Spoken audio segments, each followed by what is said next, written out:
Good morning and welcome. I'd ask Senator Long to lead us in the Pledge of Allegiance. I pledge allegiance to the flag of the United States of America and to the republic for which it stands, liberty and justice for all. How's my hair? My hair.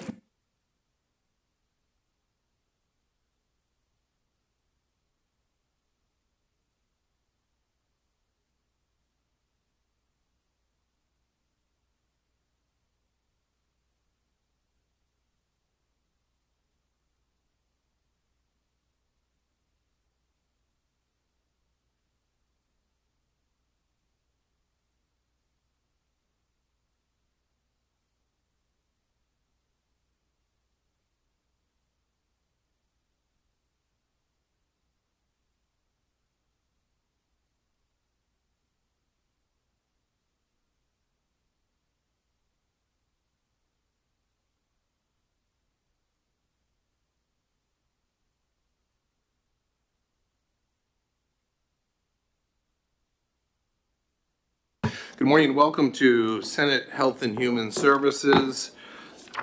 We have got a very busy day today, so we're going to have to, in order to get out of here before it's dark, we're going to be limiting testimony to 2 minutes. My staff member will be keeping track of that time, and we will make sure that. Just an FYI, I think Ruth is in here at 1. Okay. Oh. Sophie, is Ruth in here at 1? Senator Ward? Oh, okay. Okay. So we're hoping we have this room past 1. So I would ask you to keep your comments to the topic at hand.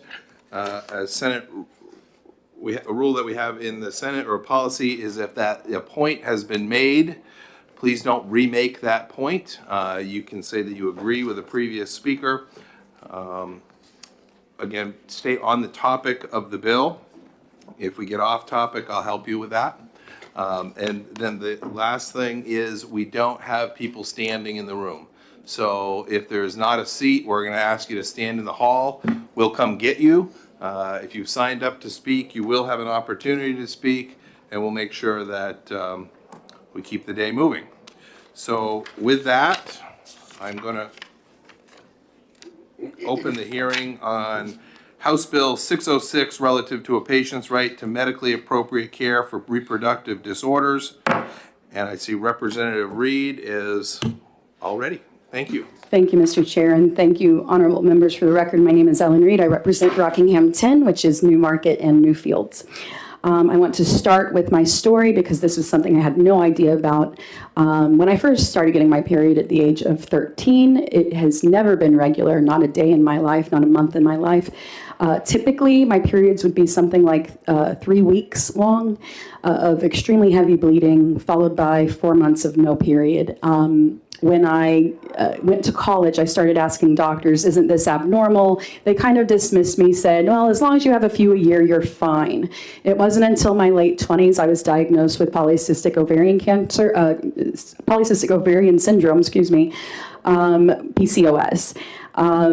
And one of the treatments for PCOS, because they can't really control the bleeding, is in fact to give you a hysterectomy.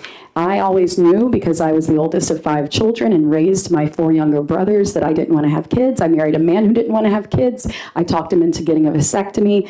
This will come into play later because when he got a vasectomy, he did not. It was a voluntary vasectomy. He went to Planned Parenthood, got a voluntary vasectomy, was not questioned, and it got paid for by the federal government. So I asked for the hysterectomy over the course, multiple times, through 6 doctors over the course of something like 12 years. And I was always told, no, you're going to change your mind. And I said, no, I'm not going to change my mind. My husband and I already know he has a vasectomy. And they said, well, what if you remarry? So at this point, the reproductive wishes of a hypothetical man were more important than my really real medical condition, my actual pain and suffering. Through this time, they tried to treat me through other means. They gave me an IUD. My body rejected the IUD and almost perforated my uterus. They gave me an implant, a hormonal implant, which messed with my hormones, but that eventually stopped working and I was bleeding through. And this culminated with a 4-month period of time where I bled, I bled every single day for over a year. Which is what led me to push for the hysterectomy. But after that, after all these treatments, I bled for 4 months straight, but this was so heavy that there was not a product on the market that could contain it. I had to wear adult diapers for 4 months.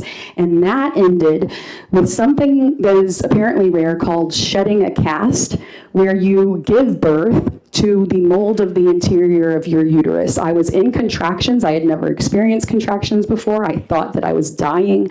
I was on the toilet with 911 on the phone when out came 2 small bloody chicken breasts, or what appeared to be 2 small bloody chicken breasts. So this is at the end of 12 years of my suffering, asking for this procedure, and finally, because I was 38, which is what the doctor said, well, you're kind of old enough. I finally got a hysterectomy. Now, at this point, I thought what I had been through was incredibly patronizing and condescending, that I wouldn't be allowed to choose whether or not I wanted children, that they wouldn't believe me as a full-grown woman. But I kind of felt, and I think maybe a lot of women are conditioned to feel like maybe it was something wrong I had done. I didn't advocate for myself properly. I didn't find the right doctors. I didn't push hard enough, something. And it wasn't until a few years later that I found communities of women online, tens of thousands of women who have experienced the same exact thing, because apparently it wasn't just my bad run-of-the-mill luck where I got 6 doctors that didn't want to do this thing, oddly. It's standard procedure in the OBGYN community to tell women up until about 40, no, you don't know what you want, you can't be trusted to know what you want, and we're going to make you suffer.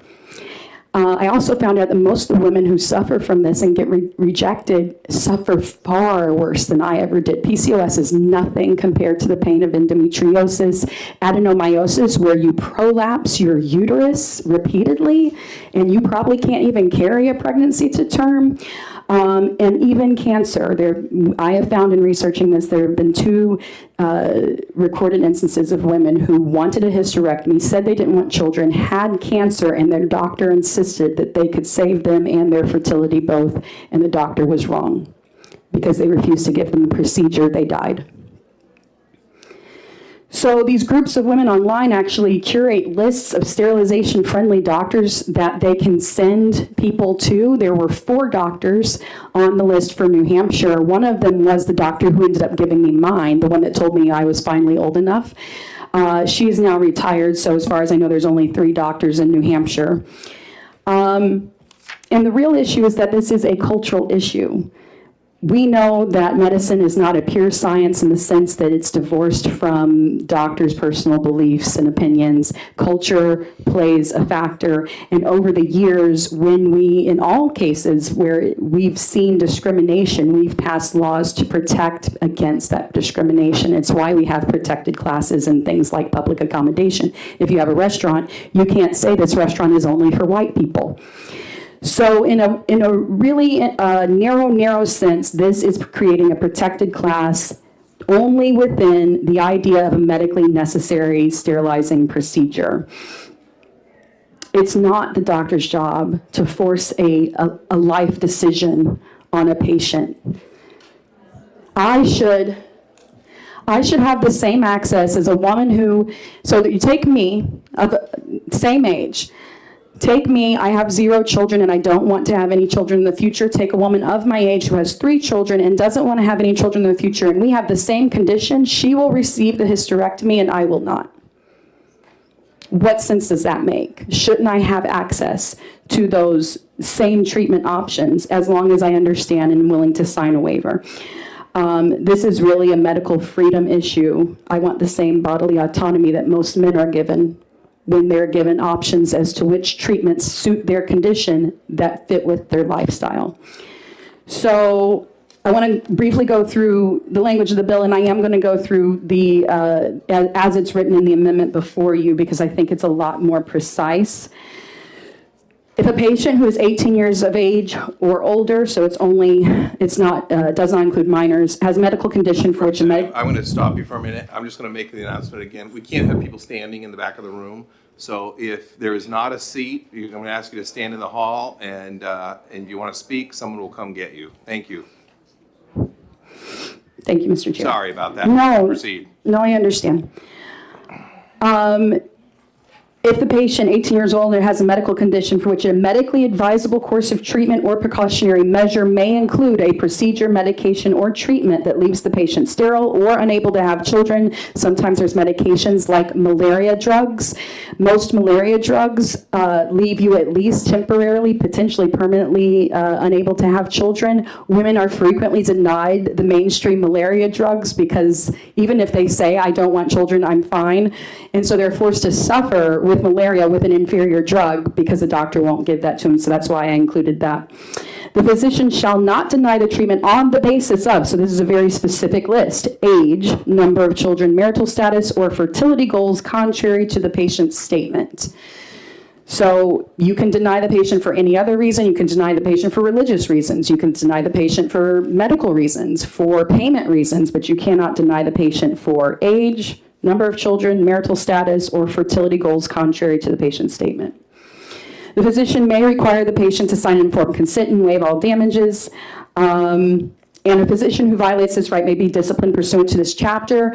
That sounds scary. It's not scary. All of the chapter is just the medical board. So the medical board can do anything from nothing at all to a warning to a probationary period, all the way up to removing the license. But there is no criminal discipline in the chapter. And also you can remove that because the entire chapter is disciplined by the medical board. So any physician violating any part of that entire 329 can discipline any physician for violating any part of 329. So that just makes it a little clearer. The second paragraph just says that if a patient signs the informed consent or waiver, that they have no right to get, no civil right of action for damages for being sterilized specifically. Obviously, if the doctor leaves forceps, you can go after them for maltreatment, but not for sterilizing you when you agreed you wanted to be sterilized. And then this is an important section because we get very specific about medical condition. It's any disease, disorder, syndrome, symptoms, genetic predisposition, or family medical history, or the state of being medicated that either affect the reproductive system or make reproduction not advisable for either the medical interest of the patient or for potential children.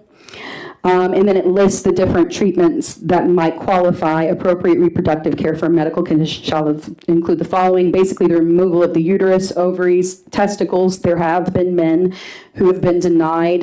They get testicular cancer and the doctor wants to take only one testes and they're like, no, please take both because I don't want it to come back. Doctor refuses to preserve their fertility. It comes back. Endometrial ablation or medications that affect fertility, like I said, the aforementioned malaria medications are a prime example of that.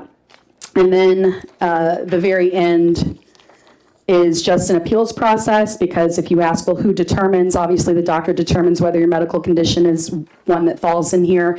But if the patient disagrees, they can take it to the medical board within 3 years to have the medical board decide whether or not their condition actually does qualify and if the denial was consistent with this section. So that is the amended version. I did email that to all of you, but I put it before you today. I will say just the history of this bill. It has always been very, very bipartisan. I actually had no fewer than 6 Republican men testifying last year when I put it in last year. Last year it went to interim study. There was no opposition in the hearing in the House. It went to interim study. They recommended future legislation, so I took their recommendation. I put it in this year. Again, in the hearing, there was no opposition, so no opposition the last 2 years. It came out of committee 15-2. It passed the House floor on almost unanimously on a voice vote. And it made the New Hampshire House the first chamber in the entire country to assert the right to to decide what you want to do with your life if you can have access to a medically appropriate treatment, to not be denied a medically appropriate treatment because a doctor thinks that they know better than you if you want to have kids. Or if you want to have more kids, because some women who have kids are also denied because the doctor says, I want to see you have children. So women are pleading. There was actually a woman from a woman with adenomyosis came to the House hearing. She was unable to come, ironically, because of medical reasons. Came from New York to testify in the House hearing.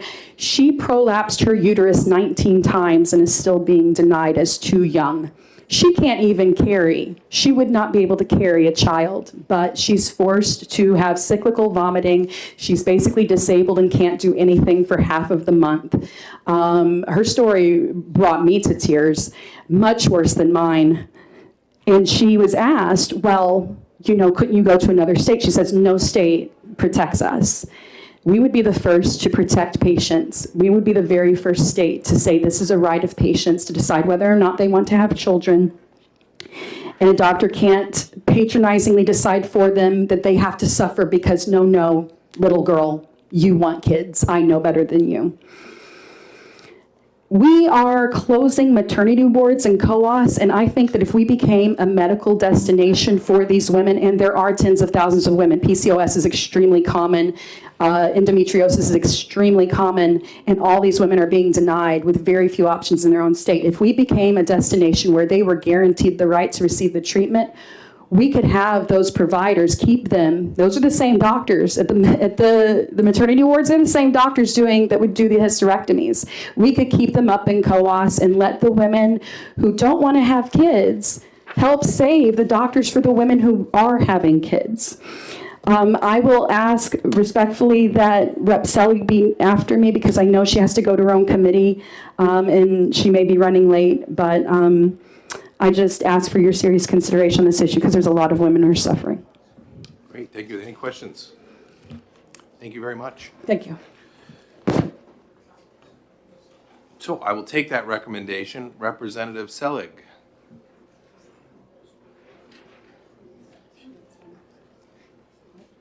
Sorry, hard to get up from the back of the room. Good morning, everyone. For the record, I am Lauren Selig. I represent Durham, which is Stratford County, District 10. And I just want to remind you, we are under timer now. The prime sponsor introduced the bill, so we are. I just thought I should, for the record, say who I am. I know. I just want to make sure. Because we're required to do that on the other side. We won't count that for time. Thank you so much. So I just want to say I am very much in support of this bill. I had my children when I was 35 and 37. After I had my second child, I sought surgery to prevent me from being able to have children again. The doctor turned to my husband and asked him if it was okay with him. I told the doctor he had a choice of either making sure that I was permanently prevented from having children. I'd be happy to take his house and his boat and his car.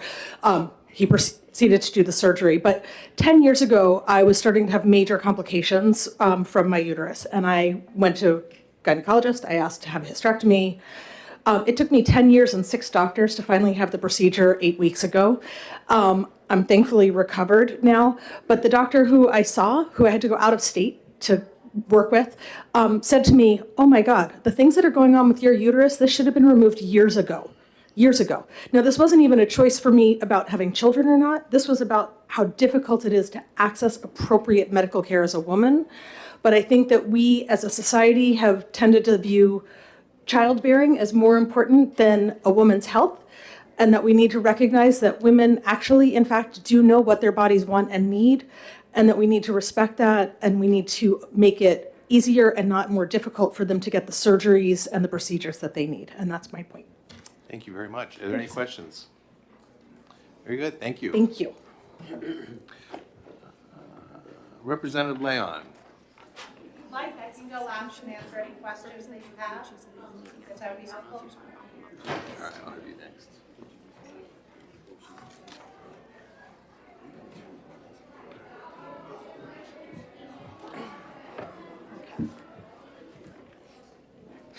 Thank you, Mr. Chairman. For the record, I am Representative Erica Leon from Rockingham 13, which is the town of Derry.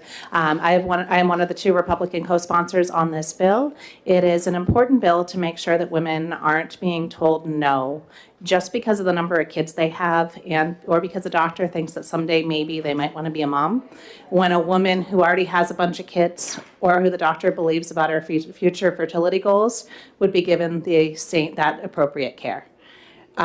This is only about women who, if they only had a different social condition, would be given the treatments. It's not about giving a blank check and saying every woman can have this treatment or every man can have this treatment. It just says you can't deny them because the doctor knows best that you're going to want to be a mom. And it's better to fight the cancer without the drugs because the drugs might hurt your chance to be a mom. It also tells women who can't actually carry a pregnancy, no, you can't actually carry a pregnancy, but I think you still might be able to be a mom and you might want to be a mom, so we're not going to remove that uterus that keeps falling out. So I think this is actually pretty common sense, and I do believe that this could save our maternity wards, especially up north. My mom had a gynecologic surgeon who is a destination in Southern California. Fortunately, she just lived down the road, but a lot of people would stay at the Four Seasons when they came and got care from this world-class surgeon. I do believe that we could have some surgeons like that here in New Hampshire where people will travel and they'll know that they're not being denied care just because they might want to be a mom someday. And those women can help save our maternity wards and help keep this a safe place for babies while also keeping it a safe place for women who don't want babies. So with that, I'm happy to answer any questions and follow up with you later on about any language that we need. Great, thank you. Are there any questions? Thank you very much. Thank you. Representative Popovici-Muller.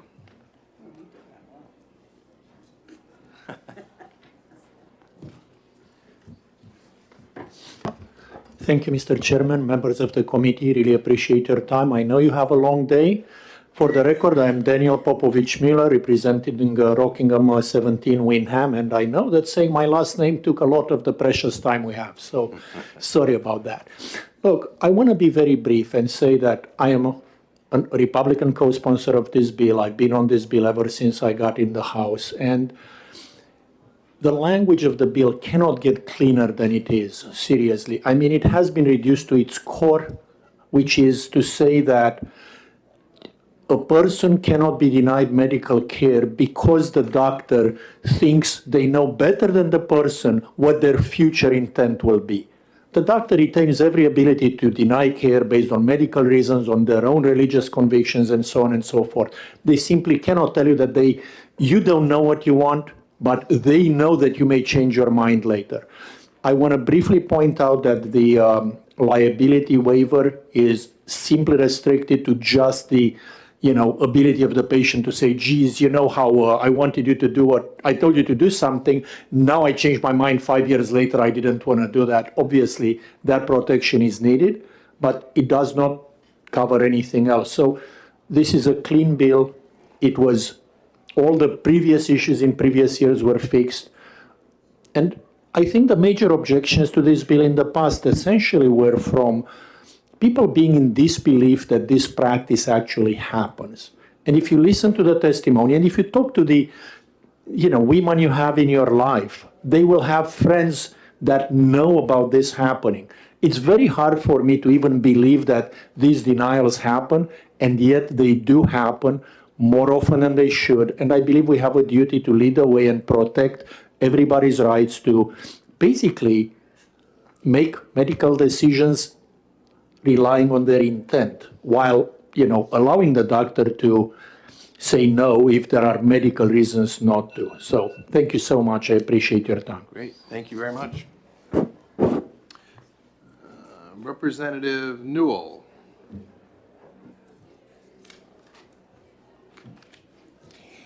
Thank you so much. Appreciate your time and consideration today. I am a co-sponsor on this bill, and clearly I wholeheartedly support it. But today, rather than speaking for myself, I would like to read the testimony of someone else into the record today. My name is Lauren Fitch, and I am a child-free lifestyle advocate, formerly based in Massachusetts. I was diagnosed with endometriosis since I was 18. I have 2 autoimmune diseases, one called celiac disease and another called systemic lupus SLE. We'll call it SLE. Sorry, I don't know how to pronounce that word. More commonly called lupus. When I was 9 years old, I got my period. When I was 10 years old, I bled for 60 days straight. I was in so much pain that I fell and had a seizure in my bathtub. I started to ask about sterilization when I was 15 years old. And while I understood that I was a minor, I never stopped asking. My aunt is child-free and has the same reproductive health issues that I did. She was on birth control until the age of 40 before they could even give her an ablation. My mother had to have a partial hysterectomy at the age of 35. My grandmother was plagued with uterine fibroids.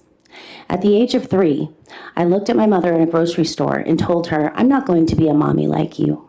I'm going to be a working girl." And while I shot higher than McDonald's, the place that toddler wanted me to work, it was true. I never changed my mind. 4 years ago, I called an ambulance for what I thought was period pain. It was not. My kidneys were going septic. This was brought on by a miscarriage, something I never should have had to have if they had abided by my wishes at 18. The doctor told me that if I had waited even a few more hours, I wouldn't be able to write this today. I'm going to ask you to wrap it up, but you can leave that with us, and we'll make sure all the committee members get it. Okay, I'll do that. Thank you. All right. Representative Horrigan.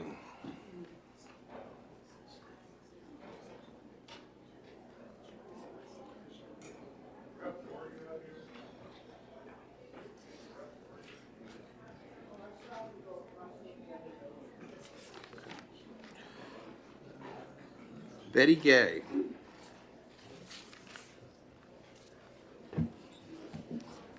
Betty Gay, former representative from Salem. Thank you very much for opening this for all of us who are very concerned. I'm one of the lucky people who've never had to face the problems that you have been hearing about from real people who really have suffered and were never listened to. It comes as a shock, like the representative from Wyndham said. I could not believe that this was happening because it just makes no sense, and it's really a cruel policy.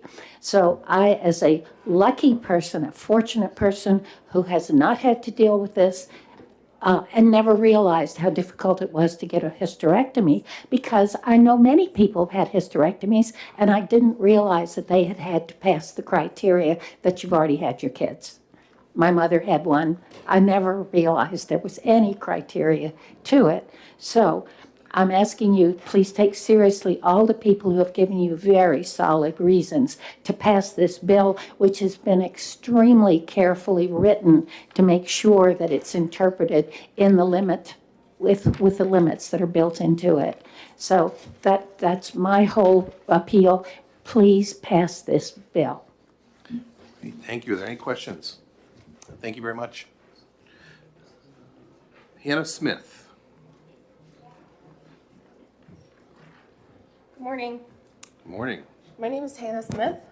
I've been a resident of this lovely state since 1990. I absolutely support this bill. I'm going to get emotional. I had to fight for 8 years to get a hysterectomy because I was in so much pain I couldn't even walk. I got yelled at from the doctors at the hospital I was working at because I couldn't stand up straight. I had asked in 2013 for a hysterectomy, but my doctor told me I was too young and that the cure for endometriosis was a pregnancy. And I couldn't because I was starting my master's program. And finally, after years of fighting and begging, I got a second opinion. And this wonderful doctor told me in 25 minutes I should have gotten this done years ago and asked me why I didn't. And I told her because the other doctor wouldn't let me, because I might want kids someday. And after surgery, when we got pathology back, I had 5 fibroids. One was adhered to my ureter, which is why I couldn't walk straight because it hurt so bad. I also had adenomyosis, so no matter what, I couldn't have carried children. I am begging you to pass this so no one else has to go through what I did. And that's just the tip of the iceberg. Thank you. Thank you. Thank you for coming in. We appreciate that.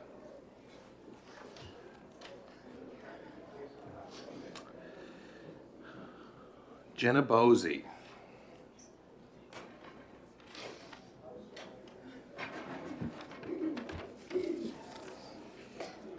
Hello, I am Jenna Bosey. I am here all the way, I'm from Pittsburgh, Pennsylvania. I am not a resident of the beautiful state of New Hampshire, but I care very deeply about this bill. I have stage 4 endometriosis. I've had it since I was 12 years old, so I'm going on about 18 years with the disease.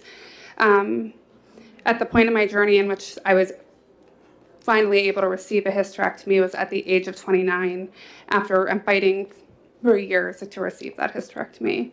At that point, my condition was rapidly getting worse and worse. I also have a bleeding disorder, so it exacerbated all of my bleeding that I was having with my periods. And at one point, I bled for over a year. I required a blood transfusion, and I had to carry adult diapers on me everywhere I went. At this point, I had also experienced a stroke from hormone therapy that I was receiving as a teenager. I had 12 laparoscopic procedures to try to correct the endometriosis. I had adenomyosis, fibroid tumors, and reoccurring ovarian cysts, along with a brush with cervical cancer and reoccurring miscarriages. Throughout the time that I was trying to fight to get a hysterectomy, I was told to prioritize the hypothetical children that I might or might not be able to have in the future over the one child that I do have. They wanted me to think about all the babies that I could possibly have in the future instead of helping me become a better mom and a better person to the child that I did have and I couldn't take care of because of the amount of pain that I was in. So at this point, I am 1.5 years out from my hysterectomy, and I hope that you can help all the other women here in New Hampshire also receive that same care. Great, thank you. Are there any questions? Thank you very much. Thank you. And just for the record, we have a great Pittsburgh, New Hampshire, so maybe you want to visit that. Did Representative Horrigan come back? He's, okay. While we're waiting on that, we've got Jade Flad, is it? F-L-A-D?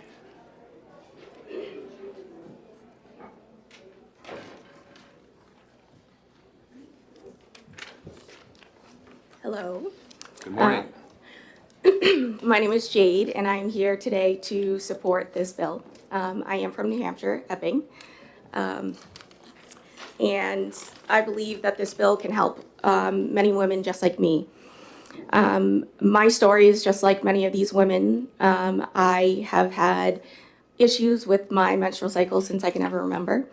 As a child, I was just told this is what women go through and to suck it up. So I did, up until the birth of my second child. After the birth of my second child, my symptoms started to get much worse. So much pain, bleeding, which eventually led to something called cyclical vomiting. If you've never heard of cyclical vomiting, it's a cycle of vomiting that does not stop.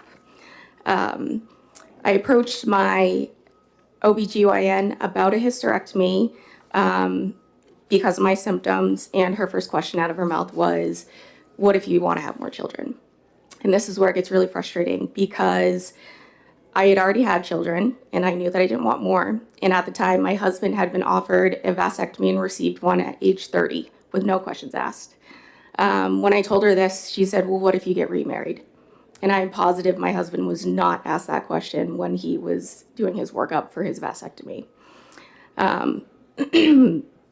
Essentially, ultimately, she decided I was too young to lose my uterus at age 30. So I just sucked it up. things got worse. I was eventually in bed 2 weeks out of the month, not being able to take care of my own children, not being able to take care of myself. I was miserable. When the pain started to get so severe, they finally brought me in and decided that they would give me a hysterectomy to try to relieve some stress on my body, and maybe the cyclical vomiting would get better. When in surgery and they opened me up, they found that I had endometriosis. Endometriosis is one of the most painful conditions that a woman can have. And it is very hard to diagnose without surgery. So, to conclude all of this, if I hadn't had to fight for so long, I wouldn't have lost half a decade to pain and suffering. I would have been a better mother. I would have been able to take care of my house. I would have been able to do so much more. This is an issue not just for young women who don't have children. This is an issue for all women, even women with children. Great, thank you. Are there any Thank you. questions? Thank you very much. Kathy Stratton. Kathy Stratton, yep.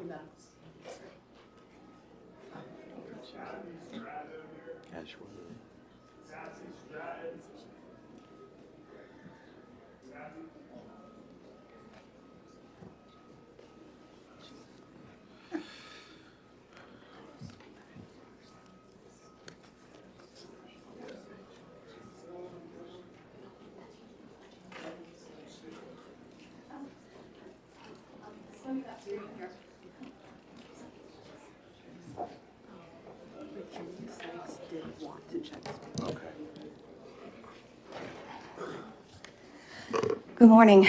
Sorry for the delay, and thank you for hearing my testimony today. I want to acknowledge first that we did not come forward earlier in opposition to this bill.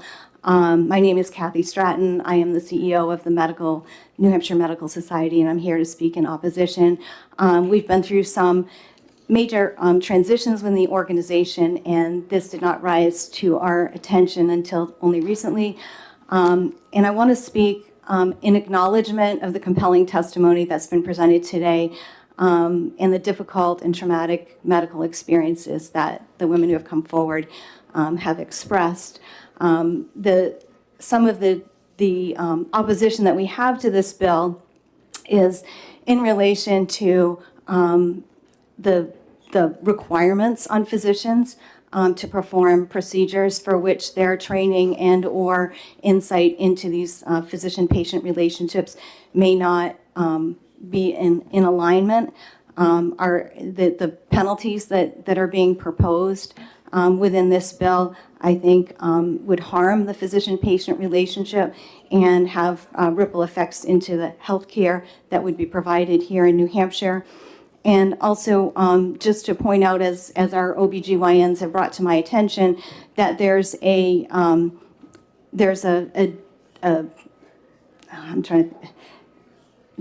Medicaid requirements for sterilization are set at age 21 years or older.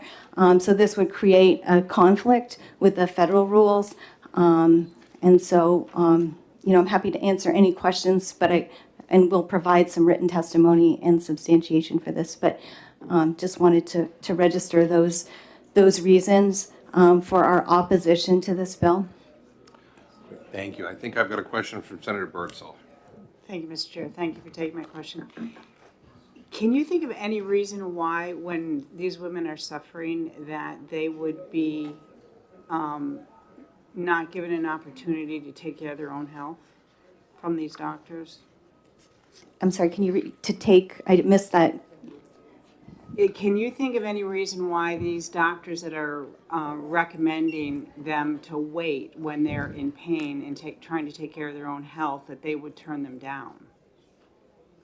I'm not a physician, and we are not in the room in these complex situations, so I don't want to, make a guess at what's going on. I think the traumatic experiences that have been expressed here today, I think we all sympathize and empathize with it. I think, that we have to focus on the fact that in this bill, we're requiring and penalizing physicians for making those decisions. These women, and I will add myself to it, in any other course, we have the opportunity to seek a second opinion. if a physician is maybe in conflict with performing a surgery or performing a procedure, they can refer the patient. There are many options here where we don't have to require a physician to act against their own judgment and ethics. Follow up. But I don't see the second opinion of the men when they're requesting sterilization. I will acknowledge that, as with anything in life, there are contradictions, and I think we need to work to face those and to establish equality in many different ways. We absolutely support access to a full spectrum of health care for women, and the premise of the bill. Again, there are some issues within this bill for which, we want to raise your attention and ask that you, that you vote in expedient to legislate, or at the very least, remove the requirements and penalties that are established under this proposed bill. So I just have a follow-up on Senator Birdsell's. There's some questions or concerns about compelling a physician to do something against their judgment or their ethics. Do you feel it's ethical that men are essentially given a free pass, but women are made to fight and fight and fight for the same type of care? I will be in here arguing for equality, rights to health care and reproductive. So no, I don't, I mean, I think that if, I'm trying to think of how to say it, that there should be equality and parity when it comes to health care. And, I think that physicians do their best to make these decisions. And, if there's a need for training, equality, we're going to be right there, advocating for that as well. Thank you. Any other questions? Senator Long. Thank you, Mr. Chairman. Thank you for your testimony. You mentioned the training may be maybe not in alignment. Could you elaborate on that? What sort of training is not in alignment with what this bill asks for? Not particularly in medical training, but the ability of a physician to meet with a patient, to understand what's going on in that situation,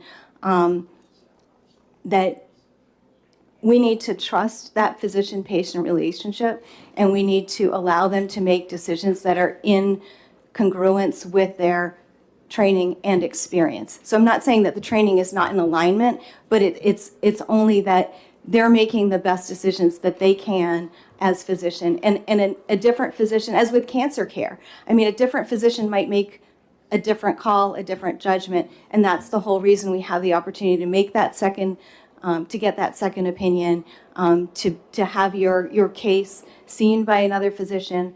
I think that what we're doing here is stepping into dangerous territory where we're requiring that physician to do it.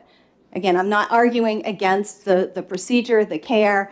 I'm just saying this bill in particular has some, with all due respect, some challenges and some issues that we're very concerned about. Follow up on that? Absolutely. Thank you. With respect to penalties, where do you see, I mean, it's a signed and informed consent or waiver. Right. So any what's specific in the penalty where do you have a problem with? In paragraph 1, it states that a physician who violates this right may be disciplined pursuant to this chapter. It's not clear about what that discipline is, whether it's referral to the board or what that penalty is. Okay. I think that there are other language issues for which our OBGYNs have expressed concern of the vagueness of the, some of the terms that, I'm looking for it within physiological medical condition. I mean, that's not a medical term. and medically advisable. Those are very vague, so it makes it hard, from a layperson's perspective, that may seem very clear, but from a physician's perspective, it's very vague. Great, thank you. Thank you. Thank you. Any other quick, did you have a question, Senator? I might, just, so the age on the amended version is 18, but you said something about Medicare or Medicaid at age. Right. It kicks in at age 21. Should it be Our amended? physicians have pointed out, and I don't know if this is a direct quote, says, and Danielle Albushis has submitted testimony. Federal law for Medicaid patient allows sterilization procedures to be performed only if a patient is 21 years or older. So there's a contradiction there, for which that would be a little bit difficult for the physicians to navigate for Medicaid patients. Thank you. All right, very good. And do you have a copy of the amendment that we were handed out this morning? I do not. Okay. Could we get her a copy of that, Sophie, please? Thank you. You're welcome. Are there any other questions from the committee? Senator Prentice. And Kathy, thank you for taking my question. You might not have the answer to this, but since you brought up Medicaid, I want to just go there for a second, because one of the things that I don't see in here is any reference to, like, insurance coverage. So if they have a diagnosis, okay, and they have insurance, whether it's Medicaid or it's private insurance, then it's not, it's not, I don't consider it elective at that point if they've got one. We've heard from women 2, 3, and 4 diagnoses. So is there, I'm just curious if you have any other, because I'm looking for a way to make this work, any other insurance-related information, like whether that would become a roadblock, because I'd like to remove any potential roadblocks. You brought up Medicaid, so let's get this one out there too. Okay, I don't know the answer to your question, but I will research it and get back to the committee, to you and the committee, with an answer to that question. Okay. Very good. Any other questions? Senator, you were all set? Yeah. All right, very good. Thank you. Thank you very much. Thank you very much. Virginia Sykes.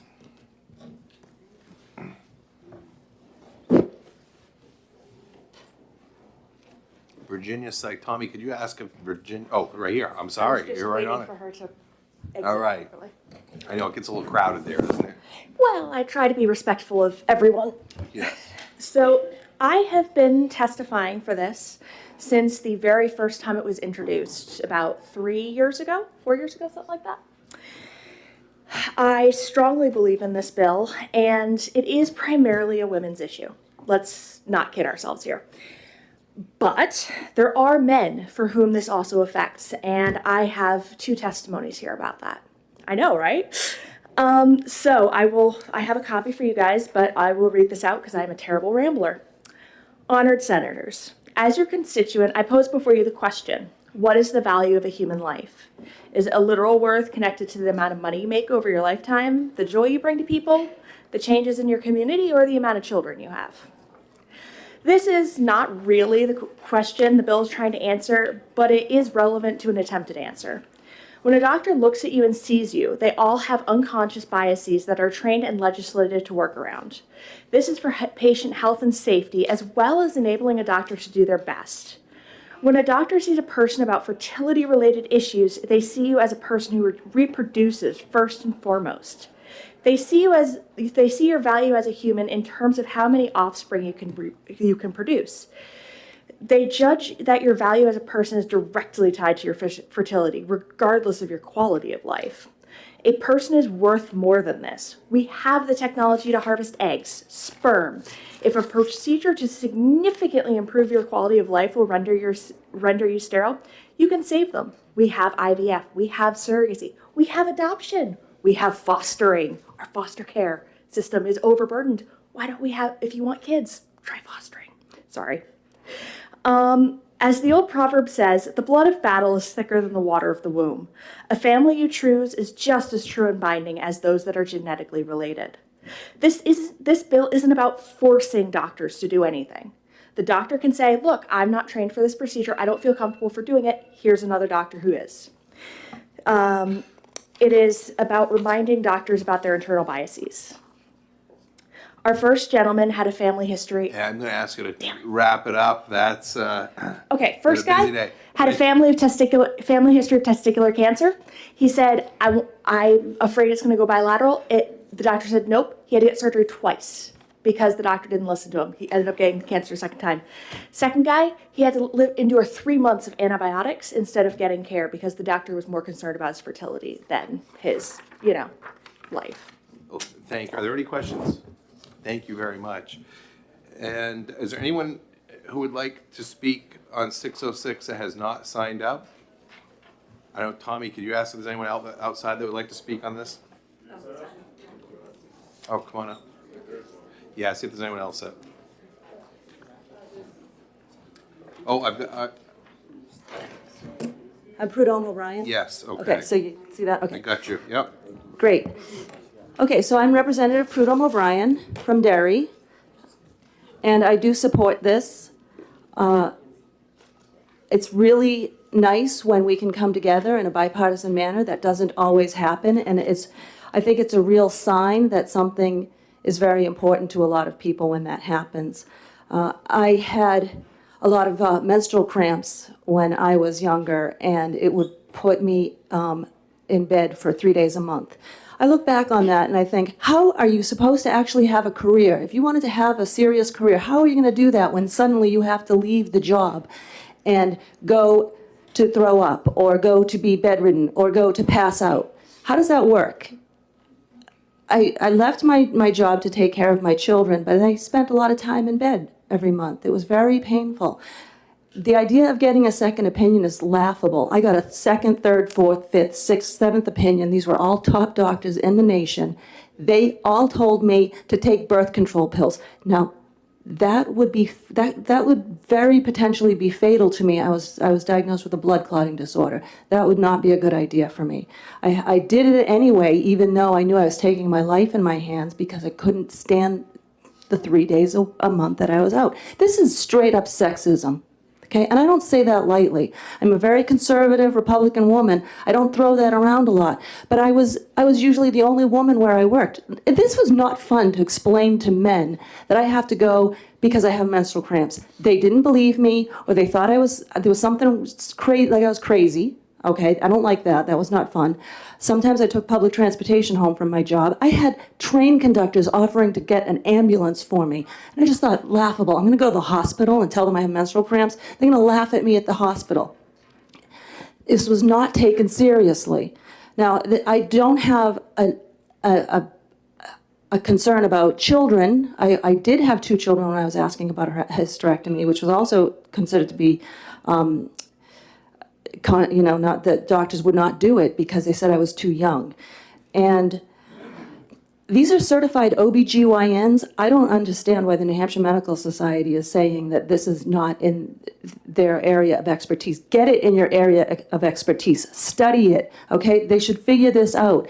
This is not a problem that's only a problem for just a few people. This is a problem for like 50% of the population. And I'm pretty mad because of all of the time I lost in life and how it affected my life. Thank you very much. I want this to come out. I want every one of you to vote in favor of this. That's my request. Thank you. Thank you very much. Thank Thank you. you for coming in today. Yep. I do have one extra point. I'm sorry I missed it. Thank you for your indulgence. The inconsistency on this was all over the place. And when I started to see how trans people were treated and that they would get hormones that would cause them to need hysterectomies at a very young age, I started to wonder what the heck is going on with the medical system. This is crazy because that's the kind of thing that is happening with them. You'll hear a lot about that later on. Thank you.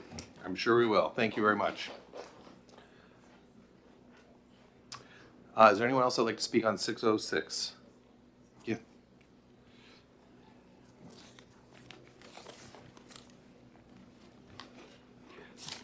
Stephen Scare, Nashua, New Hampshire. Good morning, Chairman and honorable members of the committee. I'm here to speak against 606. Whatever the intentions are, I'm not a big fan, except in very rare life-saving circumstances, of a law that compels doctors to do something. And I think a doctor could make a reasonable case that here he or she is being forced to act against his or her conscience. And this is a little bit different, and there's a difference between an act of commission, something that you're doing, and omission, something that you're not doing. I understand that there are certain things that we don't want doctors to do, like recklessly prescribe opioids. But I don't think that we need many laws compelling doctors to do things, except in life-saving emergencies. So I oppose this bill and hope you will too. Thank you very much. Any questions? All right, very good, thank you. Last call for House Bill 606. We're all good out there? All right, I'm gonna close the hearing.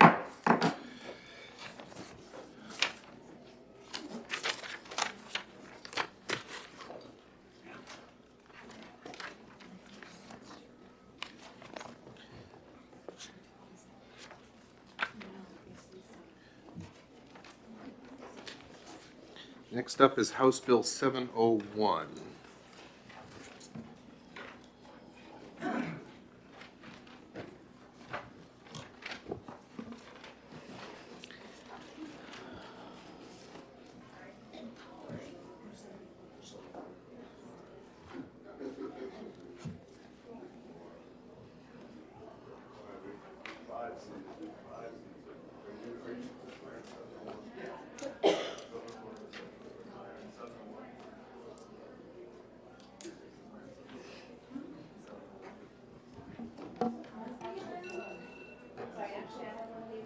My time already up?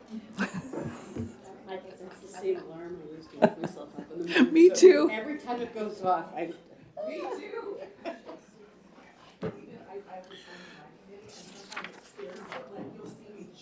Yeah, if you watch video, you'll see me often. That's how it is in the morning. Let's start the day.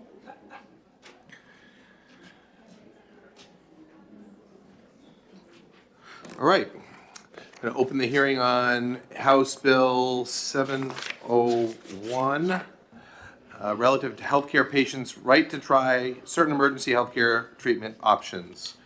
And with that, I'll call the prime sponsor and open the hearing. Thank you, Mr. Chair. Good morning, honorable members of the committee.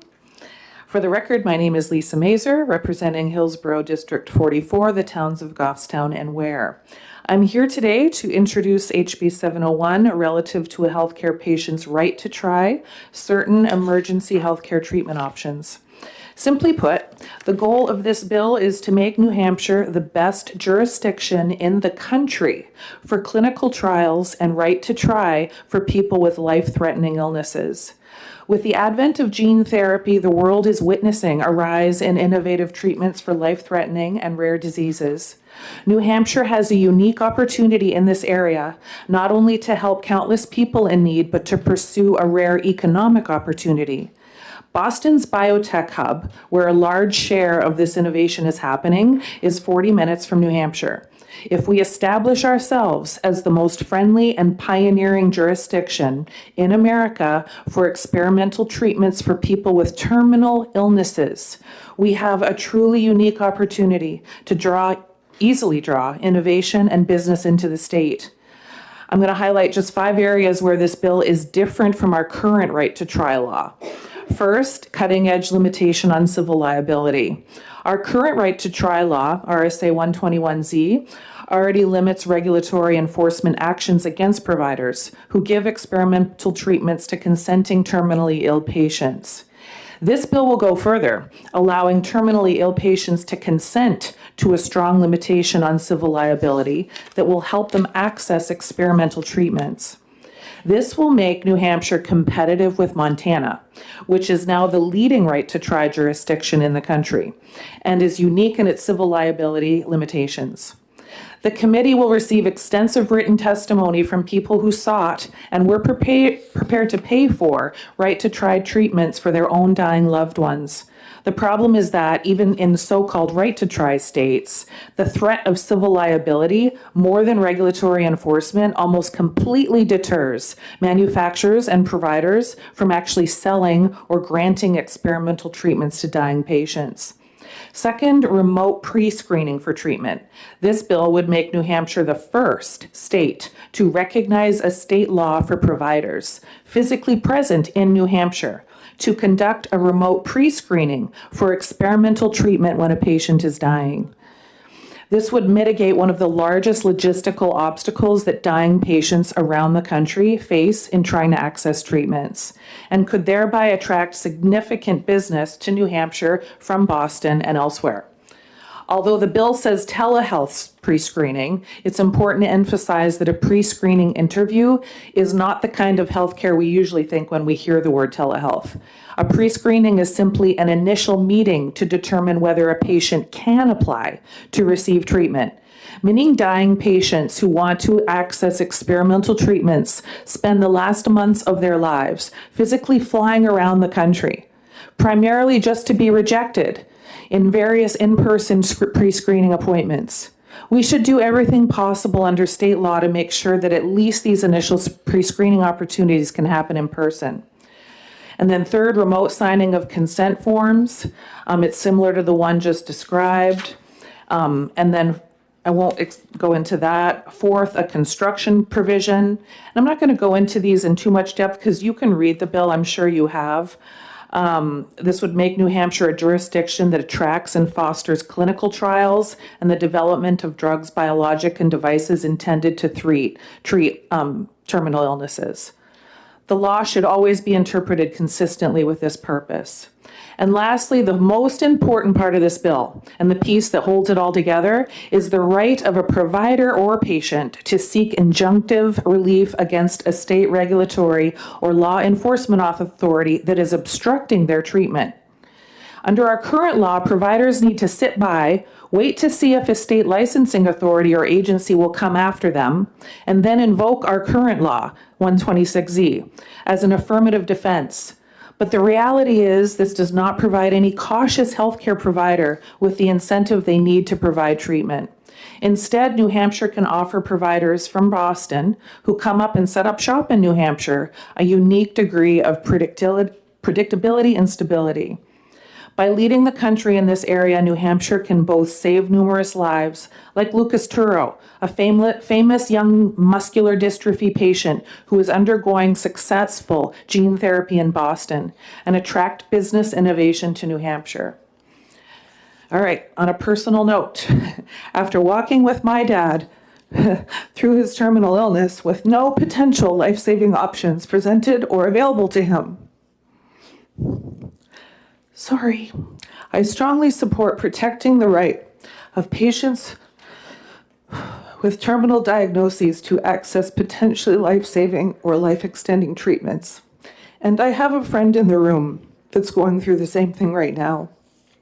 So I urge this committee to stand with patients, their families, and the physicians who are trying to help extend their lives by ensuring that compassionate access to emergency treatments remain a protected right. Thank you. Thank you very much. Are there any questions?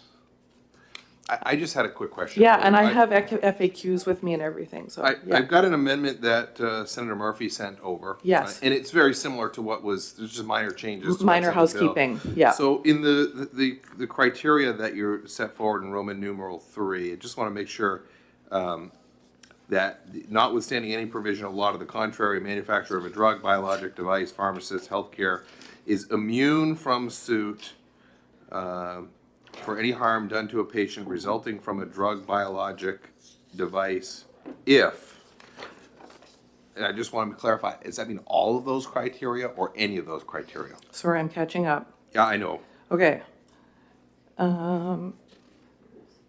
Was that part of the amendment? Yes, it was. Okay, yes. yeah. And it's in the same, it's almost identical to what's in the actual bill. Yes, and I do have someone testifying behind me that was part of this legislation and helped with that amendment. So if I could, I'll let him speak to Sure, this. absolutely. Yes. Yeah, very good. Thank you. Any other questions?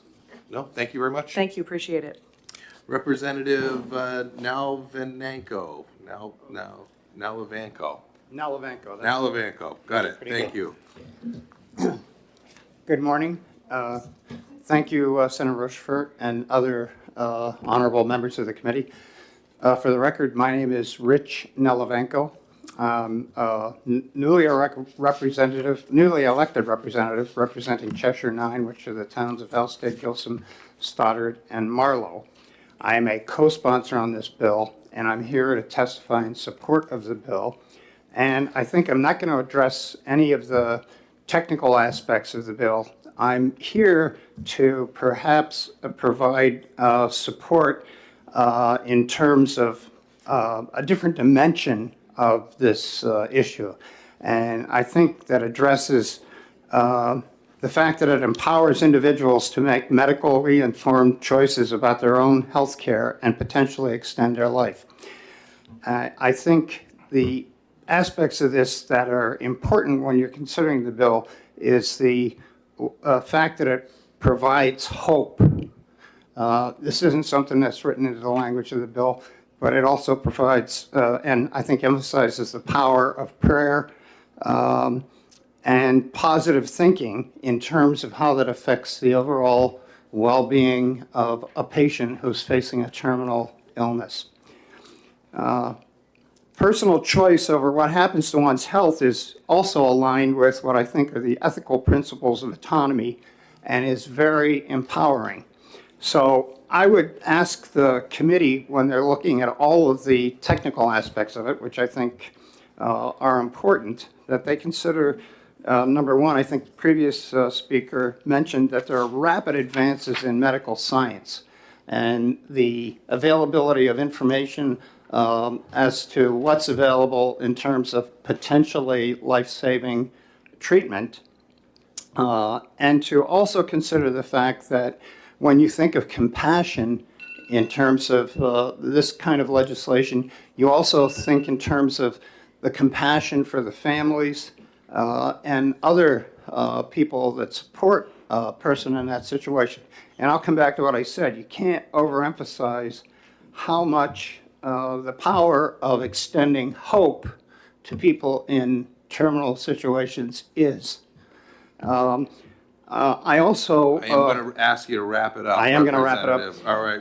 And I would also say that that it's the compassionate thing to do to pass this kind of a legislation, which actually results in no additional cost to the state. And I say that as a member of the finance. I'm a member of the Finance Committee, Division 3, which is Health and Human Services. So I appreciate the long day you all are facing in terms of the issues that you're addressing.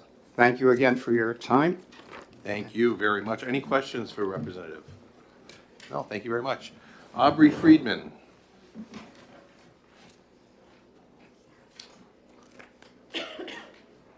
Oh, I'm sorry, Representative, I missed you. I'm going to get you next. All right, thank you. Mr. Chairman, committee members, Aubrey Friedman, I live in Bridgewater. I speak in support of this bill. Why not allow a person who's terminally ill to try everything possible to extend their life? What have they got to lose? The choice should be theirs. Not if your body really belongs to you, you should be able to make that choice, even if it doesn't do any good, even if it maybe terminates your life quicker, you should be able to make the choice. Also, I like the remote signing and the telemed, so you can do it virtually. This helps the person who's terminally ill and they don't need to spend a bunch of money traveling around the country and wasting time, which they don't have. And probably the most important part of this bill is the fact that it provides protection for the companies that are working to create treatments and cures to help the people who are terminally ill. Right now, I think they're holding back for fear of lawsuits because we are a sue-happy society and everybody's afraid of lawsuits. So we should encourage innovation and give the terminally ill person a fighting chance. And those are the reasons I support the bill. Thank you. Thank you. I just want to hit on something you mentioned in passing, and I don't know if you meant it this way. You said you should be taking something even if it expedites their passing? Well, there's always the risk. I say, obviously, the point is to extend your life. But, I mean, there's always the possibility you might try an experimental drug and it might hasten your death, not by intention.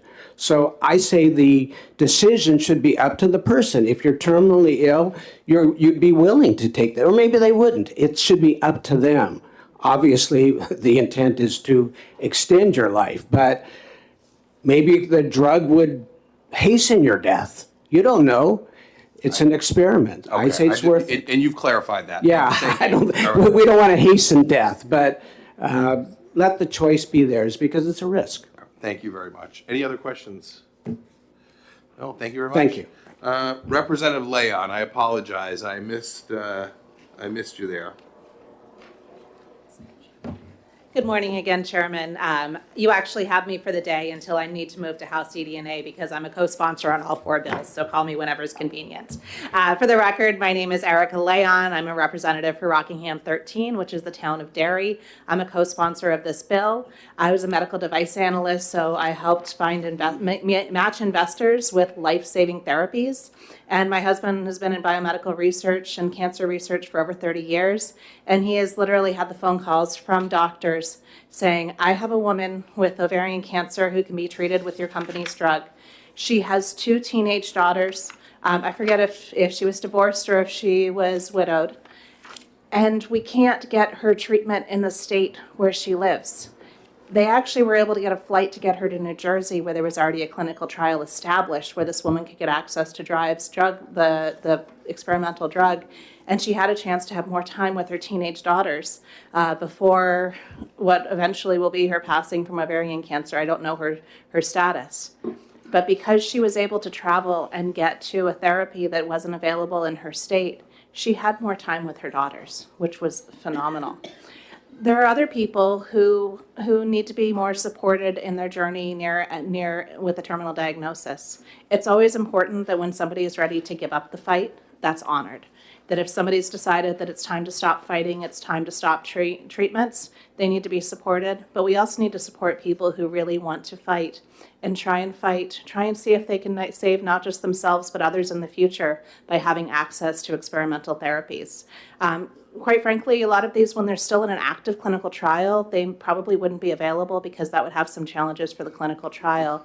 But those of you that know about the approval process, it can go years between the time that the clinical trial is closed and when it becomes available on the market. So through existing compassionate use processes, there's technically access to this, but without these protections, there's not much functional access.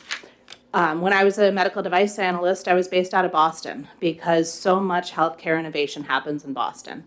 Sometimes I don't like seeing Mass General on New Hampshire hospitals, not because I have a problem with that amazing world-class hospital, but the way that we're having hospital systems grow is troubling. But this is a huge benefit. We have doctors there who could come to New Hampshire, could treat patients here, could have people come and travel, get these therapies, and we could foster people's lives. We could help them be better and longer towards the end of their life.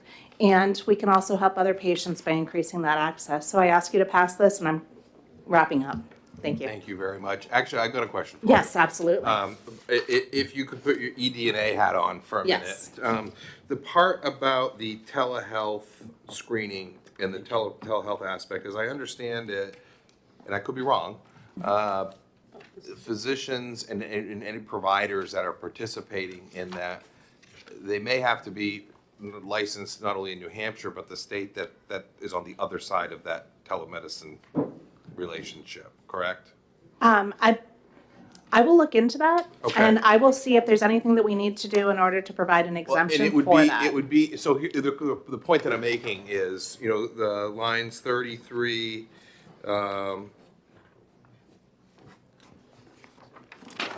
where is it? Oh, it's on page 3, lines 1 and 2. No regulatory or law enforcement agency or subdivision shall take action against a healthcare facility, a healthcare provider, a person or entity involved in the care of a patient conducting telehealth pre-screening as defined in this chapter pursuant to paragraph 1. So I just want to make sure that we're not misleading providers in the state if the state that they're communicating with and they're licensed in may have a hook in them. You know, I mean, we're fine on this end, but the state that they're providing on the other end of that, we can't control what that state does. I think that's a great point, and I think that clarifying this to say no New Hampshire regulatory or law enforcement agency wouldn't give a false sense of protection And to that's any what of I these was concerned providers. about. Yeah, I don't want somebody doing this and saying, well, hey, I was covered. Well, yeah, you're covered in New Hampshire, but not in Arkansas. Yes, to all of us who are involved in this legislation, that's clear because New Hampshire state law can impact others. But let's remove that confusion for people whose business is saving lives. Sure, absolutely. Okay. Are there any other questions of the committee? Yes. Senator Abar. Yes, thank you. So is this done in any other state? No, I'm not aware of this happening in any other state. Right now, a lot of times when people can get access to care, it's because there's an established program with a clinical trial or continued use. So somebody will go to an existing program in, say, New Jersey or some other state where they already have an active institutional review board who's approved that use and gone through that process. This would allow more of an individualized process. There are mechanisms and protocols for individualized IRBs, and I believe that if we facilitate this, the facilities doing this will work on that process. But no, we would be the first, and I think this is a good place to be first because New Hampshire has phenomenal health care. We have phenomenal health care next door. Sorry, actually, I may be wrong on that. It sounds like there's something about Montana. Honestly, this is one where I think defer to them on those details. This is one where I'm supporting it, but I'm not the prime, so I don't have all those details. Right, may I follow? Yes, absolutely. Well, I thought we passed a bill couple of years back doing this very same thing. There's a state representative in here that was the prime. So that one, we had a right to try legislation that was in conflict with the federal right to try legislation. So we had passed our right to try in New Hampshire the year before the federal one passed. So some of the requirements that we had were incompatible with federal law, so you couldn't follow both. So nobody had any access to these drugs. We have opened that up, but there are still other considerations that still limit the access to drugs because practically speaking, if you're facing a grieving child who's going to sue you because you gave access to this medication to their parent who clearly wanted it and was well documented in the record, it's better to not deal with that suit. And one final, if I may, Mr. Yes, absolutely. Yeah, so would you be amenable if we had an amendment that also said that this would not be used for backdoor use of suicide? Yes, but we do need to recognize that some of these treatments, you may have two people get extended life, one person has a shortened life. And we need to recognize that. One of the things with heart pumps that I was working with early on, the mechanical hearts, they had no battery on board. So when one gentleman slammed the car door on his tether, he literally lost power and he passed away. So there are risks to these drugs, but I agree. This should not be used as a backdoor euthanasia, but we should allow people to fight and try. That's why I support solar. Just kidding. They have batteries on board the mechanical hearts now. I'm teasing you. And actually, Senator, to that point, I was looking for that as well. Line 18 through 20 on the amendment, the Senator Murphy amendment does address that. And I don't know if that would, yep, there you go. Saw that. I didn't see it until I read it again. So thank you. Thank you, Representative. Thank you. All right. Ian Hewitt. Right. Doesn't say anything about slowing.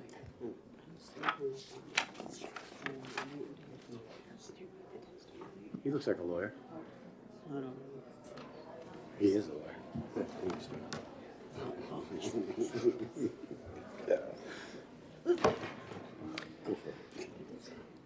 Oops.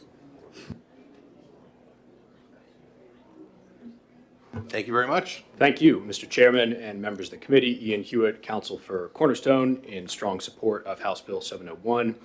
Cornerstone is New Hampshire's only full-time Christian advocacy organization. We work with over 100 churches around the state.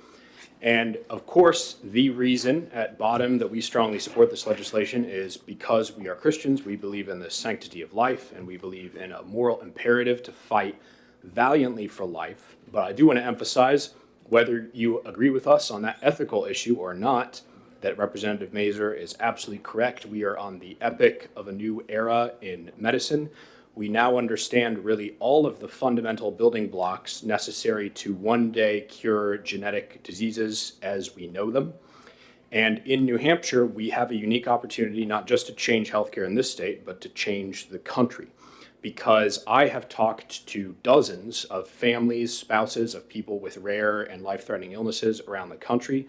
And the reality is really no state in the country, even states that have very nice sounding right to try laws in theory, has a robust legal regime for access to experimental treatments for dying people. If we became the first, we would draw innovation to New Hampshire. We would become a leading first in the nation state in this area. If I could, I'd like to touch on the issue of civil liability that I think will be the main controversy here, and the drafting issues that Senator Rochford and Avard raised. The leading group opposed to this legislation is the Plaintiffs' Attorneys Association, and they will try to argue that civil liability is important to protect people. The key feature of this bill is the ability to waive civil liability through informed consent. And my question to the Plaintiffs' Attorneys Association would be, while it's true that civil liability in general is important, if, as you will see in many of the written testimonies that this committee has, the main feature of our law that is totally obstructing dying people from getting experimental treatments is the threat of civil liability, why should those people have to die just to maintain the precedent that civil liability shouldn't be waivable under state law through informed consent? We've got a question here. Please. Yes, so thank you for your testimony. And so on page 2, line 23, it says notwithstanding any provision of law or country. Is that what you're talking about with the civil liability, this section? I believe you may be looking at the amendment text, and we support Senator Murphy's amendment. I only have the... No, that's on the actual bill. Page 2, line 23. Yeah. Yes, so line 23 says notwithstanding any provision of law to the contrary, and then shall be entitled to petition the Superior Court for injunctive relief in 27 through 28. That is the last feature that Representative Mazur spoke about, which is you don't have to wait for the regulatory authorities to come after you. You can get a preemptive injunction if it looks like they're going to come after you. That's a different issue from civil liability. The civil liability waiver is really looking at the original docketed bill, is going to start on the bottom of page 1, line 27. It says you are immune from suit, paragraph 3, if you meet the following conditions A through E on the top of page 2. And what Senator Murphy's amendment does is it tweaks E, line 13 through 15, or 14 rather, on page 2. And the reason it tweaks that is because Representative Mazur, all of the people involved in this bill on the House side actually agreed that E, which is about individualized gene therapy, that line 13 through 14 was supposed to say, additionally, if it's an individualized treatment, you need to be in cooperation with an eligible facility. Eligible facility has a definition that refers to having a federal-wide assurance, which is part of a federal licensing program. That was always meant to be a requirement for individualized treatment, like individualized gene therapy, but it was not meant to be a requirement for every possible treatment administered under this bill. And what happened at the very last minute on the House committee side is legislative services didn't understand what was going on there and why E said additionally, so they just struck it and accidentally changed the effect of the bill, and that kind of snuck through. So Murphy's changing that back. So thank you for that. Yeah. But I'm still trying to understand line 23 again through 29. I think both Senator Prentice and I are just kind of like, what does this mean? Hey, count me in too. Yeah. Absolutely. So that's a totally separate issue from civil liability, so I'll just table the civil liability issue. This is a right to injunctive relief. And one reason this is in here is I will pass around some of the most compelling written testimony, one from Dr. Beth Stillman, who traveled around the country seeking experimental treatments for her husband, and another letter from a group of 6 sets of parents of children with rare genetic illnesses. And really what these testimonies illustrate is very nice sounding right to try laws in practice mostly have no effect. And one reason, not the most important reason, but one reason they can sometimes have no effect, and that's what's addressed by 23 through 29 here, is that providers don't want to wait for regulatory authorities to come after them, and then once they're in a trial or in an administrative hearing, say attacking their license, then they have to invoke the right to trial law as an affirmative defense. Yeah, that's well and good, but medical healthcare providers are very, very skittish. And so if we're just saying to them, well, don't worry, once you're in court, you're going to be able to have an affirmative defense, that's really in practice not enough assurance for a lot of providers. And so what this says is you don't have to wait until you're in court. If the regulatory authorities are calling you up and it seems like they're coming after you, you are going to be able to get not some kind of, you're not going to get a damages remedy, you're not going to get a big monetary award from the regulatory authorities, but you're going to be able to have a court just speak to that and say, regulatory authorities, this is a terminally ill patient. Their terminal illness has been certified by their doctor. They have no FDA-approved alternative. They've done an informed consent waiver. They've met these requirements. Step back. Let them get the treatment they want. Stop interfering. And this aligns go ahead. with federal. It does not contradict federal law. I will point out that pretty much every state in the country has some kind of right to try law. A lot of them sound nice. Most of them don't really do a lot. There has always been controversy around whether any right to try law is compatible with federal preemption. If any right to trial in any state you look at, you're going to find the opponents, one of their main arguments is this somehow violates federal preemption. In practice, though, that's never been a real practical obstacle for any right to try law. For kind of the same reason that a lot of states, like you drive around Massachusetts and there's marijuana billboards, but marijuana is illegal under federal law. It's not really contradicting federal preemption to just go further in your protections than what federal law allows on its face, as long as you're not expressly contradicting something that's in federal law, which this bill does not do. So what I would say is these federal preemption arguments are not new, but they've never really been a problem, and we're within the bounds of what's going to be constructively possible under federal preemption. This bill is designed to basically check all the boxes to go as far as possible under state law as we can to make these treatments available for people with terminal illnesses. Thank you. I'm going back to the liability part again. Please. Those criteria A through E, just make for my own understanding, all of those criteria have to be met. Yes, except for E. So E will be changed by Senator Murphy's amendment to say additionally. Right, yes, I've got that amendment. Yes. So all of those. But other than that, A, B, C, and D, those need to be met. So certification by a physician, double certification, and then you need to go through an informed consent process to get this civil liability waiver. And so the key point to emphasize is this is not some kind of broad abolition of civil liability. We support the existence of civil liability. It does protect vulnerable people. But for this very narrow category of patients, as you'll see in written testimony all hand out, they're being told by their providers, it is less risky for me to let you die than to offer you the treatment that you want. And so this would grant experimental access for that limited group of people. Not just in New Hampshire, but as you'll see from this written testimony, it would attract patients to New Hampshire to receive these kinds of treatments. Great, thank you. Thank you. Are there any other questions? Senator, by any chance, could I do 2 or 3 sentences on the suicide? Yeah, I think that would be helpful. Yeah, Yes. so that is going to be addressed here on lines 11 and 12 of page 2. So this ties directly into your last question, Senator Rochefort. You've got to meet those mandatory requirements, A through D, to participate in this program.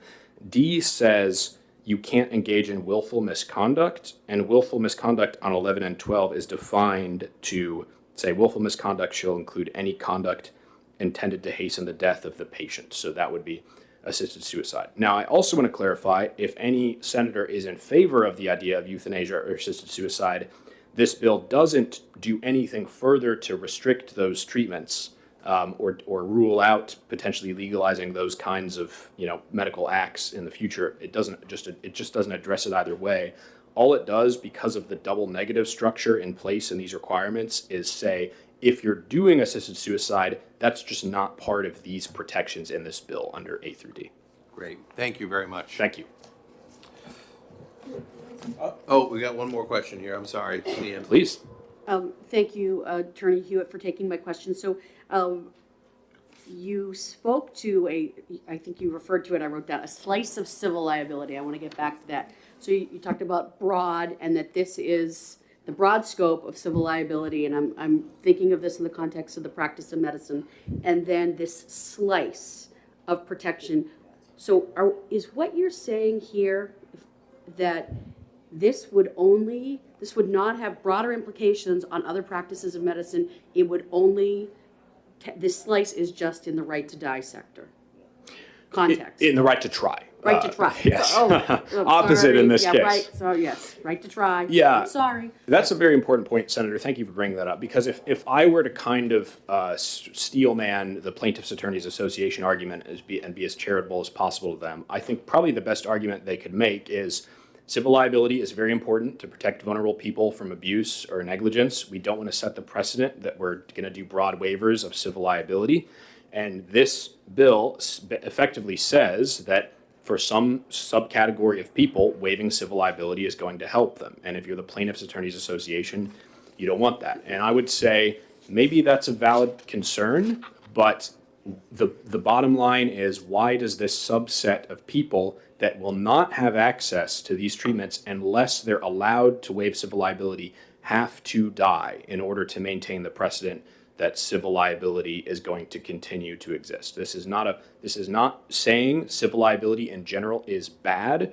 We support it, but it is saying, based on all of the dozens of families I've talked to and the written testimony that this committee has a big stack of, there is this subset of people who are dying, they're months or years from death, and doctors are saying to them, I'm willing to give you the treatment, maybe for free, maybe you're willing to pay for it, but my lawyer is saying, I cannot give it to you because it's an experiment, it's outside the standard of care. And so, in the words of one of these authors of written testimony, Dr. Beth Stillman, doctors said it was less risky to let her husband die than to give him a treatment that had a strong clinical chance of being able to treat his throat cancer. And that's the narrow issue we're addressing here. Quick follow-up to that. Yes, absolutely. Attorney Hewitt, thank you. So I agree with you on protecting the broader scope, and I don't want to creep into that area. And maybe I missed this, but do you have any particular case law that is going to narrow in on this slice of civil liability? I know we've heard about some of the work that's been done in Montana, but do you have any specific cases that will back this up?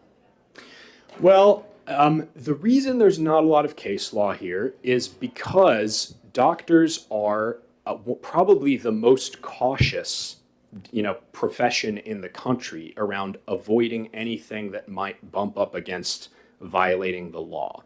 And so even very, the doctors that you'll read about in the written testimony that I'm going to distribute and that you have a big stack of, these are some of the most innovative doctors in the country. So Dr. Stillman, for example, she went to a doctor who was excited to offer this treatment to her husband. They'd looked at the literature together. Literature said it had a strong chance of being able to treat his throat cancer. It had been effective in similar circumstances. But it wasn't the doctor, it was the doctor's attorney that said, you can't do this, it's too risky. If you get sued, it's going to be a slam dunk case against you.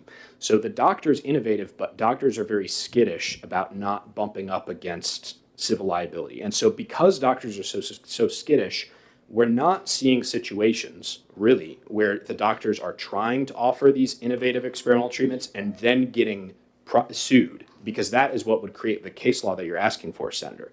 And the reason we're not seeing those cases is doctors just are never doing the treatments in the first place. So there aren't actually a lot of cases of civil liability for experimental treatments for dying people. Thank you. One more, if I may. Senator Abard, yes. Thank you, and I'm generally supportive of this, including the amendment. I do have a question about the section on page 2. It says the person has a life-threatening disease, which doesn't sound imminent, as the bill, is taking care of things that are imminent. It seems. Can you just define what they mean by that in this particular? Life-threatening disease is actually, that's a term of art from our current right to try law, and it's similar to a number of other right to try laws around the country. And our current, this is not something we're adding in this bill, it exists already in our RSAs. The current definition of life-threatening disease is death is likely in the ordinary course of the illness. It has a sense of imminence, and it's like a... Yes, well, really it's a characteristic of the disease. So I'm going to pass around a set of a testimony from 6 sets of parents with rare genetic illnesses, and parents of children with rare genetic illnesses. And these are all children that are not going to live to maybe 11 or 12. The kids are 3, 4, 5. They're not going to live 6, 7, 8 years unless there's a gene therapy that treats their genetic illness. But if you were to add the word imminent, that would probably in practice preclude, for example, all of those children from getting. Now, as you're getting at, Senator, everyone agrees, all doctors agree, these kids will die of this illness unless the disease is treated, and the sooner the better. So the dangerousness of the disease is not in doubt, but imminence could raise real legal problems if we added that as a qualification, because they're not going to die in 6 months. It's just that they're going to die before they reach puberty or learn to drive a car or have any of the adult experiences that we hope that they will someday have. Thank you. Thank you, Senator. Any other questions? This time you can go. Thank you. All right, thank you. And if you could give our staff those testimonies, that would be great. Thank you.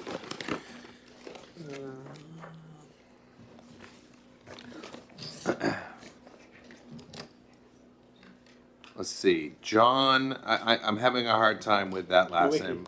Oh, Lewicki. Representative. All right. Oh, Honorable. geez, if you'd put representative, I would have had you speak earlier. No, I'm not currently a representative. I'm just a person. All right, all right. Okay, thank you, Mr. Chairman. Thank you, members of the committee. We've heard about the places where dead people can vote. Here in New Hampshire, we can go one better. Dead people can testify in front of a Senate committee. You'll hear more than one of us today. 4 years ago, I was told that I had a treatable condition. Treatable means incurable. And all they had to offer was palliative care. I'm here 4 years later because I was willing to take some risks. 2 years ago, I put myself in the ICU with an unapproved treatment. I thought I had about a 25% chance of dying. My daughter, who's an MD, said it was closer to 50%. However, I'm here and quite healthy presently as a result of doing things that were outside of the norm and that were not approved by the FDA and will never be approved by the FDA because they are off patent. If there's no trial, there will never be FDA approval, and things that are out there and available will never be tried, never become standard, cannot become standard of care. We've heard the definition of insanity, of repeating the same thing and expecting different results. The corollary to that is if nobody ever tries anything different, nothing ever changes. And in the past 4 years, I could have tried multiple treatments each year if I could find somebody to help me with them. And obviously, having given a 25% chance, I'm not risk averse. I'm willing to take a chance if it has a potential high rate of return. Earlier this year, I was treated again with still indeterminate results, and I signed away all of my rights. The only reason that I might ever have considered doing anything against the practitioner would have been if he failed to do what he said he was going to do. He did something unapproved, off-label treatments with multiple drugs that are in current use, and he's getting some pretty good results. And he gives odds. He says, I'm getting 55% results in a particular group of patients. He's not saying this is a cure for every patient.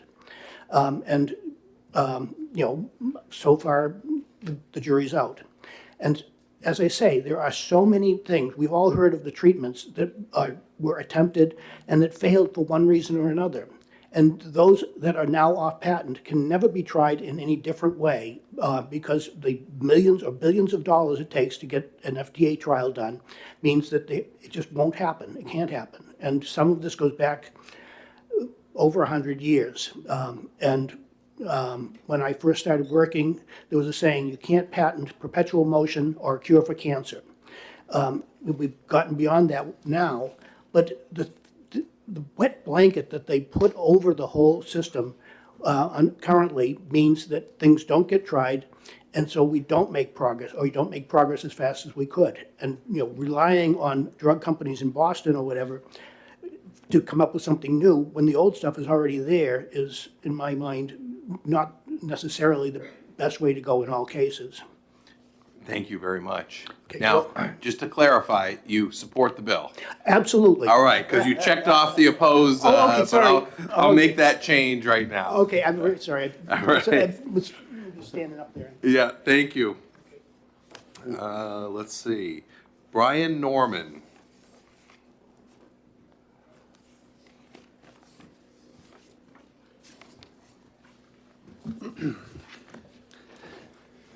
Mr. Chair and members of the committee, my name is Brian Norman. I'm here to speak in support of HB 701 on behalf of the Goldwater Institute. The Goldwater Institute has advocated nationwide for right to try laws for over 10 years now. While much of the discussion around this legislation has focused on liability reform and remote screening, the legislation would also expand New Hampshire's right to try program to include investigational individualized treatments, which are designed using the patient's own genetic information and offer particular promise to patients with rare and ultra-rare conditions. Unfortunately, individualized treatments are not available under current right to try laws, and outdated federal regulations are not designed to efficiently allow market access to these innovative genetic treatments. New Hampshire has an important opportunity to help lead the nation in solving this problem and save lives by passing HB 701. New Hampshire lawmakers have already been a leader in putting patients' rights first and cutting through medical red tape by passing y'all's original Right to Try Act in 2016. Since then, Right to Try has become federal law, and New Hampshire lawmakers went on to expand patient eligibility for its state-level Right to Try program. This bill builds on New Hampshire's leadership in this important issue by strengthening liability protections, expanding program access, and allowing patients to access individualized investigational treatments. While we know Right to Try has helped numerous individuals obtain treatment, the trouble is this law needs to be upgraded and modernized to account for rapid advancements in medicine, such as gene therapy, which aren't covered under the original law. This bill creates a safe and physician-directed pathway for those patients with rare and ultra-rare diseases who don't have treatment options in clinical trials or who need an individualized treatment approach made specifically for them. Many of the medical innovations being pioneered today all across the world have made it possible to take an individual's genetic information and create a treatment for that individual person, that specific person. The current clinical trial evaluation system, created more than half a century ago, is based on treatments for large populations, not individual patients, and this bill would help create access for those patients with rare and ultra-rare diseases to treatments that could offer them promise. Thank you. Any questions? No, thank you very much. Holly Haynes.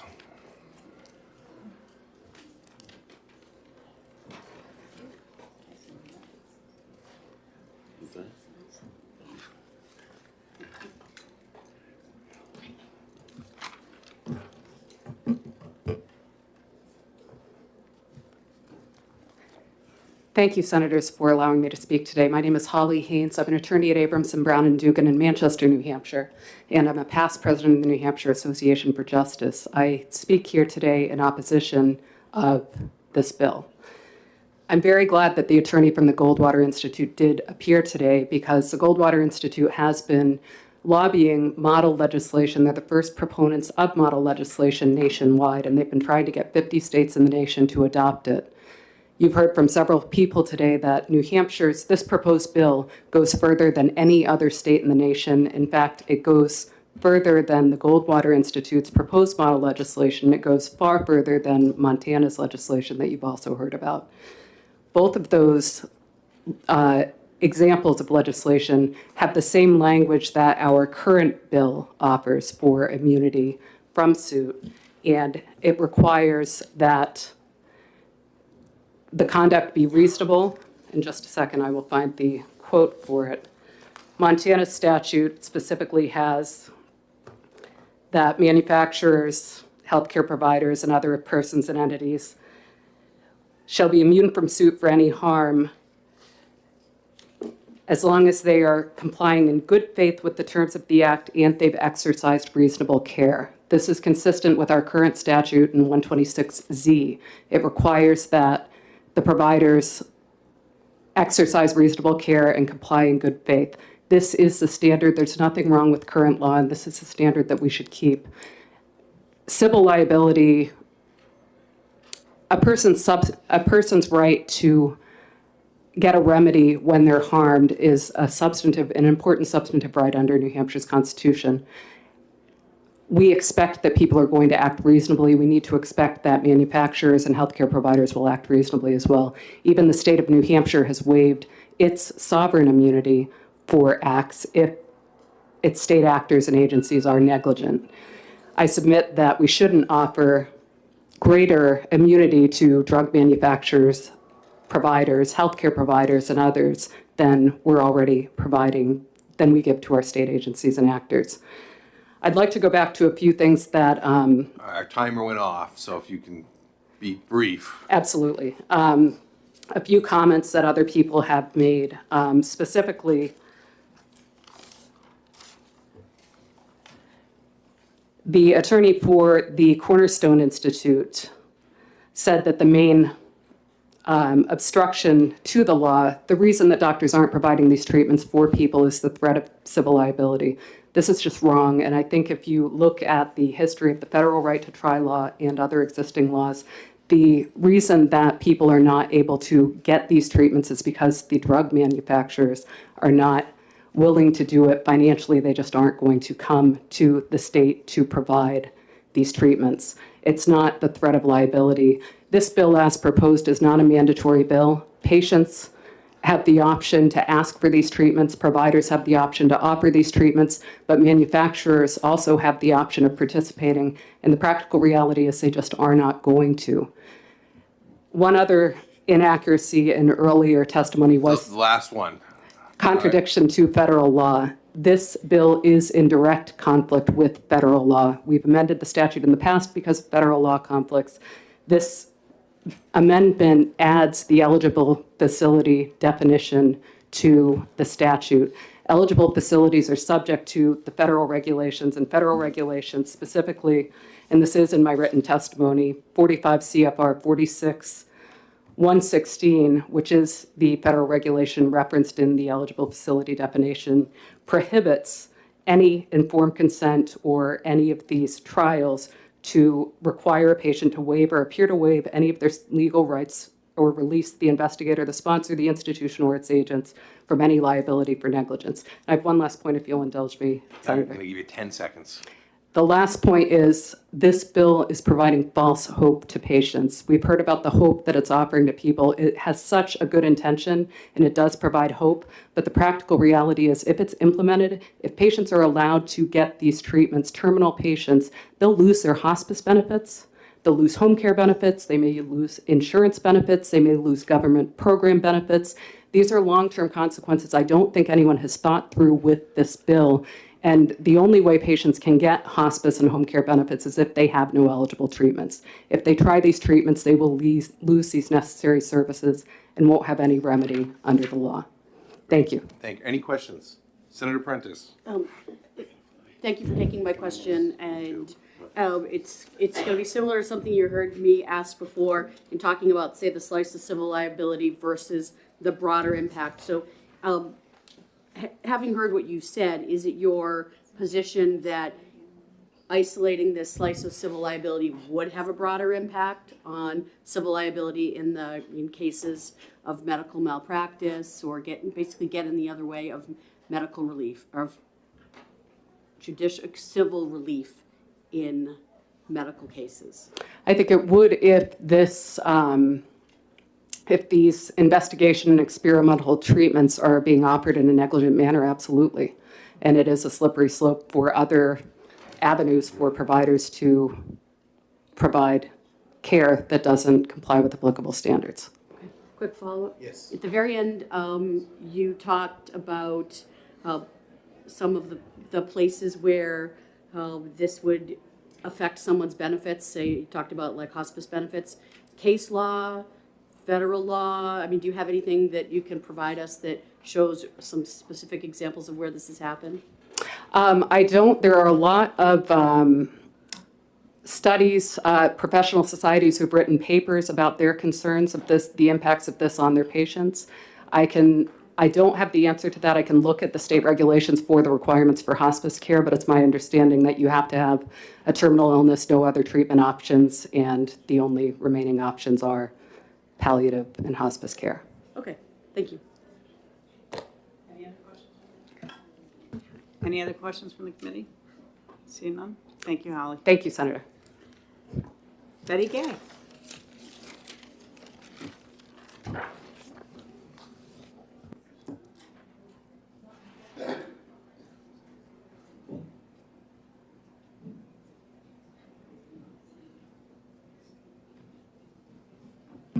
Thank you for taking my brief testimony. I have like 6 bullets, and I'll just read them off quickly. This bill prevents liability for providers as a choice of the patient. It allows patients to relieve providers of potential risk of being sued. And it allows telehealth pre-screening, which means everything to somebody who is not nearby, who is sick, who wants to find out if the trip is worth it, if they will be accepted as a patient. So the telehealth is truly, truly a blessing for people who are looking for experimental treatment because there is no other treatment for them. This would allow patients to come without their, okay, I'll try to say it better, didn't write it well. This would allow patients to come with an agreement to see the doctor in New Hampshire as their provider. I don't think that argument about whatever the state laws are for their physician, their provider in the state where they live. If they don't consult that doctor and they consult a doctor here, I don't think it matters. But, somebody else could disagree, but I don't think it's right for a doctor to say, you can't see anybody else. So this telehealth is truly a real blessing to include on this bill. I hope that this bill actually gets extended in the future. This is a really good foundational step forward. But there are people who suffer terribly who are not told that it's a death sentence. And when there's no treatment for them, I think they ought to also have this option. And then the last thing is death being imminent, it shouldn't specify delta T. It should not specify how long imminent is, because why should you want to deny someone treatment of some terrible disease simply because you want to wait till they're so sick death is closer? So thank you. Any questions from the committee? So I support the bill. Thank you, Betty. Teresa? Bastarash? Bastarash. Welcome. Thank you, committee, for your time today. I know it's going to be a long day, and I'll be brief. My name is Therese Bastarash from Loudon, New Hampshire. I am a registered nurse, hospice nurse. I come to you today on behalf of all my patients who have come to me in tears, oftentimes children, young mothers that have young children who did not meet the trial criteria for a drug that is proving to be very effective, and yet they cannot get their doctor because we do take an oath to do no harm, and the doctors concern and worry about litigation. They're at that point where they've been told there's no other option, and we come in to offer care and comfort, not to hasten, but also not to prolong. But I've seen people who were this close to qualifying for something that could have given them more time with their child and their families. And because of tort reform and lawsuits, that they would sign everything away, that they would never ever sue, are still hit with the face of the reality that they just needed another year and they may have qualified for something that could have preserved their journey. So I ask you to please consider this. As far as the attorney that was just up here to say that they would not have their hospice benefit, that's not a true statement. I admit patients every single week And if there's still treatments out there for them, that does not disqualify them from their hospice benefit. The hospice benefit is when the patient decides they no longer want interventions that are curable. You can decide to go hospice at any point in your journey, that you no longer want to go in for chemo, you no longer want to go in for labs, you don't want to go to the ER anymore, you want to be home with your dog and you want to eat your favorite ice cream and you want to let nature take its course.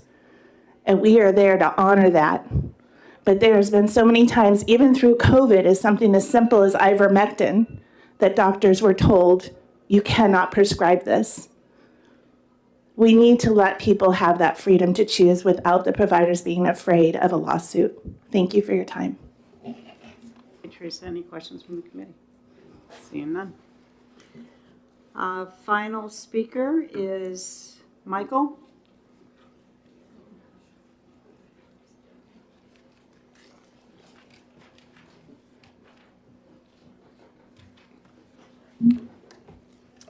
Hello, members of the committee. Michael Yakubovich, Hooksett, New Hampshire.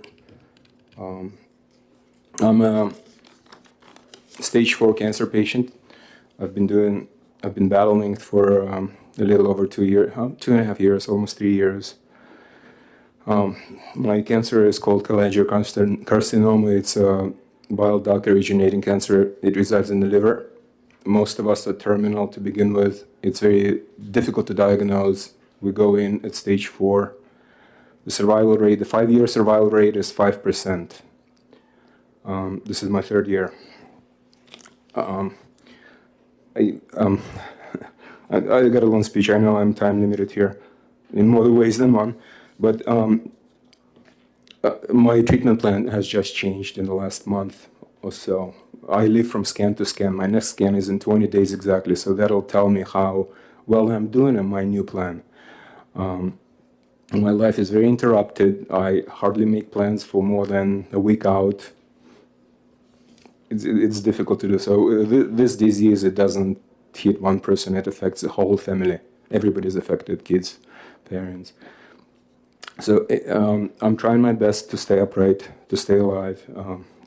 I just had an open surgery a month ago, so I cannot sit straight yet. I'm working on it.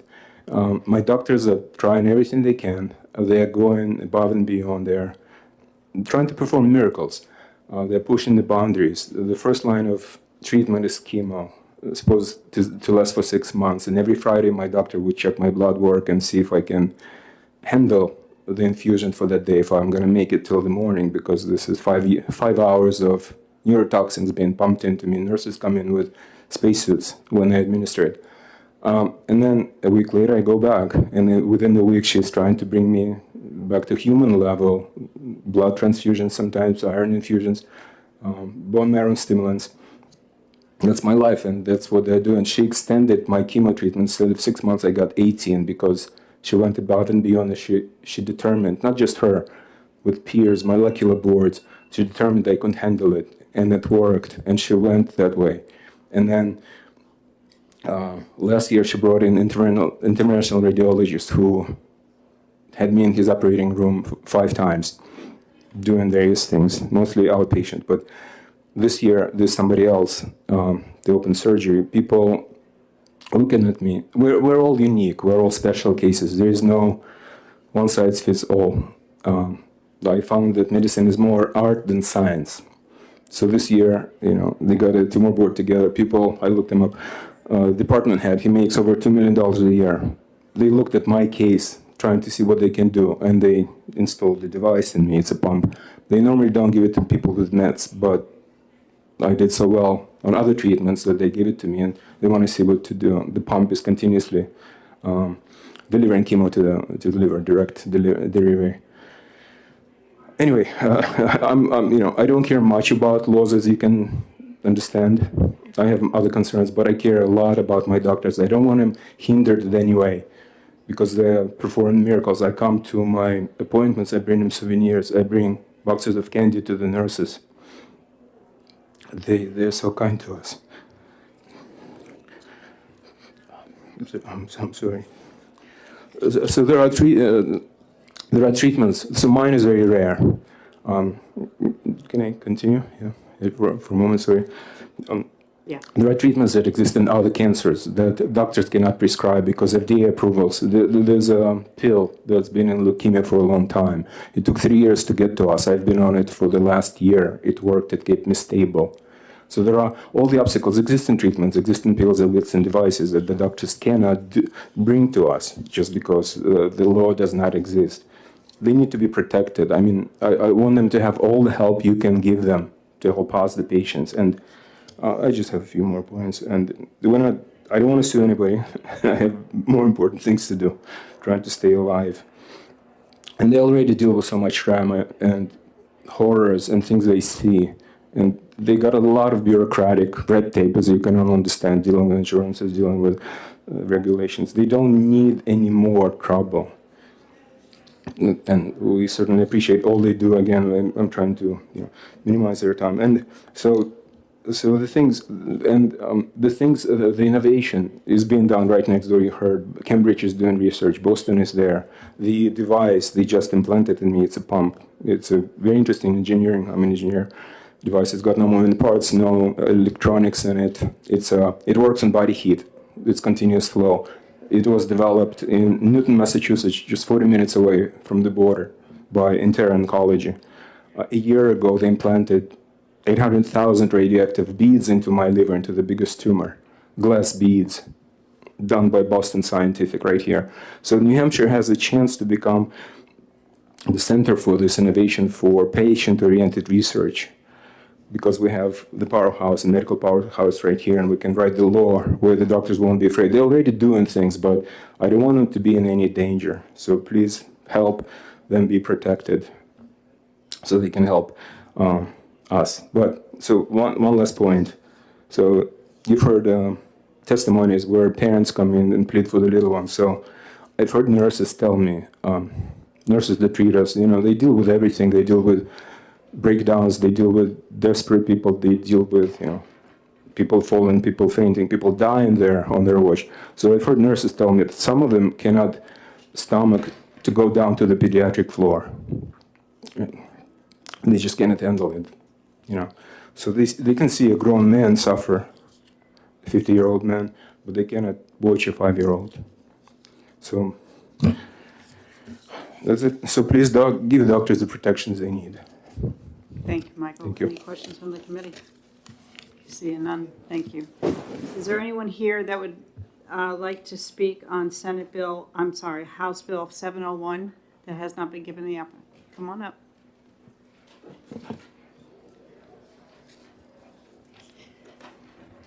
Good morning, Nancy Biederman.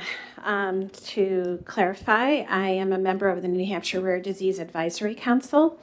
I am not speaking for the council today. I'm speaking as a parent of a child with multiple rare diseases. We actually jokingly say in our family that my child's hobby is collecting rare diseases. I will tell you, any parent that has a child with a rare disease will tell you at the beginning of their journey with a rare disease and seeing their child sick is all you want is that diagnosis. You want to know what is wrong with your child. Then comes the brick wall. First, you get hit with the fact that one doctor, after you've seen multiple doctors who diagnose your child, may have only seen this disease once in their career or only read about it in a medical book. Then the second hit comes when the realization that there is no cure. Right now, there are over 7,000 rare diseases, and 1 in 10 people in the U.S. have a rare disease. That's 30 million people and growing. 70% of rare diseases present in childhood, and it takes, on average, 10 to 30 years to get a diagnosis. Rare diseases can become chronic, progressive, and life-threatening.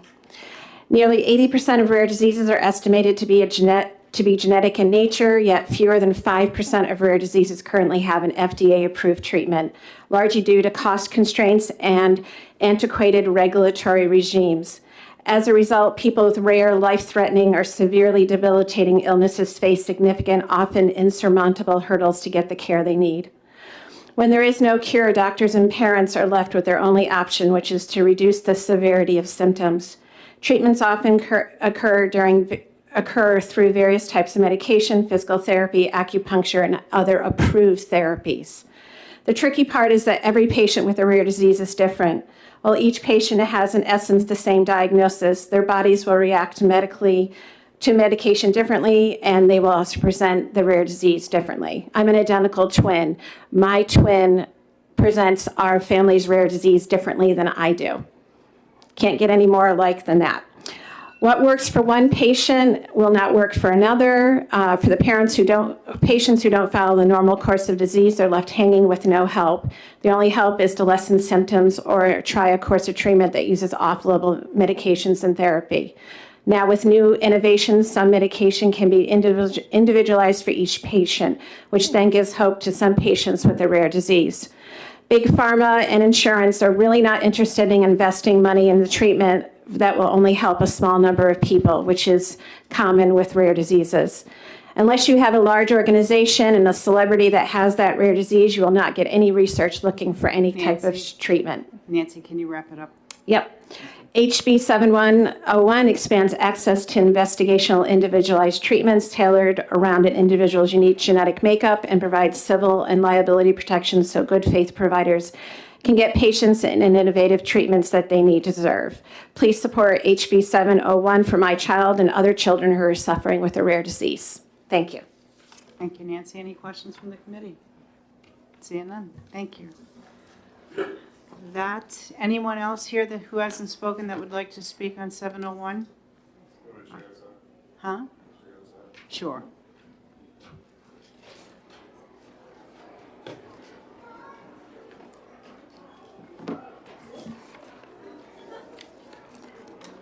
All right. I am going to end the hearing on House Bill 701, and as soon as Sophie's ready, we'll start with 712.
All right, I'm going to open the hearing on House Bill 712 and welcome the prime sponsor. Welcome. Thank you, Madam Chair. Again, hello, honorable members of the committee. Again, for the record, my name is Lisa Mazer. I represent Hillsborough District 44, towns of Goffstown and Ware. And I'm sorry in advance for my emotion. Today's a very emotional day. I have 3 really big bills to present before you. So, and I don't want to delimit the emotion that comes behind these. And I'm approaching it. I want to approach it with respect. And I'm here to present legislation that limits gender surgeries for minors, while still allowing exceptions for breast surgeries in cases of medical necessity. This bill is grounded in a simple but crucial question. Do children change their minds? If the answer is yes, and research and personal testimonies show that they do, then we have a moral responsibility to protect them from life-altering and irreversible procedures made too early. Minors go through immense physical and psychological changes during adolescence. I know some of us are further away from adolescence. I know I am, but I remember that intense time period. Medical professionals agree that breast development continues into the late teens. Performing irreversible surgeries before this development is complete can carry unnecessary risks, risks that no child should have to bear before reaching full maturity and informed consent. Gender surgeries, whether for augmentation, reduction, or other non-medically necessary reasons, involve serious risks: infection, scarring, and anesthesia complications, loss of future breastfeeding ability or sensation, and perhaps most concerning, future regret, both physical and psychological. And you will hear stories of those today. The foundation of medical ethics is simple: do no harm. When a minor's physical health is not at risk, the ethical choice is to wait. Waiting until adulthood allows for maturity, clearer judgment, and informed decisions made without pressure. That said, this bill is carefully written to include exceptions where surgery may be medically necessary. And these include severe juvenile macromastia that causes pain or posture issues, significant asymmetry that causes distress, trauma or congenital deformities requiring reconstruction, lymph node removal, and other specific health-related procedures. These exceptions ensure that legitimate medical care is still accessible for those who truly need it. But we must face the truth. Tragic consequences are already unfolding from premature surgeries. Just last year, here in New Hampshire, a woman filed a lawsuit against her former doctors. She was misled into, and she says this, into gender-affirming treatments, including a double mastectomy and the removal of all of her reproductive organs. She now lives with daily pain and irreversible loss. She will never bear or breastfeed a child. In her words, she cannot get back the life that was stolen from her. And sadly, she's not alone. Major hospitals, including those in Boston, are now restricting or stopping these surgeries for minors. Why? Because the data is clear. A study just published in the Journal of Sexual Medicine, they followed over 100,000 patients and found that those who underwent gender transition surgeries actually had increased rates of depression, anxiety, suicidal ideation, and substance abuse than those who did not. We must take this seriously. Removing healthy breasts is not just a cosmetic change. It is a profound, life-altering decision with both physical and emotional consequences. There is no undo button. Sorry. Here in New Hampshire, we have laws like RSA 639:3, which states that the tattooing by any person of a child under the age of 18 constitutes endangering the welfare of such child and is a Class B felony. But it's okay to cut off their perfectly healthy body parts. This legislation is not anti-trans. You're going to hear that today, that that's what this is. It is not. It is responsible. I have friends in this community. It draws a careful line, protecting minors from elective surgeries while allowing medically necessary procedures to continue under professional discretion. I urge the committee to support this bill. Last year, we did pass a bill that prohibited bottom surgeries for minors. Remember, we're talking about minors, not adults. These are children. And that bill was passed this year. And this is a continuation of that protection of children. And we need to protect these vulnerable kids from decisions they may and most likely will one day regret. A lot of them are. And again, you will hear that, while still ensuring those with serious medical needs can still access the care they require. I thank you for your time and your consideration. Thank you, Representative. Any questions from the committee? Senator? Thank you, Chair Birdsall, and thank you, Representative Major. So here, two things, but the first one is, and I understand this is about minors. Like, yes. You've laid your case out. I hear you. Where are the parents in this? Because there's all of these conversations about respectfully parental rights. Sure. You know, my daughter just turned 20. She turned 28 today at 4 Yeah. or 9 this morning. But she was under my medical direction, Yeah. with few exceptions, up until she hit the age 18. Yes. So where is this line here? Yeah, so- we're drawing, and what's the role of parents? Yes. Thank you, Senator. Yes, I hear you. And likewise, I'm a huge proponent of parental rights as well. But there are instances in which the legislature does get involved when harm starts happening to children. So like tattooing, like going to tanning salons, we have built laws around that with even with parental consent. You can't do that.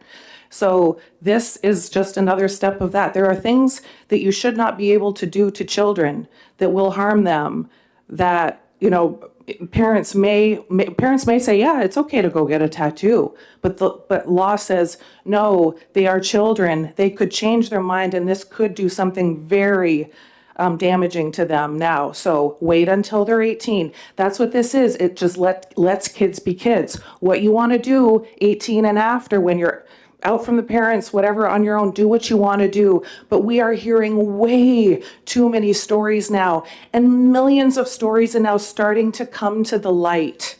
They are coming to the light of what these procedures are doing to children.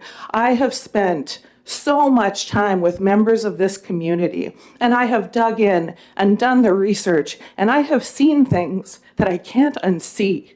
And that's why I am such a proponent of this right now, because I'm seeing these. You'll hear the testimonies of even children that come before you, and my heart breaks for them, because gender dysphoria is real. That is a thing, and I have compassion for that. But at the same time, the ideology, these are not scientific facts that they're being provided. It's ideology right now. The science is not behind this.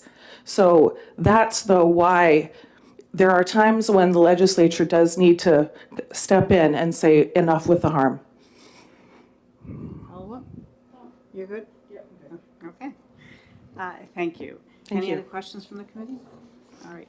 I just have a couple questions. There are a number of state reps here who signed up in favor but did not sign up to speak. Is there any other state reps? Erica. You didn't sign up. I think I'm on the other sheet. Oh, okay, there's another sheet. Okay. Come on up.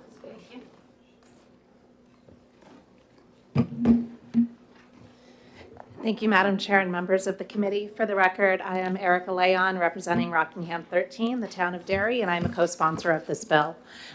This bill is unfortunately needed to address a lie. The lie is that surgery can fix you and make you better. I've had 2 surgeries in my life. When I broke my femur, they had to put a metal rod into my femur so that it'd be strong enough to work. They did a fantastic job. The guy who invented it did the procedure, but I'm still worse off than I was before. We're talking about breast surgeries.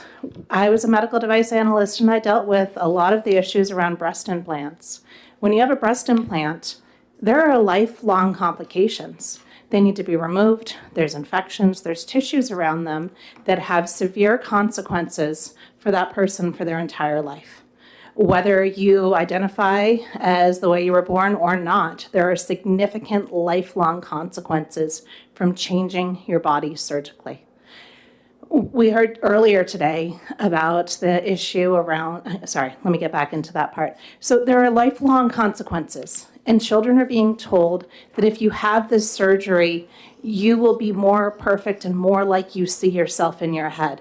But surgery always has challenges. It never ends up being as good as anybody expects. Cosmetic surgeries have a huge revision rate because people's expectations for them are always higher than the outcomes. We are setting children up for failure when we greenlight these procedures in order so they can change healthy tissue in order to better meet what they believe that they should look like. We drafted this language very, very carefully. Gynecomastia, people brought up, that's when boys' breasts have developed too large. That is included as a reason for the surgeries, and so is the symptomatic macrosomia, which is when your breasts are so large they cause you physical challenges. There's no similar term for gynecomastia because if a boy has breasts that are causing physical injury, it's not going to have a different diagnosis code. That's why both gynecomastia and symptomatic macrosomia are called out. This isn't any sort of discrimination to say that boys can have their breasts removed if they consider themselves boys, but not boys who want to be seen as a female. Additionally, if I can just add a touch more, A little bit. this also I grew up in Southern California around all of those girls that want to be part plastic, and a lot of them end up being part plastic. This also prevents girls who don't see themselves as stereotypically feminine and don't see themselves looking like their image of what a teenage girl should look like from getting breast implants. While we don't see as much of that here, that is a significant issue around this country. We are seeing lots of teen girls who are getting implants so that they can fit their stereotypical view of themselves, and that is harmful too. That's why this bill is written to say that unless there is an infection, an injury, or a cancer, or the symptomatic problem from the breast being too large, you can't have that surgery until you're 18. I think that it's a good, safe, protective effort because our children are being misled that this surgery will make their life better without recognizing the long-term consequences. So with that, I'm happy to take any questions. Any questions from the committee? Seeing none. Thank you, Thank you. Representative. Are there any other representatives here that would like to speak? Representative Prudhomme O'Brien, come on up.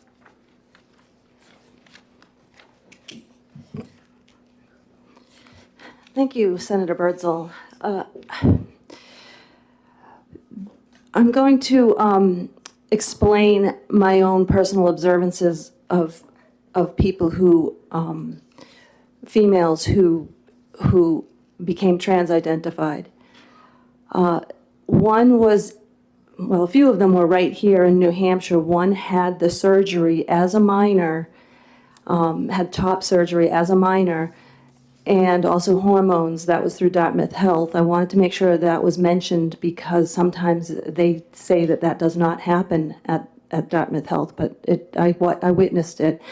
And at the time, this was a different family, and I was trying to be very respectful of parental rights. I didn't really have an opinion. It was just somebody I knew, and I just didn't really share my own thoughts about it because it was new to me.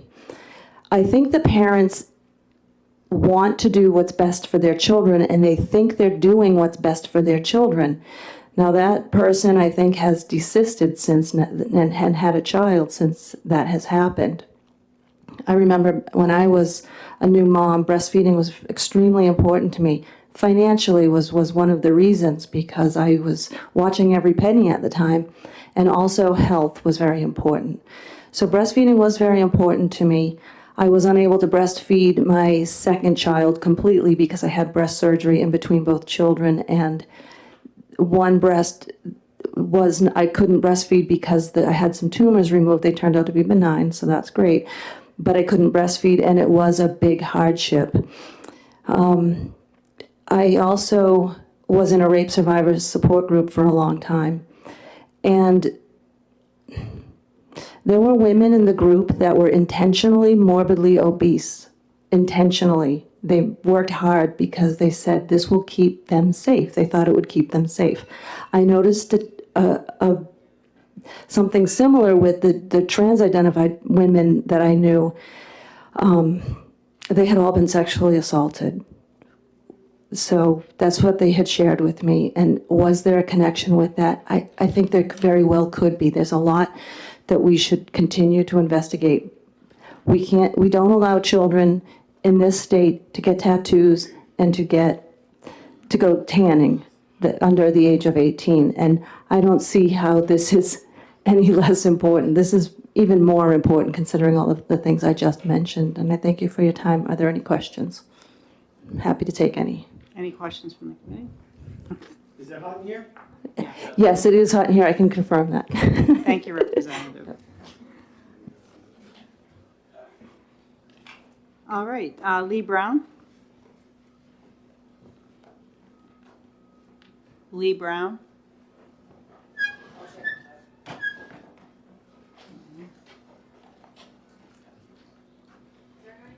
Would it be Leroy Brown? You have to be a certain age to understand that one. Oh, that's right. Isn't there a song from this Something like that. Okay. We can sing it in here if you like. No, this is fine.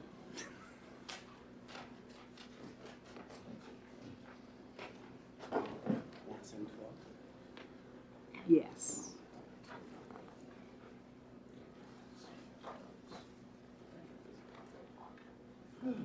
Welcome. Thank you.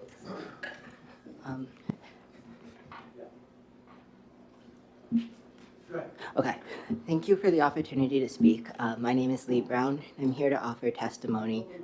Oh, yeah, sorry. In opposition, as a New Hampshire resident from Lebanon, a medical student, and as a transgender person, it is from that personal experience that I'd like to share some of my own perspective on this issue.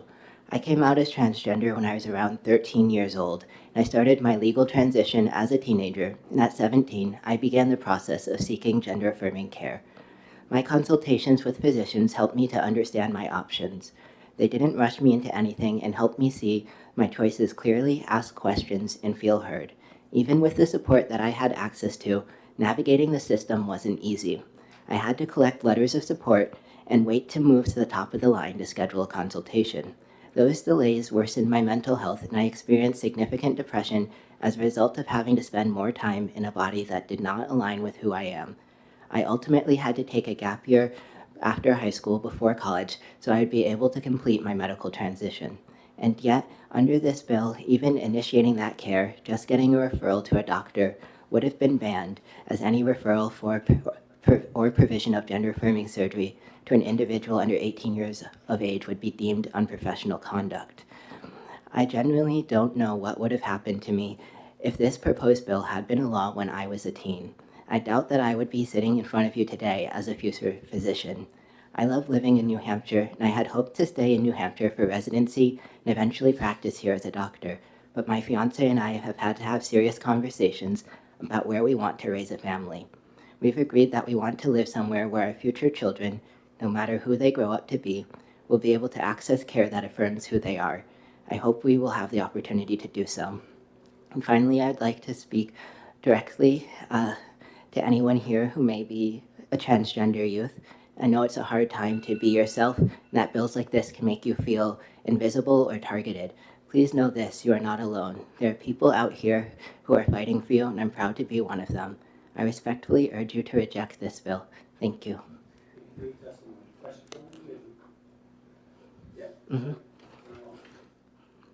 Thank you, Mr. Chairman. Thank you for your testimony. I heard you say that even a prohibition of consultation may be prohibited? Yes. That under the age of 18? Correct. Is that what you're seeing in this bill? Yes. It said any referral for or provision of gender surgery. So the referral would be required for somebody to access the consultation. Okay, great. Thank you. Thank you very much for your testimony. Torrance? Torrance Becker? Is it Torrance or Terrence?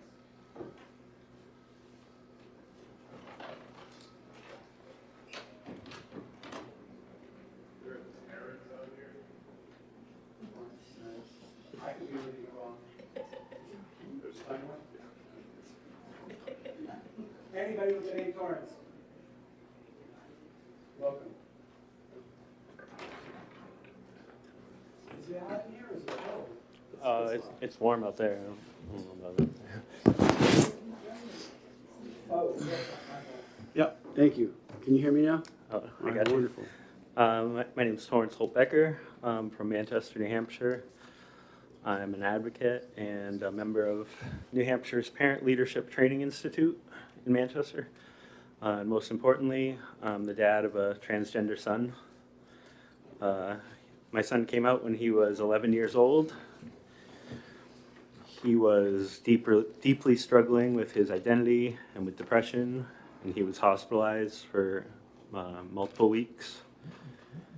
But with support from his family and from therapy and eventually affirming care like puberty blockers and hormonal birth control, he found himself again. Today he's 14, he's thriving. In December, he helped lead his cheerleading team in Manchester to 4th place at the Nationals in Florida, and he's doing amazing. So he went from a hospital bed to the national stage, and I think that's the power of support and acceptance.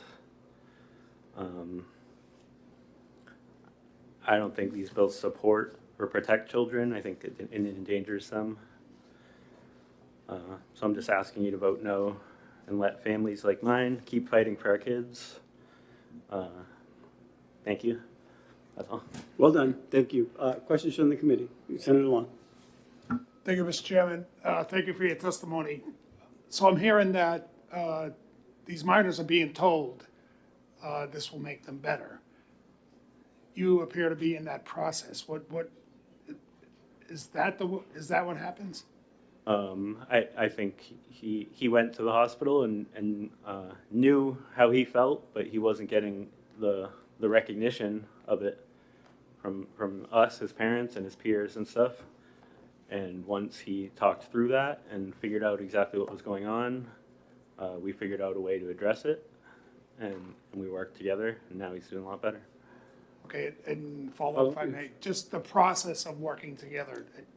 Is that a week? Is that 2 weeks? Is that a month? Is it 3 months? No, we've been at it every day for the last 3 years. I think we made great strides after maybe the first year.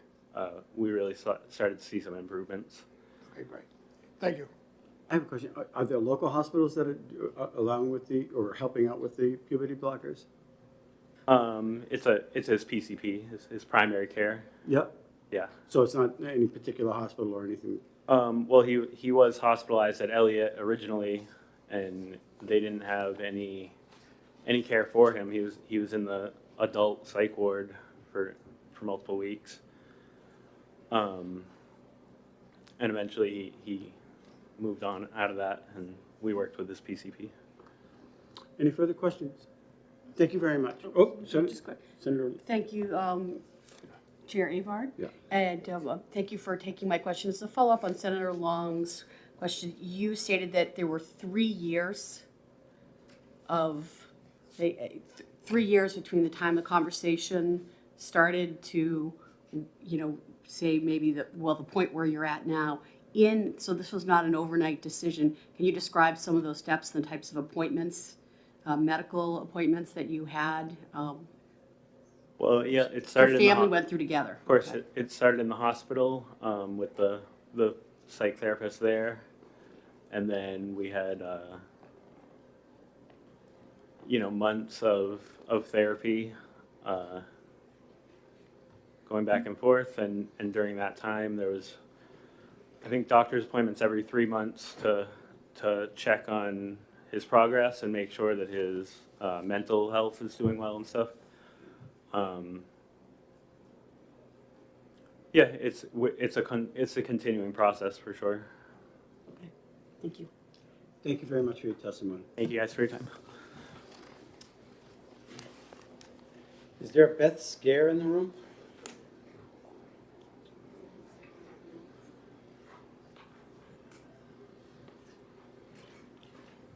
You're from Nashua?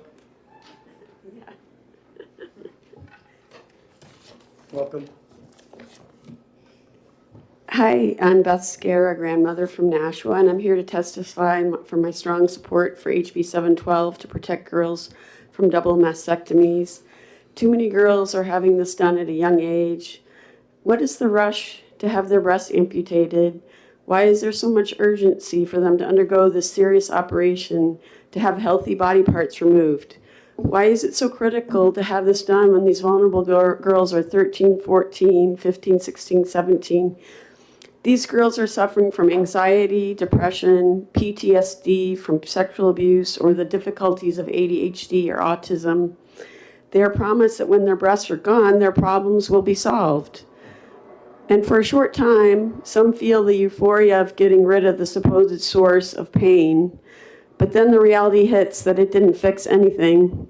They have the same problems they had before, compounded by the pain and trauma of losing healthy body parts.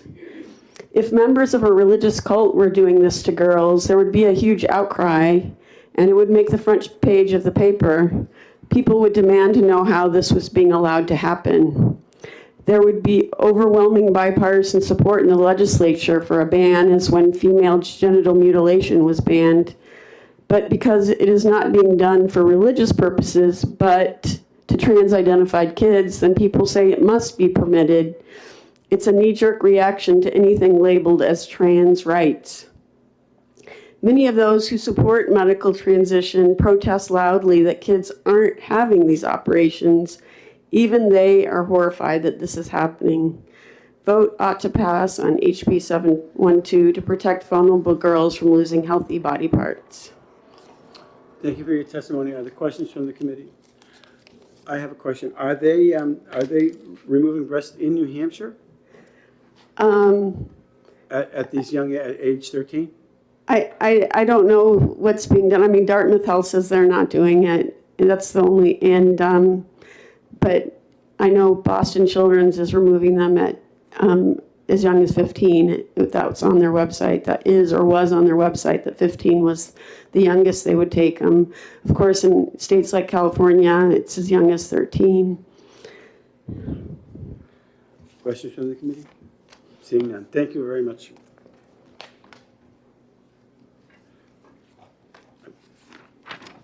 Evelyn? Is it Ullman? Ullman, yes. Yes. Welcome, Evelyn.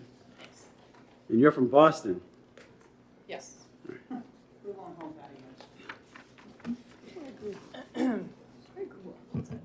You grew up in Boston? Outside of Boston, yeah.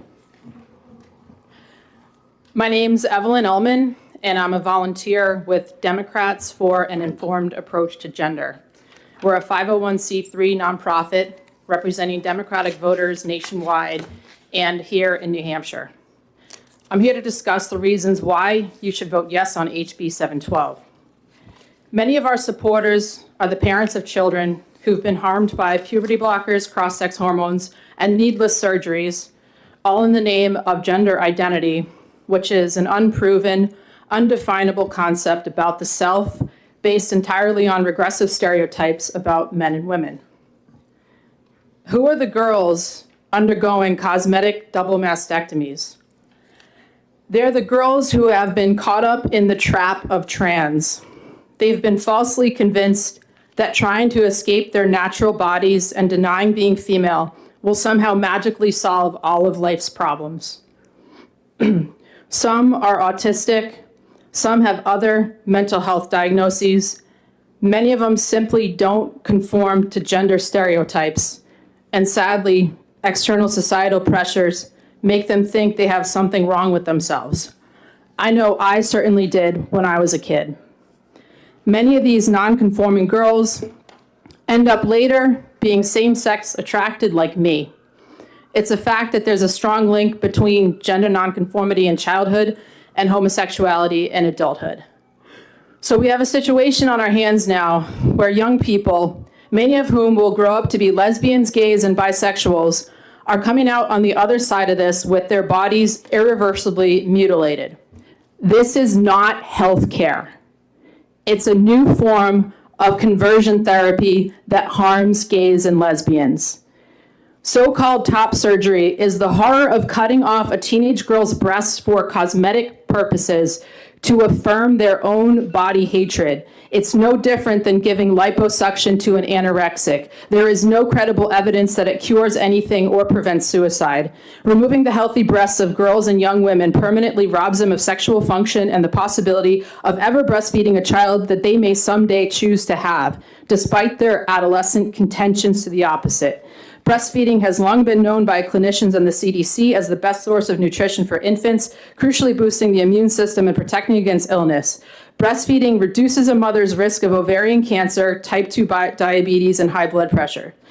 Teenagers do not comprehend the significance of these benefits. They're incapable of giving informed consent for something that will rob them of future choices. This should not be hard to figure out for those who support evidence-based policy, who follow the science, and who want to protect the vulnerable. Please help these girls grow into adulthood with their bodies intact by voting yes on HB 712. Thank you. Can we have that your written testimony? Do we have that already? I didn't turn it in, no. Would you mind? Yeah, no problem. Now, other questions from the committee? I have a question. The doctors, I don't know if you know this answer or not, but are the doctors able to determine before they do these surgeries whether a child is suffering from gender dysphoria, or are they allowed to ask that question, or are they allowed to do that research on an individual who might be suffering from To the best of my knowledge, they're just given a script to do it. I don't think those surgeons, the plastic surgeons, aren't psychologically evaluating the patients. They're just given a script to go get their breast chopped off. You brought up conversion therapy in your testimony, but that's not allowed in New Hampshire anyway. Gender affirming care is a gender affirming care is a form of conversion therapy on gays and lesbians, because these kids are being told that they're probably born in the wrong body and they should go get surgeries and hormones when these kids would normally just grow up to be gay. Thank you for your testimony. Are there any further questions? Thank you. And thank you for handing that in. We appreciate it. Doug from Goffstown. Doug Rounds, or Pounds. I say that right? Yes, pounds like 16 ounces. Okay, great. So my wife and I are married, and no matter how much we eat, we'll always be 2 pounds. My kids were ounces. They grew up to be pounds. I love the dad jokes. Yeah. Well, you got to have good dad jokes when you have kids. Welcome to the committee. Hi, thank you. Again, my name is Doug Pounds. For the record, thank you, Madam Chairman and honorable committee members, for allowing me to testify today. I'm testifying in support of HB 712, and which I believe is inextricably linked to HB 377. I've signed up for both, but consider this my testimony for both, if please. Anyways, to stop mutilation surgeries and hormone blockers and cross-sex hormones for minors.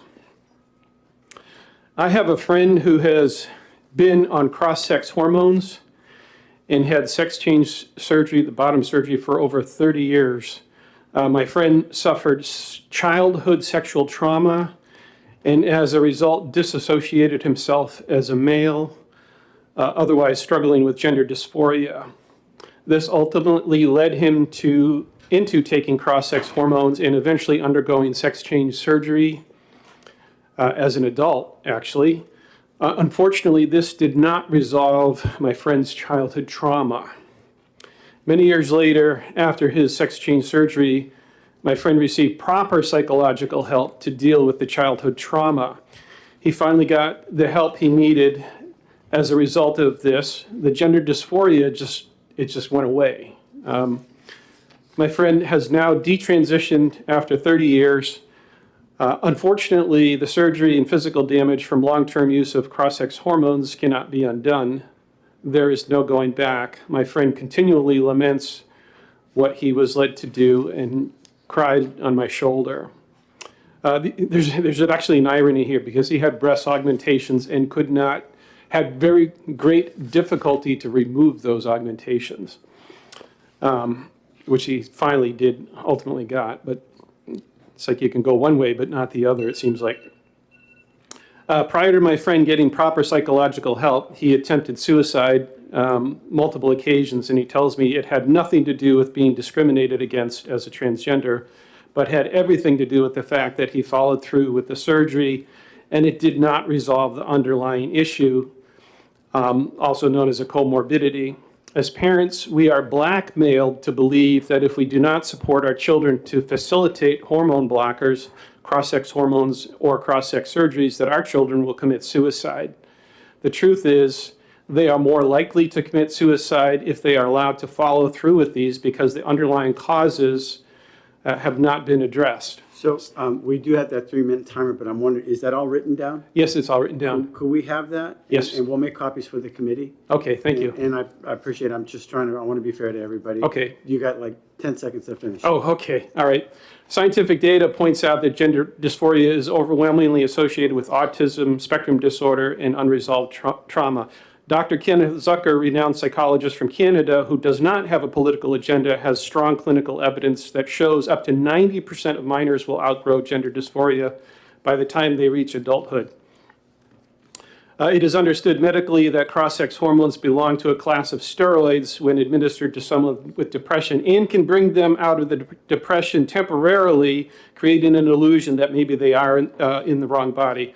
When administered to someone with gender dysphoria, this gives a false sense of, to that person.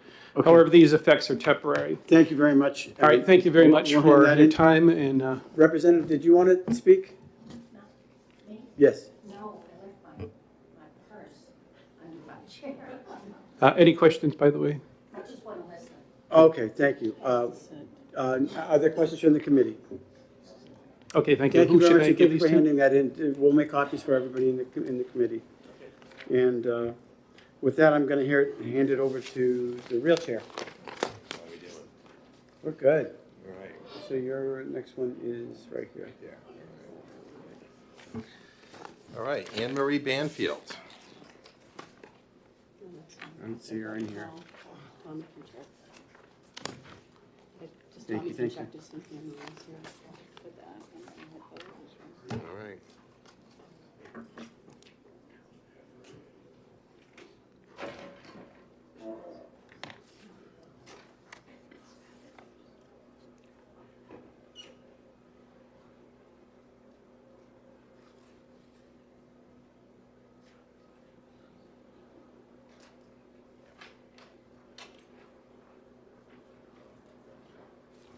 All right, we'll move on to Courtney Tanner.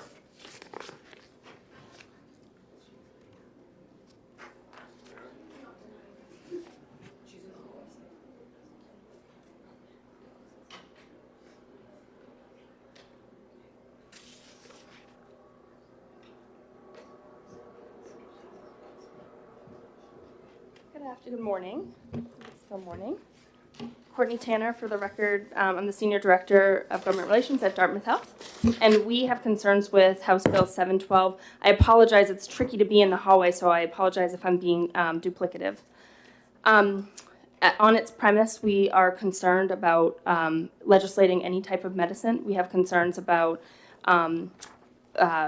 provisions that would create penalties for our providers.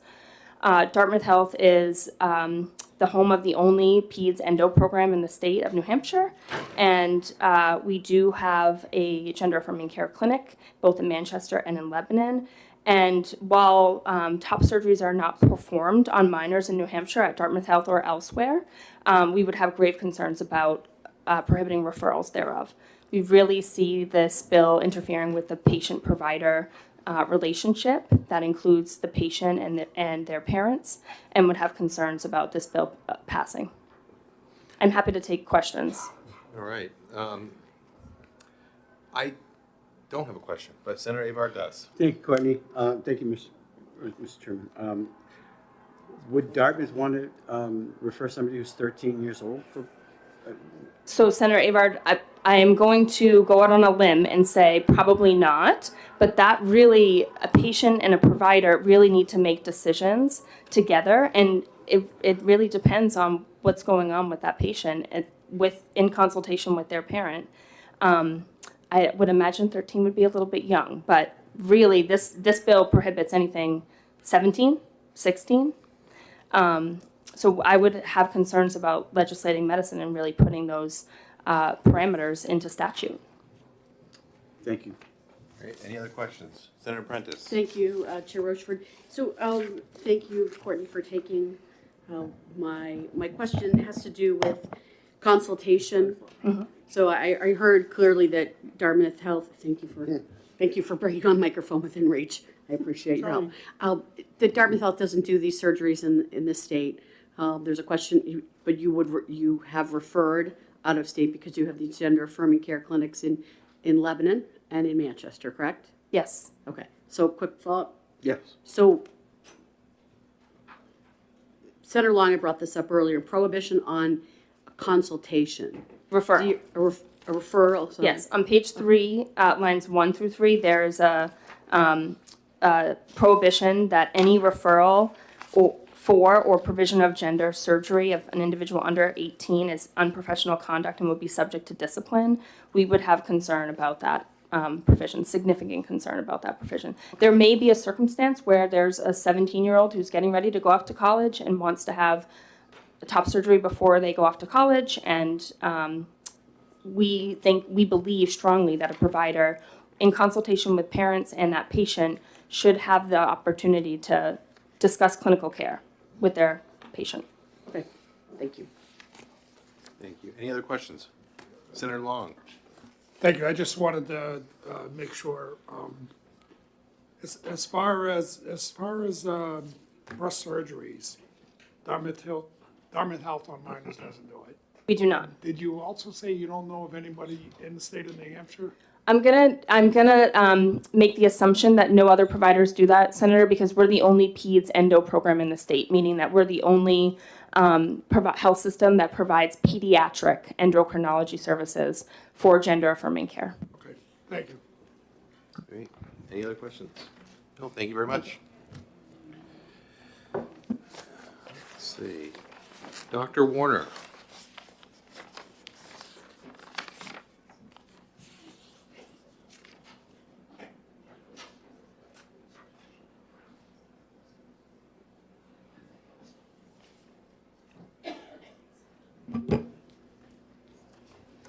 Thank you very much. I appreciate that. I'm Dr. Debbie Warner from Littleton. I'm a psychologist. I do have testimony for you, which we can pass out.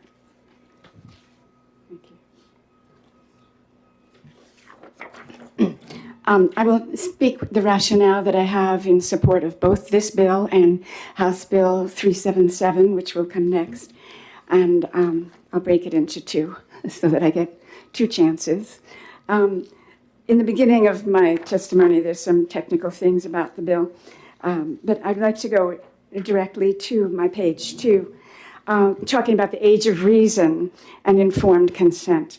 I served on I have 5 decades of experience in psychology and family practice in multiple settings and with multiple ages. And I also served on the New Hampshire Licensing Board of Mental Health for 4 years and the Board of Psychologists for 6 years. I was a founding commissioner on the Psychology Interstate Compact, SIPACT, and that covers 40 states and is still growing. The standards of licensing and the provision of care are very familiar to me. And one of the important aspects of this is informed consent. It is at the foundation of all care that is provided. And one needs to make sure that the patient understands what is happening to them and what their risks are, what the benefits are, and what the long-term consequences are.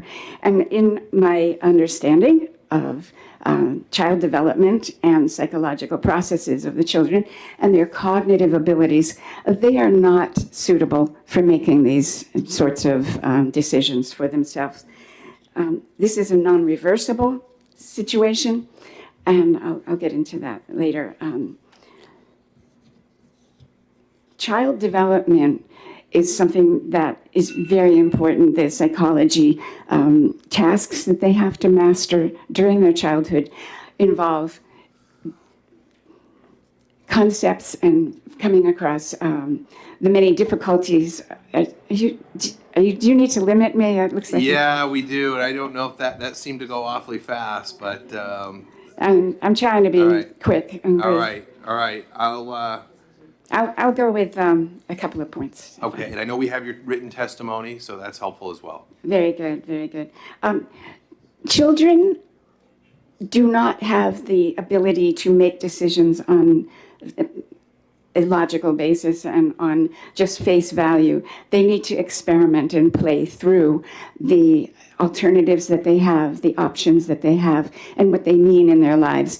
They play, and all the foundations of play are that it's not permanent. everything they try on needs to be reversible. Whether or not they want to be a fireman or a cook or a veterinarian, they'll try that on and they'll play through it. And through that process, they gain depth of understanding and they gain maturity. It is very important that we preserve the non-permanence of their decisions, and that is why I am in favor of this bill. All right. How's that? Good job. Thank you very much. We appreciate that. Thank you. Any questions for Dr. Warner? No, thank you very much. All right, thank you. Michael Haley.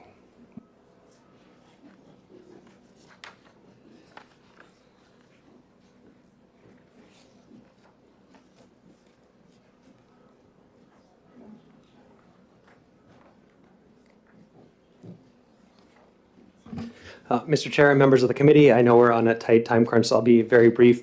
I have a little bit more to say about HB 377, but with respect to this bill, I just wanted to talk about the referral provision that has already been highlighted earlier.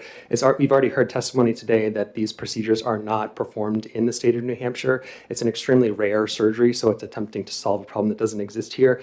And the referral provision is vague in that it's not really clear what a referral is.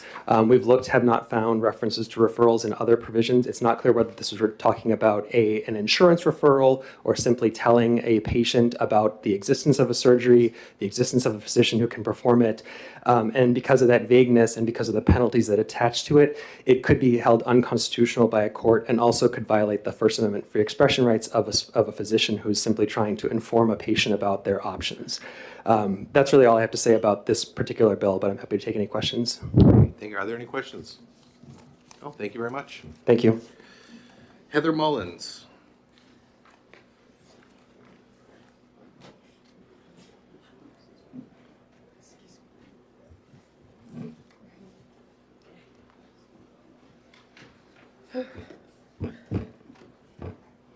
Hello, I'm Heather Mullins. I'm a resident of New Hampshire. I'm also a mom, and I'm also an independent reporter. I am speaking in favor of these bills to ban this for minors because of several reasons, not enough to cram in this testimony, but more importantly, I think that as a person myself, I have tattoos on my body that I regret getting when I was a teenager. Now I actually have a rule that if I want to get another tattoo, I'm going to put it in an envelope, mail it to myself, and in 3 years, if I still want that tattoo, maybe I'll think about getting it. So I can only imagine what these young children, years from now, after they have this irreversible damage done to their body, are going to think about the adults in this room advocating for their mutilation. And it is horrifying to me that when you have a dad coming up here saying he brought his son to a hospital and his son was in a psych ward, and then somebody is in a room grooming this child into thinking that they need to mutilate their own body, that's horrifying. And what we need to be asking ourselves is, are these trusted authority figures in schools, in doctors' offices, in therapists' offices, are they grooming children, which is an actual thing? It's called psychological abuse, psychological manipulation. That's unacceptable. So you can either keep your comments to yourself or you can leave. Thank you. So I actually went to college and I studied psychology, abnormal psych, child psych, sociology, and human sexuality. And I can tell you there are lawsuits all across the country where therapists are sued because they plant things into the minds of vulnerable people. Our most vulnerable people are the ones suffering from gender dysphoria. That is a psychological ill that does not require a physical solution, the mutilation of their body. We need to start treating mental health with mental remedies, not physical castration of our children. Thank you. Thank you. And if you have any questions. I have a question. Yes, go ahead. Sorry. Yes. Thank you. It's Heather, correct? Yes. So the first time I've heard the word grooming today has been right now with your testimony. So is it fair to say, or help clarify for me, that you equate the mental health care that dad was describing that his child received as equitable to grooming? I would say if you are a trusted authority figure and you are telling a child that they can be something they're not. So you're grooming them, right? If a child comes to you and says, I think I'm the opposite gender, and you lie to that child and gaslight it into believing they can be something they physically cannot, and then you encourage that child to go down a path that suggests they should chop off their own body parts, that is a phase through the grooming process. Yes. Follow up? Thank you. So Heather, is there medical, clinical evidence that supports Yeah, your so assertion on this? on the grooming portion, I mean, there was actually a study, the UK just... I'm looking again for the equity for mental health treatment and grooming. I'm looking for you to link those two with clinical evidence. Yeah, I mean, I'd be happy if you provide me with your email. I can send you. I'm an investigative reporter, so I've interviewed people that have detransitioned, that, you know, went through these surgeries. One in particular was featured in a documentary by the Daily Wire, and she had bottom surgery, and after that, she had several inches of pubic hair growing in her urethra and had lifelong sepsis. So when you think about this, who has the motivation? What's the motive for driving all of these children to chop off their body parts? It's because they become a lifelong consumer of the big pharma companies, right? There's a price tag on every single child that is taking puberty blockers for the remainder of their life. And a lot of those big pharma companies that produce these pharmaceuticals pay the lobbyists that are in this room. So if you actually do the background digging, you can find the real motive for this. But at the end of the day, there is no longitudinal study that suggests... We're not going to assign motives here. Okay, fine. We don't have to go into that. So yes, there is plenty of evidence that it is grooming a child. And I'm happy to provide you with as much information as you'd like. And we can make an appointment. I'll come back and sit down with you. I mean, I've been covering this for years, and it's horrifying. It truly is horrifying that we would even be having a discussion about removing body parts of perfectly healthy children for a psychological disorder. Thank you. I would ask you, if you do want to follow up, please, you're welcome to follow Yeah, up. absolutely. I'm happy to. All Thank right, you. thank you. Kathy Stratton.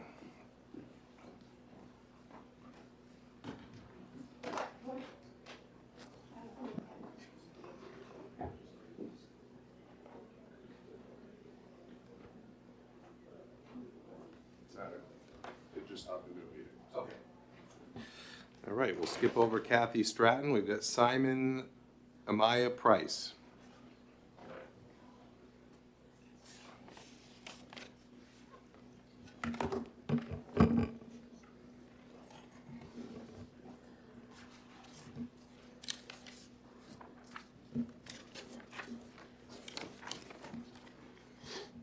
Good afternoon.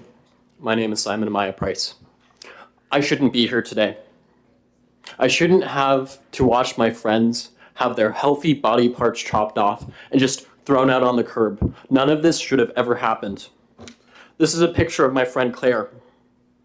She is 14 in this picture with fresh mastectomy scars. She was not old enough to drive, to drink, smoke, or get a tattoo, but she was old enough to have her breasts removed. She asked me to show you this picture because people say this doesn't happen to children. Then you show them proof, and they say it's a good thing. Is it a good thing that Claire, my friend, Prisha, or my girlfriend, Luca, will never be able to breastfeed?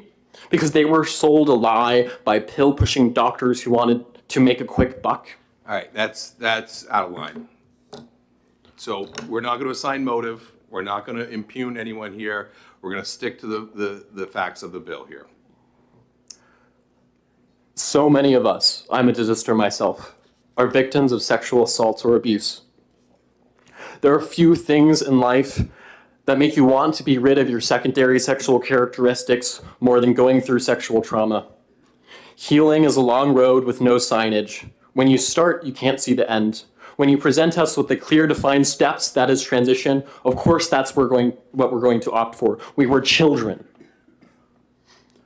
Here in the state of New Hampshire, at least 43 children have had their breasts removed.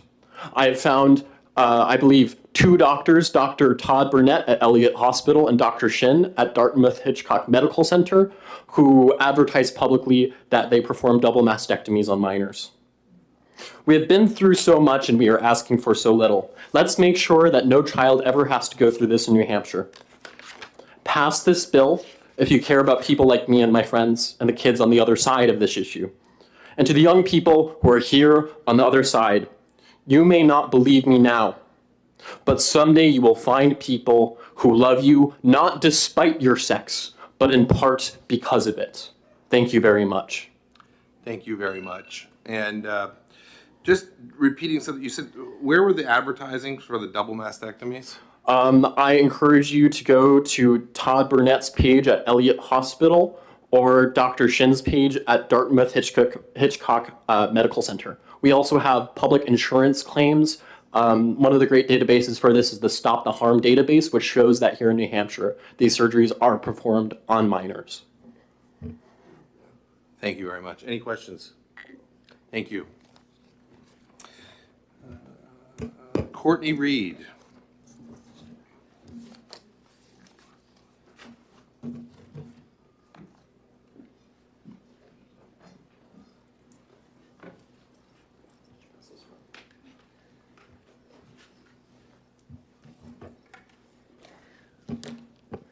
Hi, good afternoon, members of the committee. For the record, my name is Courtney Reed. I serve as policy advocate with the ACLU of New Hampshire, and I'll be speaking in opposition to this bill.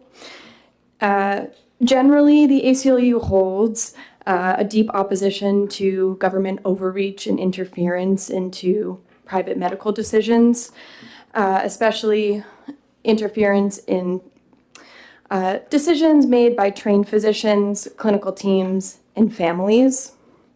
There are also concerns about the sex classification in this bill, but I will talk more to that point when we get to HB 377. What I do want to highlight in this bill in particular that's already been voiced is concerned with the referral provision. Beyond the 14th Amendment and parental rights concerns that HB 377 and HB 712 raise, there are some First Amendment concerns with this portion of the bill. The courts have time and time again sided with or have agreed that referral bans infringe on First Amendment rights, and I would urge the committee to look at an Eighth Amendment decision in Brant v. Rutledge particularly, that also references this in light of a gender-affirming care ban, noting that a referral ban bars speech. And in the context of HB 712, this referral provision, I think is vague, as we spoke to, because it will chill physicians that might want to provide a referral for care that is in a legal jurisdiction. I think there's a lack of clarity where that presents. Also understanding the waiting limits that a lot of this care has. There's, I think, the question of whether or not a referral for a patient at age 17, perhaps wanting a procedure before they go off to college, who might receive the surgery at 18 would also be in violation of this bill. And the disciplinary actions are wide-ranging. I'm happy to answer any questions. I have a couple more points I'd like to make. Thank you so much.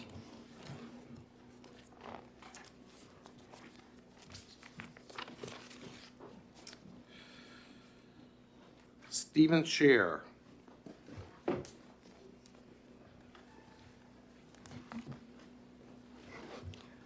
Stephen Scher, Nashua, New Hampshire. Thank you for this opportunity to speak, Chairman and honorable committee members. Claire, a 20-year-old transitioner, said of her mastectomy at 14, if a 14-year-old girl comes to you and says, this isn't just teenage angst, I actually have a magical male gender spirit, and you need to cut off parts of my body or I'm going to kill myself, your response shouldn't be right away, sir. Why are we even discussing whether we should allow surgeons to remove healthy breasts to improve mental health?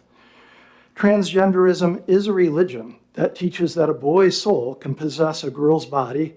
This gender identity, not the body, is the authentic self, and failure to affirm it will likely result in suicide. Our libraries teach little girls that if they hate pink sparkly dresses and love to splash in the mud, they're boys. These delusions are affirmed in school safe spaces and online communities, and our conversion therapy bans make it a crime for therapists to say otherwise.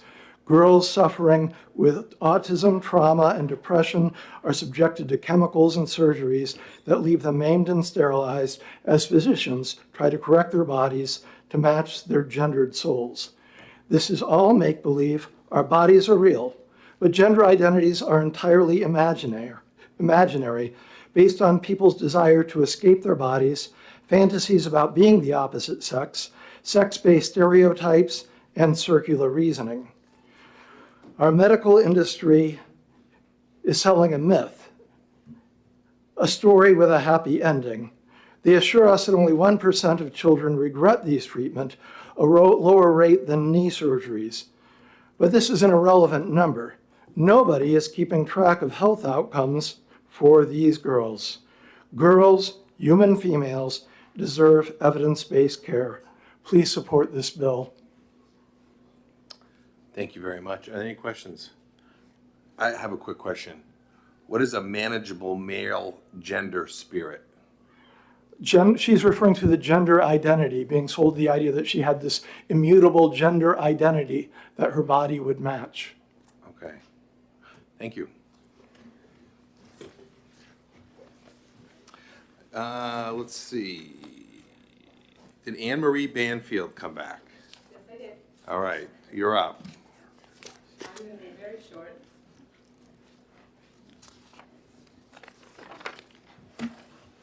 I'm going to be very short since I'm sure you heard a lot of good testimony today.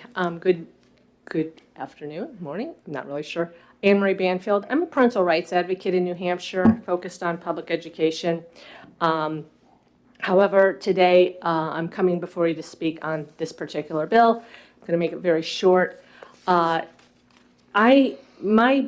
focus is to help parents and to really help parents manage through public schools, to keep their kids into schools, things like that. So when I looked at this bill, I thought, you know, there are times where the state steps in to protect a child. There are times where parents are disregarded, and that's a very big hurdle. But when you are talking about a child and removing body parts, this is a time where the state needs to step in and needs to say, wait a second, you're not an adult yet. I mean, my son made a mistake getting a tattoo when he turned 18. Didn't like it a few years later. Of course, I told him, but he didn't listen to me. But I just can't even fathom the thought of doing this to healthy girls and thinking that this is okay. I have family in the medical field. They don't believe it's okay. It's a corruption of the medical field. I'm not going to continue because I'm sure that you've heard a lot of what I probably would say. So I just thank you for your time. Thank you. Any questions? No, thank you very much. Okay. Nancy Brennan.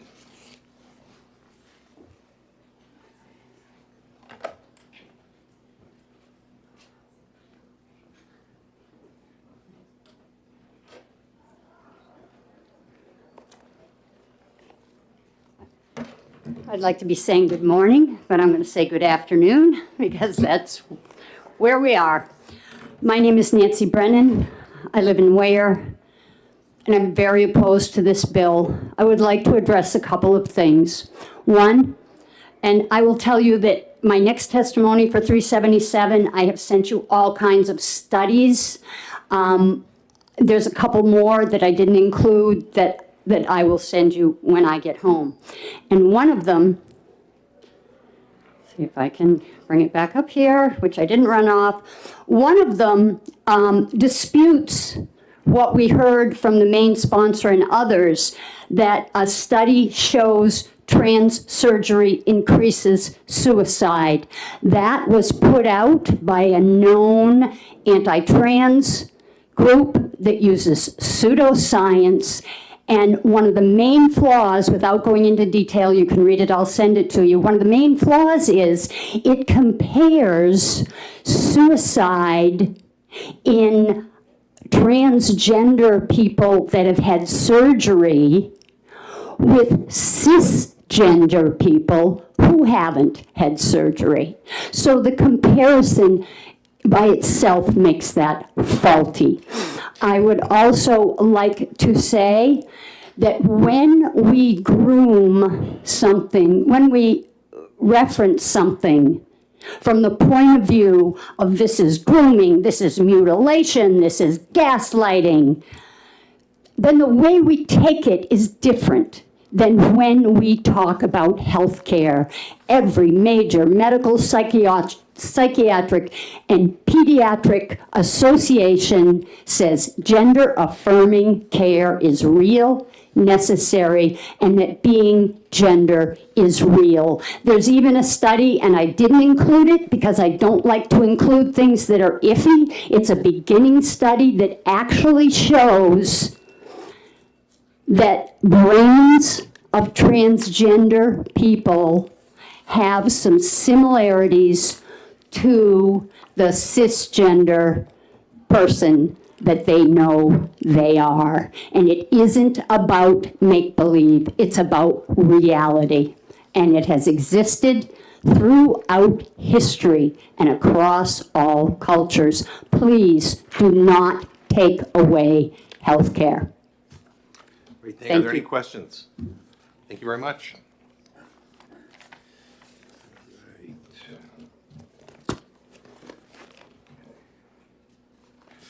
All right, next one is Bonnie Bruno.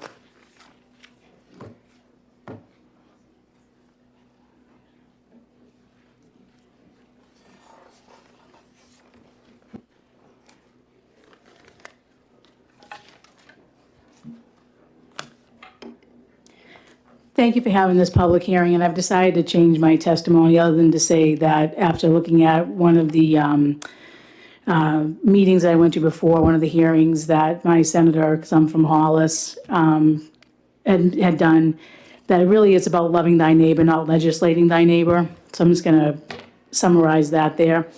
But I've decided to not go with this testimony and just basically say that, for every story that's told that is heartbreaking from hearing it, that somebody's life they feel was ruined, there's probably another story for somebody who went through different surgeries and transitions that saved their lives. So, that subjective stuff is real on both sides.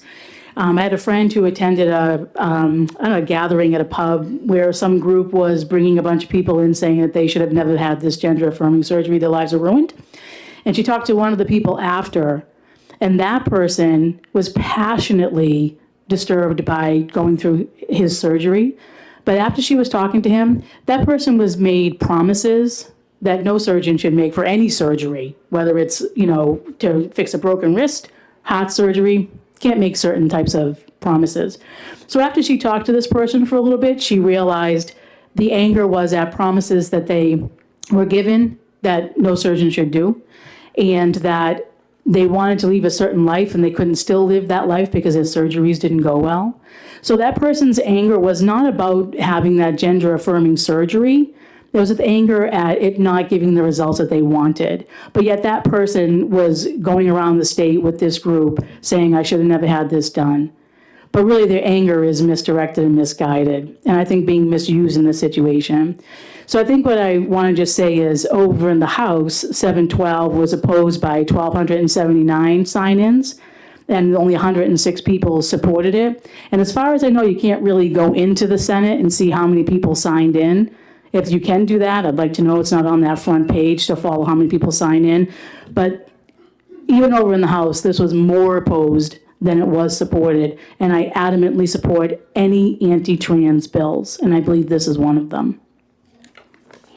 Any questions? Thank you very much.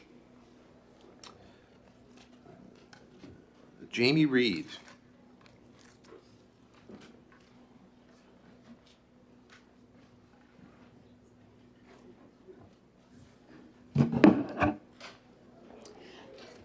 Good afternoon. My name is Jamie Reed. I hold a Master's of Science in Clinical Research Management. I'm a lifelong Democrat, a mom of 5 boys, a lesbian, and I'm also the public whistleblower from a pediatric gender center in St. Louis, Missouri. I worked with patients from the age of 3 until the age of 26, and I've worked with nearly 1,500 unique patients in a pediatric gender setting. I worked there for nearly 5 years. I am here today representing a national organization called the LGB Courage Coalition, an organization of gays and lesbians, and we support this bill. There were 43 minors who had this kind of surgery in the state of New Hampshire between 2017 and 2023. 20 were at Dartmouth, 32 were at Eliot, and 1 was at Portsmouth. There is no requirement for a referral for any of these kind of interventions. We required no referrals. This is an outdated consideration for when insurance companies used to make that a requirement for coverage. You do not need to worry about a referral status. Self-referral is totally acceptable nationwide for these kind of interventions. This bill is critically important for one simple statistic. 73% of those going to pediatric gender centers in the United States right now are girls. This is at the heart of a huge debate over this care right now globally. When I started working in a gender center in 2018, I had 4 to 5 new patients per month. Almost all of them were prepubertal boys. When I left 5 years later, I had 50 new patients per month. 80% of them were adolescent girls. This sex reversal has been reported in clinics from Western Europe, Canada, Australia, and the US. And this has left many data scientists like myself incredibly concerned. In England 15 years ago, there were only 250 referrals in the entire nation to a gender center. Nearly all of them were boys. 5 years ago, there were nearly 5,000 unique referrals to the Tavistock. 80% of those were girls. This kind of complete sex-based reversal for a clinician is incredibly rare and incredibly worrying. One hypothesis you might hear is that these girls now just feel magically free to identify as boys. But another hypothesis, which is grounded in the data, is that we are seeing a socially mediated looping behavior, a social contagion. What I know as a scientist is that the safest thing to do is to not remove any body parts of any minors, and that means that this bill is absolutely necessary. Can you describe to me the social media looping that you just mentioned? The phrase is a socially mediated looping behavior. Yes, can you describe that a little bit? What we used to see in social contagions as a social scientist is that you actually had to have physical contact with the individual that you were picking up a social contagion from. Social contagions are known throughout social science. Divorce, smoking, the use of a car seat, all of these can be socially mediated. If someone close to me is doing something, I see that and I take on that behavior. What we're seeing right now in this cohort is that the cell phone, TikTok, Instagram has created that exact same looping mechanism where they're seeing this thing pushed to them out in an algorithm, where once the algorithm takes hold, all you see is trans, trans, trans. So once a young person is feeling this distress, the mediated algorithm is pushing them into this behavior. In my own center, we saw clusters of girls coming in believing they were trans. Upwards of half of whole middle school classrooms would believe that they were trans identified. This social contagion is so pervasive across the Western world.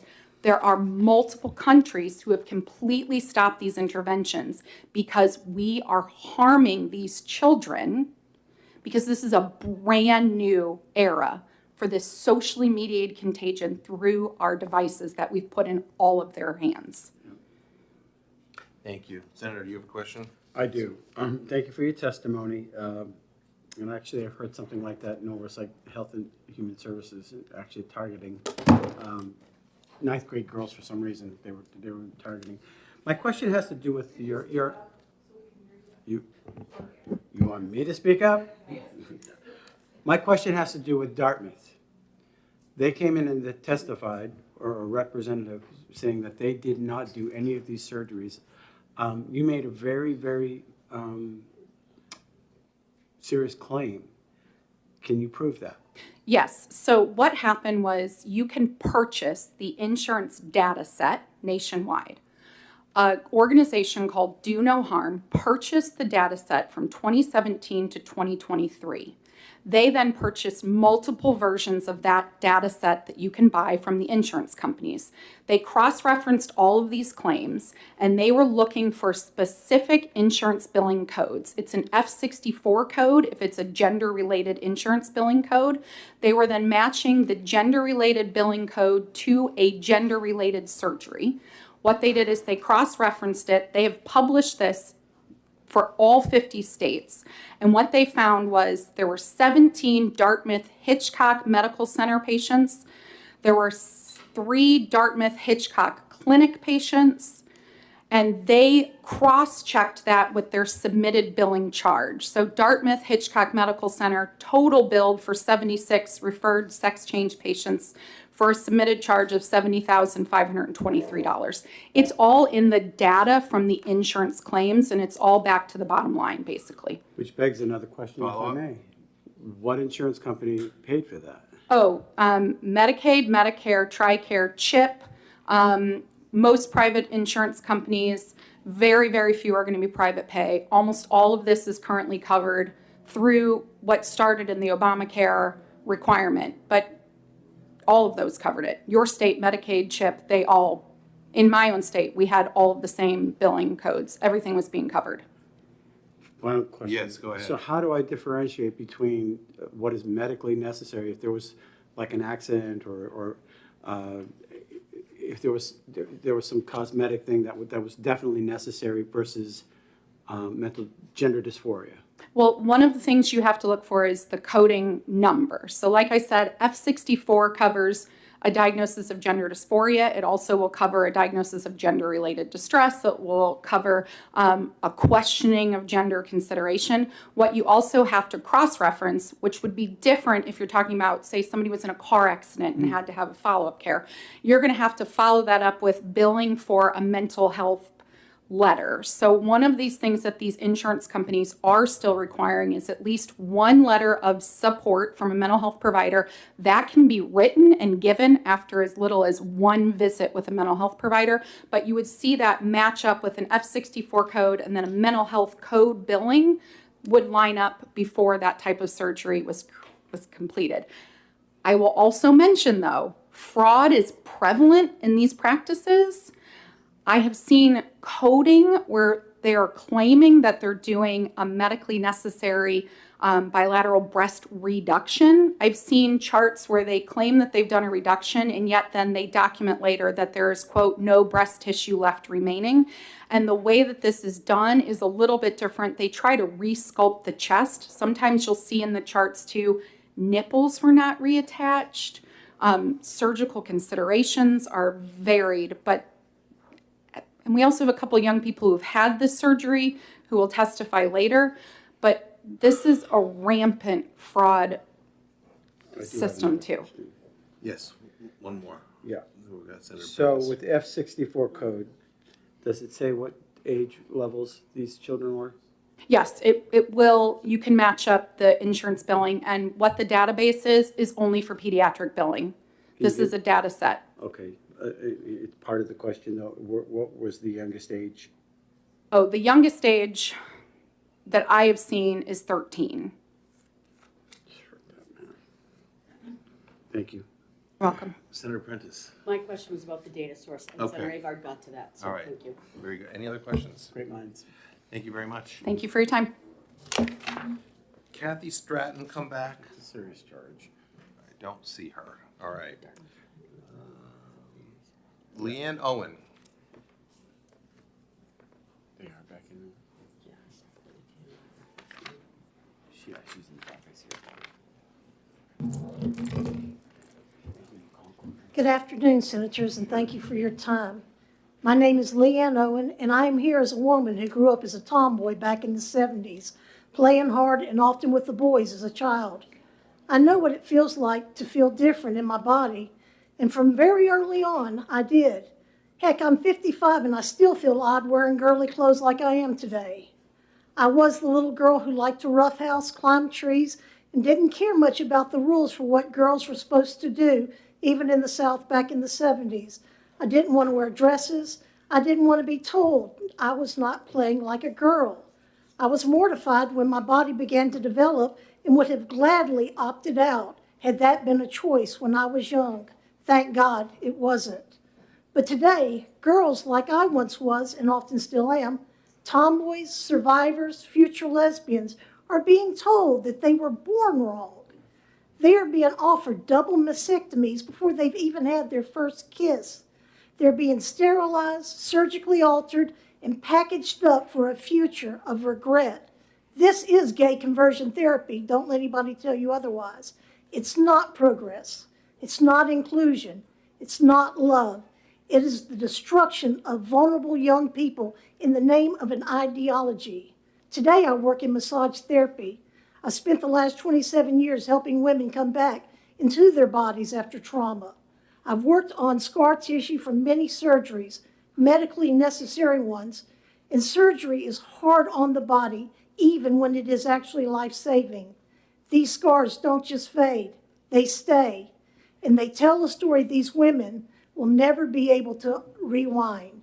We say do no harm, but cutting off the healthy breast on young women is harm. It's irreversible, and it's driven by social pressure, homophobia, both internal and external, and adults who should know better. Anyone that tells you that you can change your sex is lying to you. I believe in protecting children's futures, not reshaping their bodies to suit stereotypes. Once you take something from a child, you can never give it back. Please vote yes on HB 712. Protect these kids before the scars are permanent. Great, thank you. Are there any questions? No, seeing none, thank you very much. Courtney Tanner, are you available to answer some questions?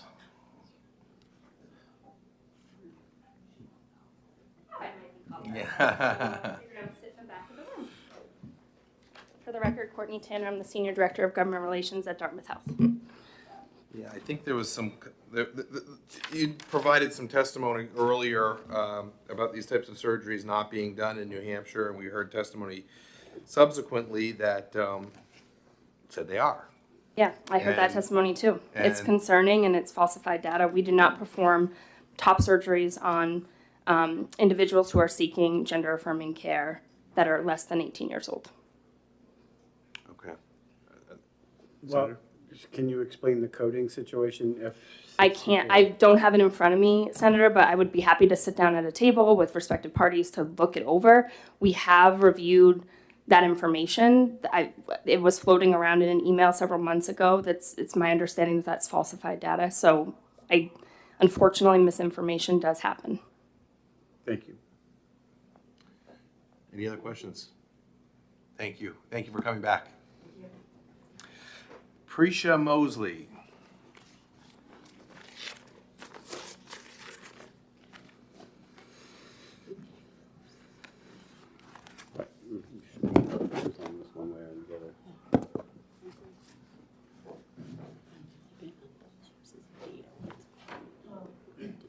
Your microphone.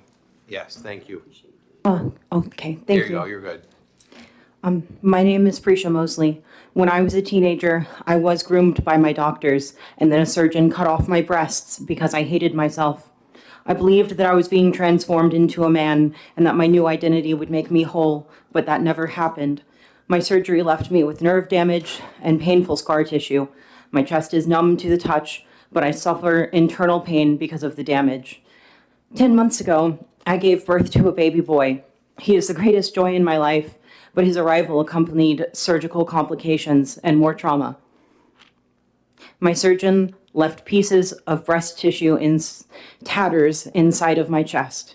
This is a common practice when a girl gets quote-unquote top surgery because the surgery is performed by a plastic surgeon and no oncologist is present to make sure that all of the breast tissue is removed. This surgery is cosmetic in nature and destroys functioning body parts permanently. Days after giving birth, my milk came in. My chest filled up with painful hard rocks, but I had no way to release the milk because my nipples were severed and reattached to nothing. They are decorative. The pain I felt physically from the milk being trapped in my chest changed my entire concept of pain. Nothing compares to that agony except for the heartbreak of the loss. I had milk for my baby that I could not give him because I was a confused and sad teenager, and my doctors took advantage of that. How could they have been so careless with me and with so many young girls like me? Why did my doctors alter my healthy body and not tell me that I had any other options? I don't want any other girl or woman to ever experience what I experienced. There is no way for me to get my breasts back. I will never breastfeed a baby. I will never know how my baby feels against my chest because all I have is numb scar tissue. No girl deserves this just because of temporary beliefs she has about herself. Thank you. Thank you. Senator Avard. I do have a question. How old were you? I was actually 18 when I had my surgery, and I still was not developed or informed enough and to understand that my doctors were tricking me. There's no surgery that turns a girl chest into a boy chest. I just had body parts removed. Thank you. Any other questions? Thank you very much. Thank you. So is there anyone else that would like to speak on HB 712? We've got somebody back here first. We'll do, no, you right there.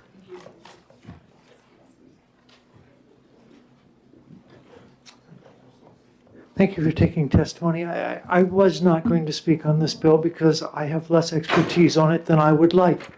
And I am sure that some of the anecdotal evidence is compelling in some ways, but I noticed that because this is a reiteration of something that a lot of trans men did testify on previously when it was in the House, that none of them are here, and I think they're kind of discouraged. And I know multiple trans men through being a trans woman and being involved with the gender nonconforming community, and I would urge you to think twice about just accepting that all people who do this are going to feel regret. 30-some years ago when I started gender therapy, still very uncertain of myself, I was astonished to learn that there were women who didn't want to be women. The main thing that I really have found really useful is to have changed gender. And that doesn't mean I hated myself. I have never been diagnosed with anything other than gender dysphoria, and that has been resolved. So I think from the trans men I know and the ones who testified before on this, it is a mistake to have a blanket prohibition.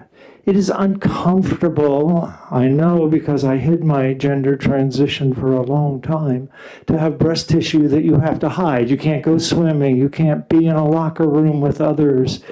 It's really not fun. And so to say that a 17-year-old about to go off to college is going to have to not, even after 3 years of cross-hormone therapy and then, 2 years of puberty blockers and 3 years of cross-hormone therapy, that they have no right to do this. I think the age matters, and I am sorry that there are some therapists who did not notice that someone's distress was not totally related to their gender presentation or anything else of that sort.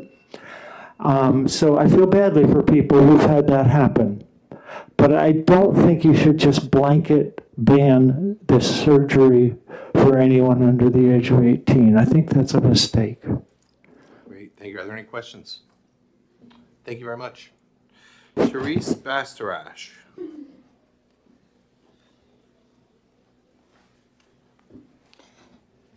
Therese Bastarash, Loudon, New Hampshire. I know you guys, and a lot of what I wanted to cover has been addressed, so I won't go there again.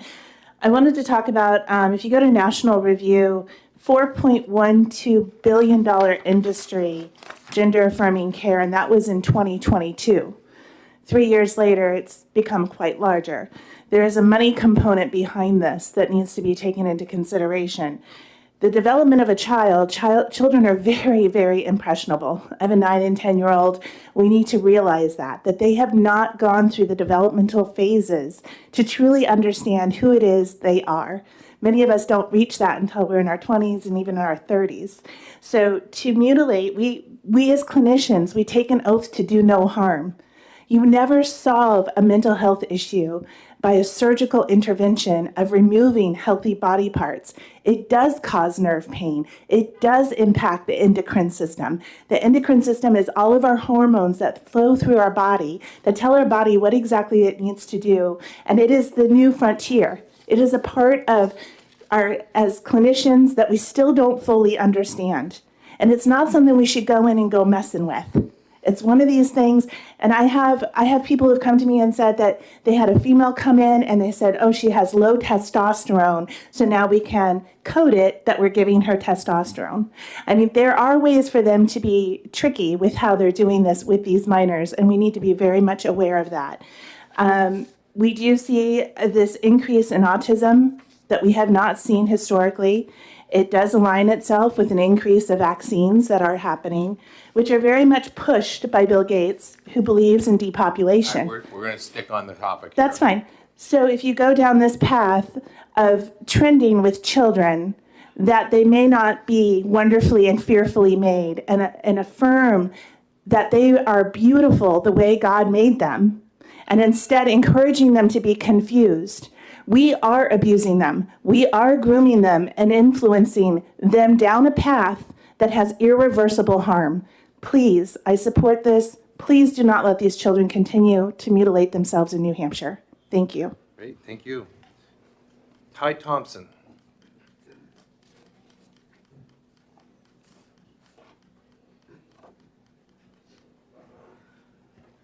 Thank you for hearing my testimony. My name is Ty Thompson. I live in Nottingham, New Hampshire. I'm a resident of New Hampshire. I am a transgender person. I have had top surgery and to use gender affirming hormones as part of my being in the world. It's been part of the most incredible acts of agency that I've experienced as a person. I hear a lot of focus on girls and healthy breast tissue in ways that deny that transgender people exist.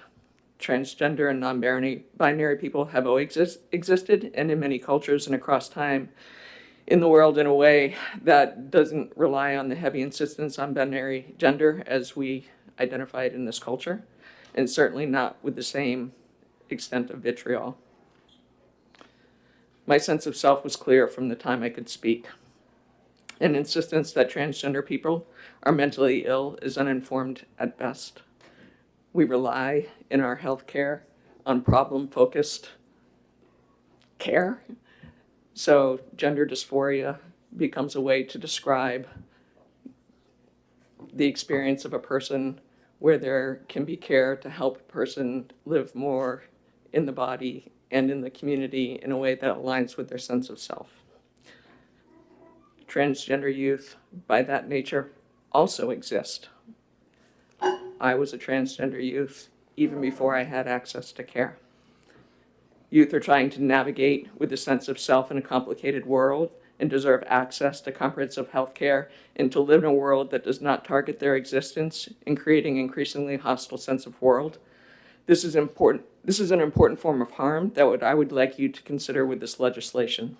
Living in a world that denies your existence and where you must hide your existence is also harm. My experience with transition involved therapy and time that took years. This is consistent with WPATH guidelines, care for transgender people. As we heard from the Dartmouth-Hitchcock endocrinologist, it would be extremely rare circumstance that individuals would be referred for top surgery at very young ages. And it is harmful to create a blanket piece of legislation that would preclude opportunity to have access to care or referrals for 17-year-olds. It also increases civil liabilities for doctors who perform care. We're the Live Free or Die state. Great, thank you. Are there any questions?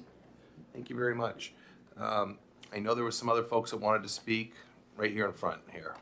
You just state your name for the record. Peter Doyle. Esteemed legislature of the Senate Health and Human Services Committee, I'd like to begin by thanking all of you for your service on the behalf of the people of New Hampshire and for your concern for the health and well-being of gender-distressed children. I'm here to testify in favor of HB 712. I'm a gay man with a history of youth gender dysphoria and a volunteer with LGB Courage, and I hold a master's degree of public health. My epidemiology training taught me that the data tells us two things. The data has to do two things: tell a story and tell the truth. This is even more essential when the data tells the truth that people don't want to hear. There's a story here that needs to be told. Previous testimony has claimed that mastectomies for minors are either not being or are rarely performed in New Hampshire. This is simply not true, yet Do No Harm reports that 43 were billed right here in New Hampshire between 2017 and 2023. And that's what we know of. There may be more that are not captured due to errors, inconsistencies, or outright fraud in the coding. My colleague Jamie Reed has detailed this already. This information may be new to you because the media refuses to do their job and communicate the truth. The truth is, gender nonconformity of this kind isn't new, and you know it. There are no trans children. There are kids struggling to grow up. That's all. Think back to your childhood. How many tomboys and sissy boys did you know? Do they really need hormones and double mastectomies? How are they doing? They're doing just fine, just like I am. The truth is that generations of LGBT people fought for the right to live in peace and to be protected from harmful medical interventions.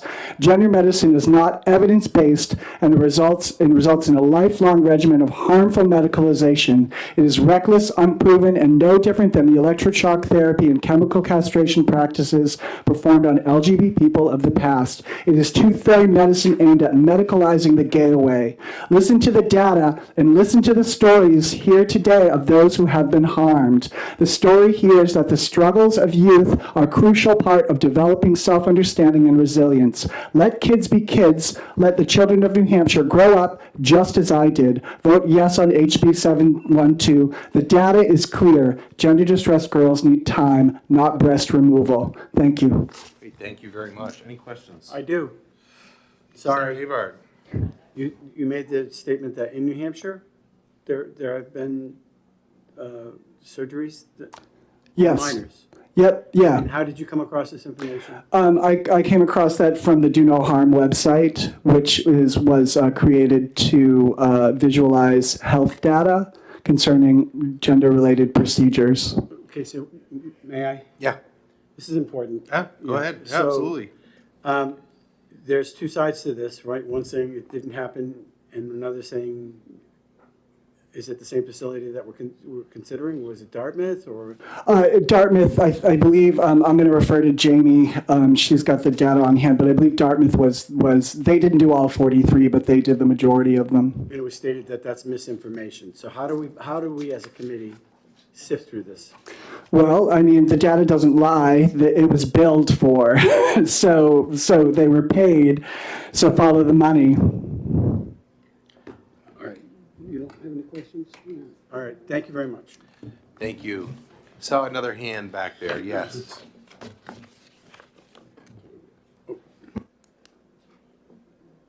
Thank you for letting me speak. I appreciate it. My name is Betsy Harrington. I'm from Deering. The kindest thing that we can do, that we can all do, is to affirm each person as being in the perfect body. Without true medical crisis, removing a woman's breast is physical abuse. I've worked both as an assessment worker for DCYF and a sex offender counselor at the New Hampshire State Prison. My experience tells me that mutilation of healthy body parts to appease someone's mental instability is abuse. Only a valid medical crisis, such as cancer, is a reasonable reason to schedule a woman's breast removal. Mental health care does not generally include surgery. Lobotomies are a prime example of surgeries given for mental health reasons that were a disaster. Many lives were ruined in the name of mental health. I fear a similar mistake is being made here, thinking children will feel better without breasts. They will feel extreme pain. The surgery is grotesque, dangerous, and extremely painful. The chances of infection are serious. Doing nothing and allowing puberty to continue through to adulthood is the reasonable option. I noticed everyone who spoke here about having their breasts removed had their breasts removed as adults. We are talking about children only here. I don't support state-sanctioned abuse on children. Growing up means something. It's something to look forward to. I think we should let our kids grow up and then decide. Thank you. Thank you. Any questions? No, seeing none. I think that was the last speaker that we had. We got one more.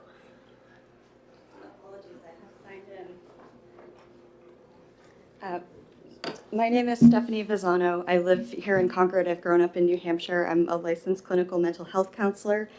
I also will not repeat some of what I agree with, but I'm here to oppose this bill and encourage all of you to oppose this bill. I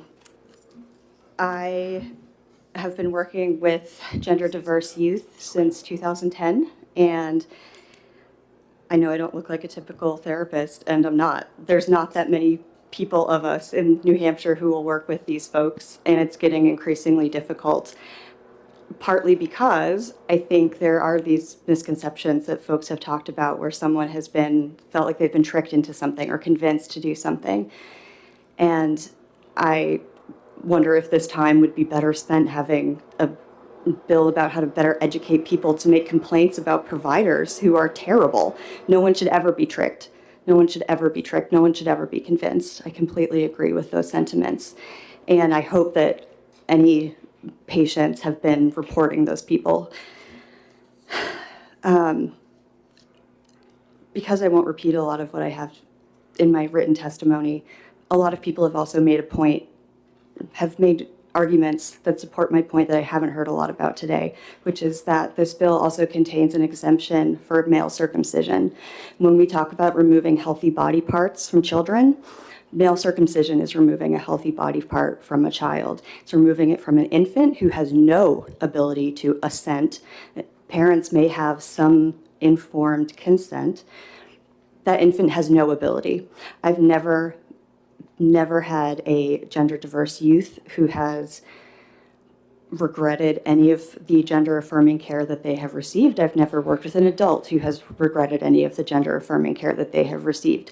I'm a certified sex therapist, and I have worked with about a dozen men in my practice who deeply regret their circumcision. They live with a lifetime of sexual dysfunction that they will never get back, and it was not their choice. So if you do decide to support this bill, I would very much encourage you to consider the impact of the exemption for male circumcision. You've heard lots of testimony today about the dangers of removing healthy body parts. That surgery is also removing a healthy body part. Thank you. Questions? All right, anyone else?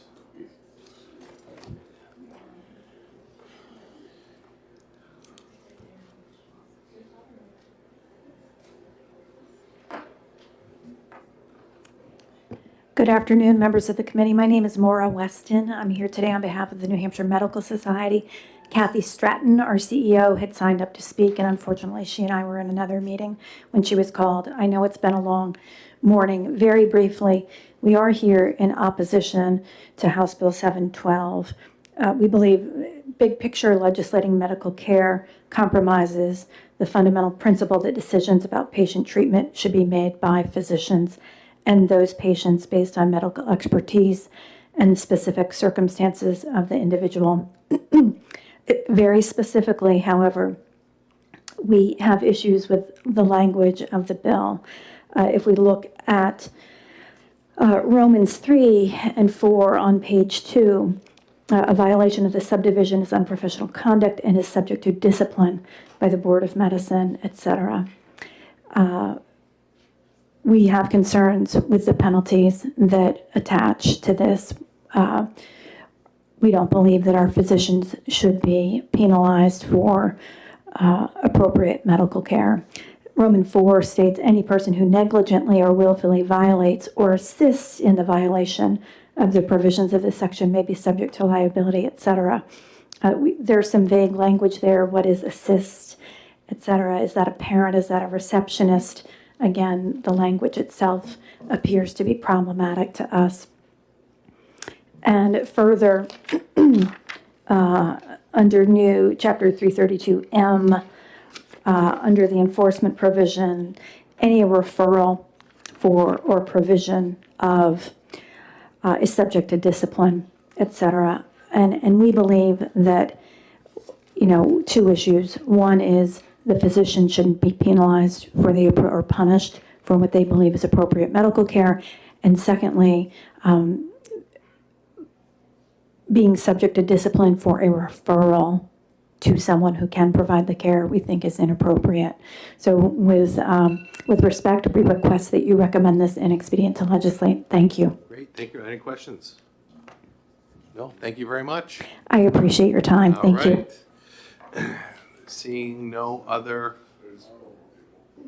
Okay. Anyone else like to speak on 712?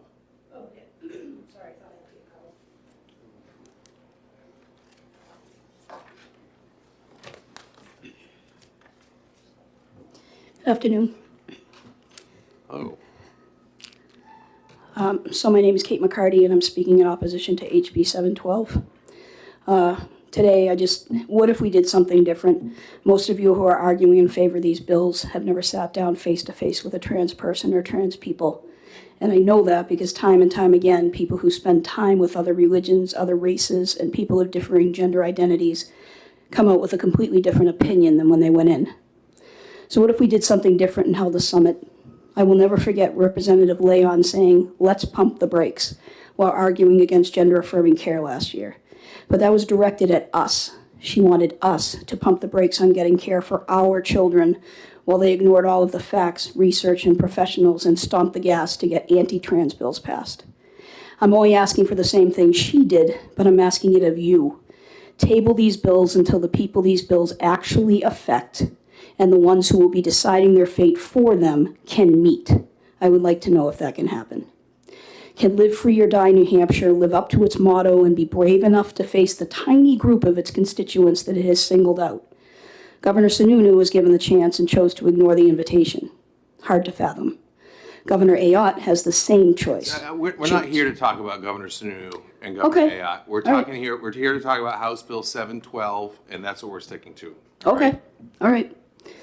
We say it every time we do the Pledge of Allegiance with liberty and justice for all, singling out a tiny minority and deciding they shouldn't have the same rights to privacy, health care, and parenting as the rest of the state means not all receive liberty and justice. So I'm challenging you to table this bill, meet this community, because to do otherwise is to violate their rights, and the lawsuits will come pouring in because they're unconstitutional and therefore cannot stand. An oath has been broken repeatedly, and that oath is to support and defend the Constitution. That's not happening here. That's not what has been happening here.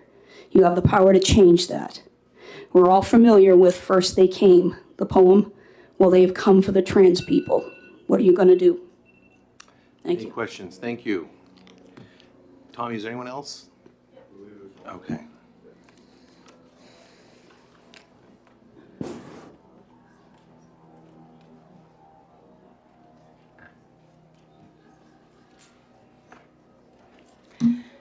Hi there, my name's Holly Testerman, and I'm asking you to oppose this bill. I'm a therapist. I see trans folks as a large percentage of my patients, and like medicine, therapy is a science. I use evidence-based skills to treat patients after careful assessment of the presenting symptoms. Because of this, I'm very clear about my specialties as a provider. The spectrum of mental health conditions and treatment approaches is wide, and I have an ethical responsibility to work within my scope of care.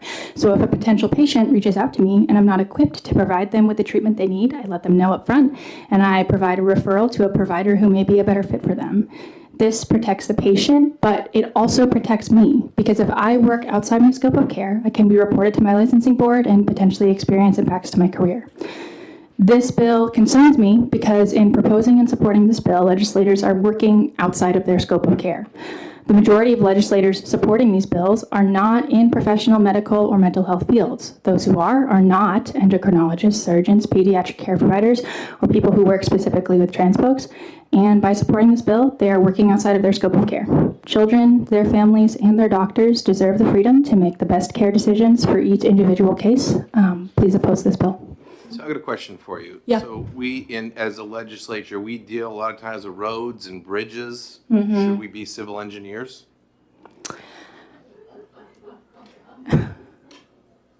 You know what? Again, this is my scope of care, right? I'm not a civil engineer. I can't tell you that. But you have a license, right? I can tell you as a therapist under my license, like what's in my scope of care, right? Who issues the license? Hmm? Who issues the license? The OPLC, Where do they get the power to do that? because they're the board. No, the legislature gives the OPLC the authority to issue licenses. So I take exception as another licensed professional that we as a citizen legislature, 425 of us here from all walks of life, the Constitution gives us the authority to delegate certain rights and privileges. I mean, it's as a licensed professional myself, it's a privilege to practice my profession. And I have to do it under the guidelines that are set by the legislature, which gives the OPLC the guidelines to write rules on that. So, you made... What's your question? Excuse me? I do have a question. I'm curious if there's a You question. are out of line to ask me that. You came here and accused us of not having the authority or the expertise to do what we're doing when we've been elected by the people to do this job. This is my committee. I'm the one that asks questions and I'm the one that makes statements. So you cast a big accusation across all of us, 425 of us, when you made your accusations. So I know I have a statement, and I did make my statement. I'm sorry. I've got a senator that has a question, and he will ask that question. Okay. My question to you is, a few years back, I believe we outlawed conversion therapy. Mm-hmm.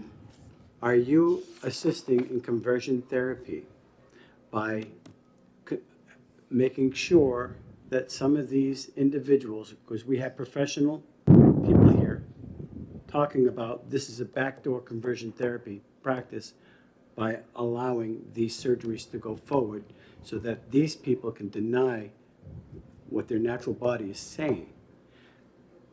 Let me narrow in on this. By you allowing or encouraging individuals to go forward with these type of surgeries, are you engaging in conversion therapy?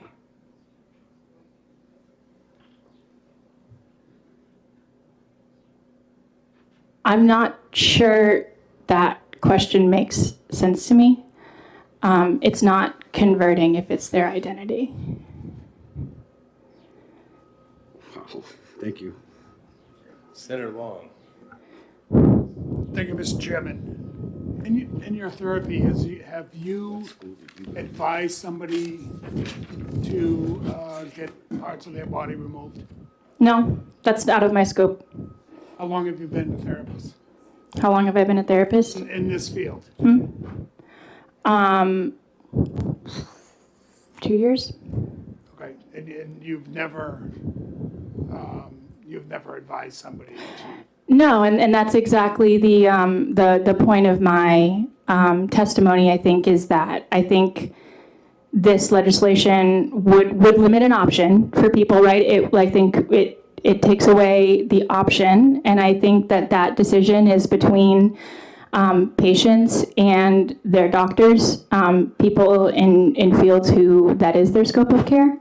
And so I just would like to keep that option open for people when they talk to experts and decide that that's the right decision for them. Okay, thank you. Mm-hmm.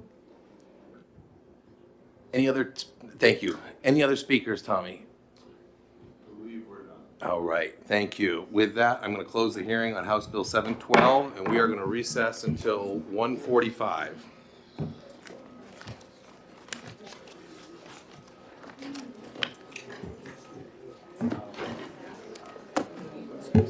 Sophie.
Welcome back. We're going to open the hearing on House Bill 377 relative to healthcare professionals administering hormone treatments and puberty blockers. I'm going to open the hearing and ask Representative Mazur to introduce her bill. Thank you. Thank you again. Last one. Thanks for hanging in there. Again, for the record, my name is Lisa Mazur, representing Hillsborough District 44, towns of Goffstown and Ware. Here to discuss the use of puberty blockers and hormone treatments on minors, practices that come with significant risks and consequences. The reality is that children, some as young as 3 years old, are being seen as patients in gender clinics.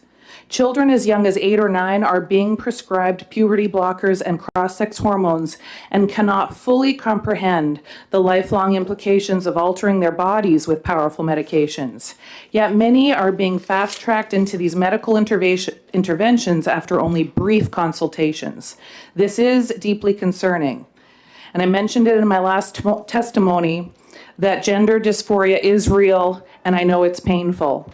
But irreversible medical treatments are not the answer, especially not for children. So puberty blockers like Lupron were originally created to treat prostate cancer and endometriosis, and are now being used off-label in kids. These drugs stop puberty, stalling natural development of bones, the brain, and fertility. Side effects include bone density loss and potential damage to the brain, spine, and kidneys. These are not safe or reversible treatments as claimed. Studies do show that over 95% of children placed on puberty blockers proceed to cross-sex hormones, locking them into a path of lifelong medicalization. Yet multiple countries, including Sweden, Finland, UK, and just last week, Brazil's Federal Council on Medicine have reviewed the evidence and banned these treatments for minors due to lack of proven benefit and potential harm. Some argue that without these drugs, children are more likely to commit suicide, but the Cass report, page 195 of it, found no evidence that such interventions reduce suicide risk. Even an ACLU attorney recently admitted there's no data to support that claim. Finland's top expert in pediatric gender medicine says 4 out of 5 gender questioning children will come to accept their bodies with time and support, not hormones or surgery. And let's be clear, and I wish Senator Prentice was here, this is not a debate about parental rights or denying care. It's about protecting children from irreversible harm. Here's something that really caught my attention. This term, earlier this year, New Hampshire House Democrats introduced a bill to ban the sale of over-the-counter weight loss and muscle-building supplements to minors.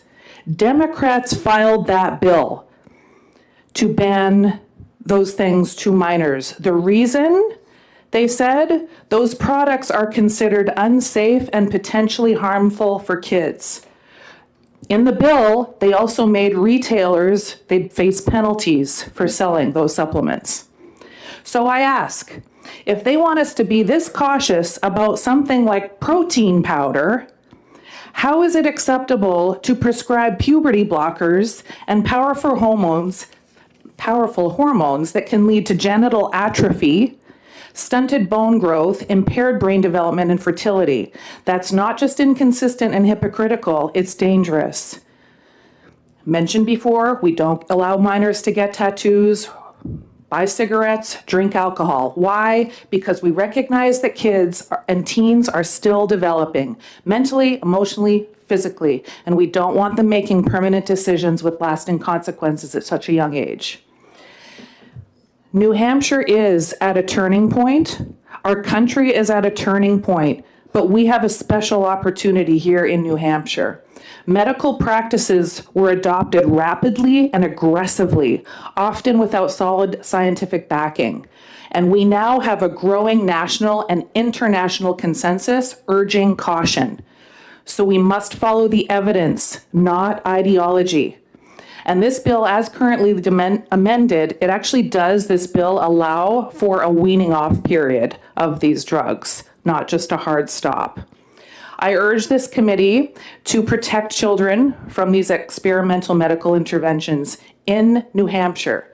Compassionate counseling. Yes, yes, absolutely. We must prioritize their long-term well-being over short-term solutions that may seem compassionate, but they do carry significant risks. I'm asking you today to let's let kids be kids. Let's give them the space to grow up whole and healthy. Thank you. Thank you. Any questions for Representative? Yes. Yes, Representative, thank you for your testimony. I don't know the answer to this, so Okay. I don't know if you If do I either. can't, someone might be able to. Right. Yep. Do we allow anabolic steroids for kids, if they're weightlifting or if they're in sports in New Hampshire, or kids under 18? I highly doubt we do, but I can look into that. Just curious. Yeah, Thank you. That's I all. would highly doubt that we do. Any other questions? Because wouldn't that be like a muscle building? Yes, so no. Interesting. Yeah, thank you. Right. The next person I'm going to call is Representative Leon. I don't see her in here. Another representative. If we can't find her, I'm going to call Representative Prudhomme O'Brien. Okay. That's how you say it, Dave? I don't know. I've never known how to. And just a reminder, we are limiting testimony outside of the prime sponsor to 2 minutes, and we can't have anyone standing in the back. If Tommy will make sure that doesn't happen. I'll be very quick, thank you. Just a reminder, periodic reminder, I did observe someone going through this process. They were a minor, they had their breasts removed, and also the hormone treatments at an age where they were minors. And that was in New Hampshire, and I know others in New Hampshire that have gone through similar things. We don't allow children to have tattoos. We don't allow them to go tanning. This is also a very long-term problem. Lupron will affect their sexual function. To take that for a long period of time is not safe. Those are my thoughts on this issue. I know you have a lot of speakers to get to, so I'm just repeating myself on some of these things. Do you have any questions? I will do my best. All right. Do we have any questions? No, thank you very much. Okay, thank you. Ty Thompson.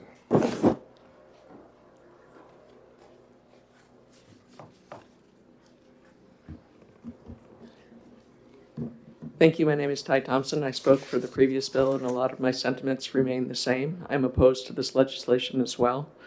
A lot of the substances that we are talking about in previous introduction or testimony for this bill have to do with over-the-counter substances or substances that are not prescribed for anybody because anabolic steroids are not legal in sporting competitions. So what we're talking about is medications that are used as part of medical care in concert with the individual and their guardians, whether that be family or other guardians, as part of a prescribed pathway that is the standard of care for gender dysphoria.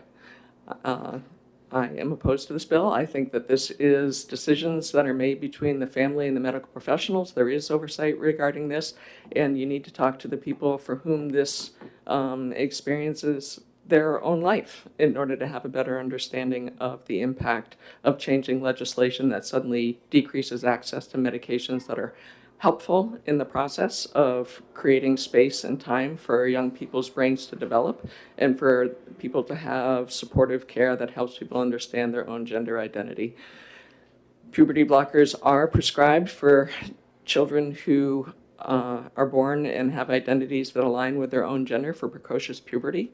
Those same risks about bone density, et cetera, exist, and people follow that closely and adjust and prescribe, calcium or whatever to make sure that those changes are not harmful. For any medical care, there are, of course, risks, and those risks are weighed by the individuals experiencing that care and their families. I oppose this bill. Thank you.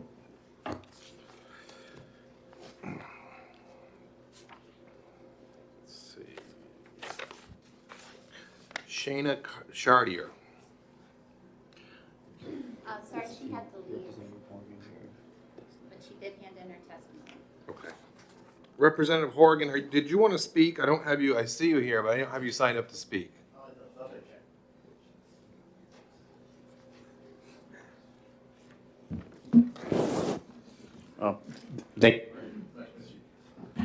Thank you very much. I guess you had the opposite problem this morning. I was in my committee, the House Judiciary Committee, was voting on several bills, including SB 261, which I guess is one of four what I would call anti-trans bills, counting, well, I think, and it was retained. The House Judiciary Committee retained it because the Republicans in our committee realized that particular bill had some issues with the drafting, actually one of which is an issue with this one. This one also has a circular definition of biological sex, and of course biological sex is one of those things that we all kind of understand intuitively. If we actually try to define it, definitively, in enough detail to make a law that actually works, it's a lot more difficult because, there's more to it than the chromosomes or the various sexual characteristics.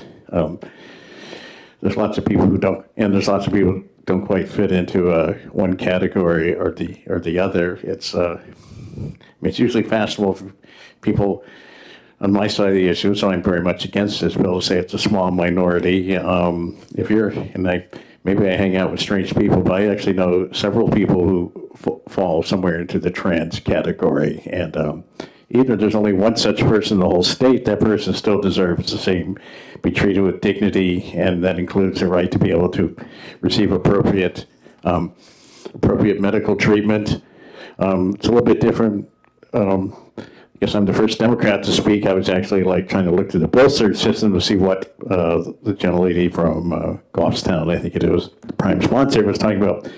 Say we had sponsored somebody with weight loss and muscle building, and I couldn't find the specific bill, just trying to try all the different keywords. So obviously, that's not a priority. That particular bill is not necessarily a priority that all Democrats share. There's however many, 190 of us, and we all have 190 different opinions on things. So I would just say, so this is this bill is not, I think the bill is not necessary, and also any bill that makes practicing medicine a felony is, generally speaking, a very bad idea. So I would say let young people, their families, and their doctors make the decision, and even thus, and I think we state legislatures should not be intervening in those private decisions. So thanks. Great. Thank you very much, Representative.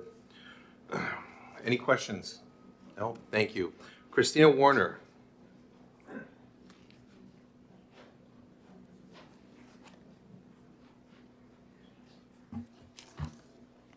Thank you, Chairman and members of the Senate Health and Human Services Committee. For the record, my name is Christina Warner. I serve as the New Hampshire State Director for Reproductive Equity Now. And today it's my honor to uplift the voice of Sarah Terrell, a mom from Plymouth who could not be here today, but could not sit on the opportunity to share her and her daughter's story with you. I'll read her testimony to you now. Thank you for the opportunity to share my testimony. My name is Sarah Terrell, and I live in Plymouth, New Hampshire, and I strongly oppose HB 377. I'm not only speaking to you as a concerned citizen, but as a mother who loves her child more than anything in this world, a mother who, like every parent, wants nothing more than for her child to be safe, healthy, and happy, and yet here I am once again pleading for the right to provide my daughter with the life-saving medical care she needs. When my daughter was in elementary school, she began to experience intense anxiety. Her worry brain, as her first therapist called it, convinced her that everyone around her was judging her, watching her. If you've ever had a child struggle with mental health, you know the feeling of helplessness watching them suffer, knowing that recovery takes time, patient support, and sometimes medical intervention. Her anxiety worsened, and eventually she was also diagnosed with depression. We spent years worried and searching for answers. Then she came out as transgender. Our first call was to her primary care provider, who referred us to a gender clinic. Her transition was slow, cautious, and deliberate. It began with a social transition carefully coordinated with her school and coaches. We found an experienced therapist to support her mental health, and we spent months in conversations with her medical team discussing every option, every risk, every potential outcome. Only after more than a year of thoughtful planning, research, and guidance from experts did we begin puberty blockers. And slowly my daughter began to get better. Her mental health improved. She started to thrive. A full year after beginning puberty blockers, we again entered a deliberate phase of consultation and preparation with her medical team, this time to consider hormone replacement therapy. By the time her therapist wrote a letter recommending this treatment as medically necessary for her gender dysphoria, the same therapist also noted that my daughter no longer exhibited signs of depression. In the span of just 3 years, my child went from being severely anxious and depressed with suicidal ideation and multiple rounds of safety planning to being a joyful, confident teenager. I'm happy to stop if you'd like me to, and I have her. If you have that written out, feel I free can- to give I'll it to provide it to you, our yes. staff, and we'll Okay. make sure everyone gets a copy of that. And her email is included, and she said she'd be Sure. happy to take questions from many of Any you. questions? No, I know you were reading testimony, Yeah. but Yeah, thank you. thanks. Okay, Lee Brown. Is Lee Brown Lee Brown. She testified in the earlier bill. Thank you.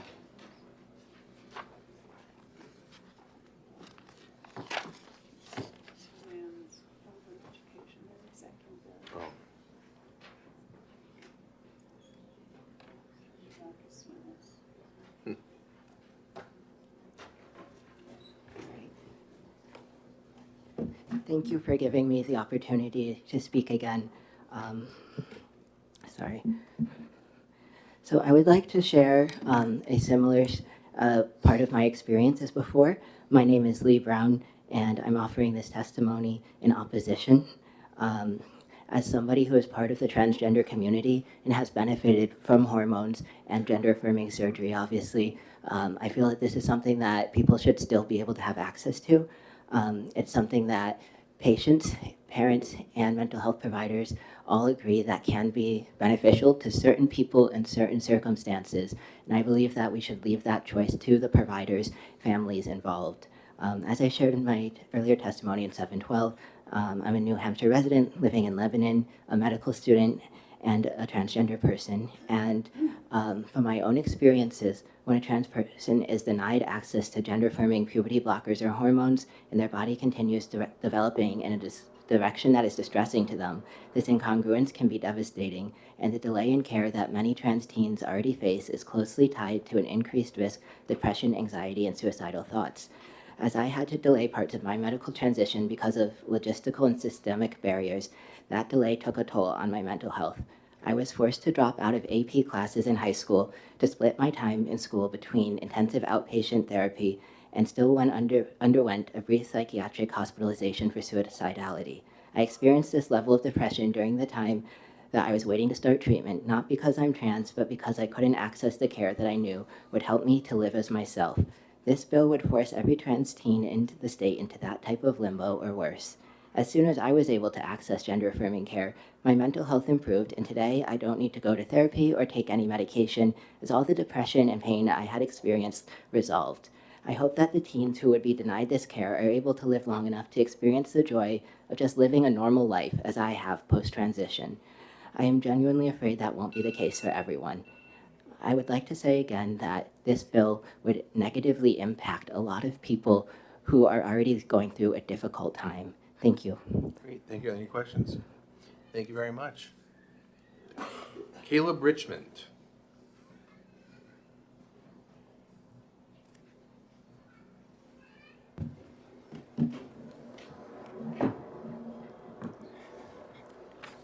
Chairman, thank you. Chairman and members of the committee. My name is Caleb Richmond, and I'm a resident of West Lebanon, New Hampshire. I come today to speak to all of you today to strongly oppose HB 377 as governmental infringement on the sacred physician-patient bond. As somebody who has been born and raised within our state, a great source of pride for Granite Staters is our protection of individual liberties. We take pride in being a state where people can live authentically without unnecessary governmental interference. This bill contradicts our live free or die ideals by inserting the government into the private, often deeply personal healthcare decisions made between families and their doctor. I spent 2 years working in clinical research in pediatric oncology and have borne witness to just how complex medical decision-making can be between the healthcare team and patients' families. The restriction proposed by this bill on what medical care can and cannot be provided sets a dangerous precedent, one that adds doubt, confusion, and fear into a complex medical decision-making process. Healthcare decisions, including decisions to pursue gender-affirming care, are the result of careful conversations and evidence-based recommendations. These blanket bans take away life-saving healthcare options and prevent medical students like myself from learning how to best take care of all patients in the future. Stripping families from the right to make decisions with their doctor hurts our community, jeopardizes adolescent health, and strips us from our freedoms. This topic is a personal one, too. Many of my closest friends are trans, and I've witnessed firsthand how receiving proper gender-affirming care has allowed them to flourish. I also spent a year as a crisis counselor at the Trevor Project and have talked to many queer and trans youth. One thing that came up time and time again was mentioning of feelings of being unsafe, unaccepted, and unheard. Our calls on the crisis line would always peak with the introduction of bills like HB 377. The actions taken today are being closely watched and have real impacts on the mental health of youth in our state.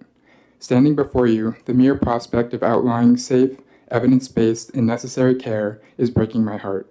We do not strengthen our state by targeting vulnerable families. New Hampshire should remain a place that champions freedom, privacy, and compassion. I ask the committee to please oppose this bill. Let families and doctors do the hard, thoughtful work of caring for our kids without government interference. Thank you. Thank you. Any questions? No, thank you very much. Beth Scare.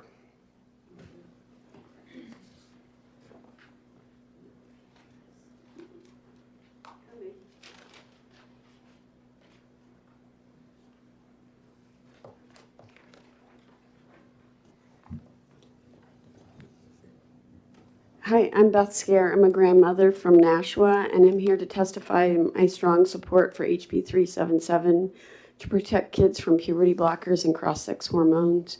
Parents are here defending their right to have puberty blockers and cross-sex hormones administered to their kids because they've been convinced their kids were born in the wrong body. If they have a male child, they believe he's too feminine to be a boy. If they have a female child, they believe she's too masculine to be a girl. But none of us fit perfectly into our culture's gender stereotypes. A few weeks ago, a trans rights activist told me I dressed like a man. He was trying to score points, but it fell flat. There's no right or wrong way to be a boy or a girl. These kids are starting puberty blockers at age 9, 10, 11, or 12 when they're much too young to give informed consent or understand that puberty blockers cause serious health problems. The parents and children are told that the puberty blockers are reversible and give them time to think. But almost all the kids who take them go on to cross-sex hormones, never go through puberty, and are left infertile and without normal sexual function. And for what purpose? So they can fit a gender stereotype? A trans rights activist once told me that it's important we medically transition gender nonconforming kids or they will be severely bullied. So the bullies get their way, and the kids pay the price with damage to their healthy bodies. Do they even hear themselves? Let kids be kids, let them be their gender nonconforming selves, and let them grow up with their bodies intact. Vote ought to pass on HB 377. Great, thank you. Are there any questions? Thank you very much. L. Palmer.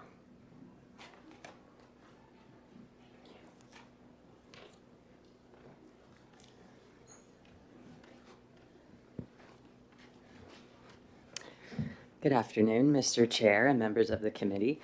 My name is L. Palmer. I'm a detransitioner and I support HB 377. When I was 15, I told my parents I was really a boy inside. When I was 16, they took me to Planned Parenthood. I told the medical professionals about my traumatic female puberty and sexual abuse. I told them that I went to a mental hospital 3 times before I was 14. I told them I was more suicidal than I'd ever been in my life. They agreed that the root cause of my desire to end my life was due to an internal sense of gender identity, and I was right to think that I was a boy. The testosterone was going to save my life. So the nurse loaded up a syringe with testosterone and stabbed it in my thigh. When I was 18, I started losing clumps of hair every time I took a shower.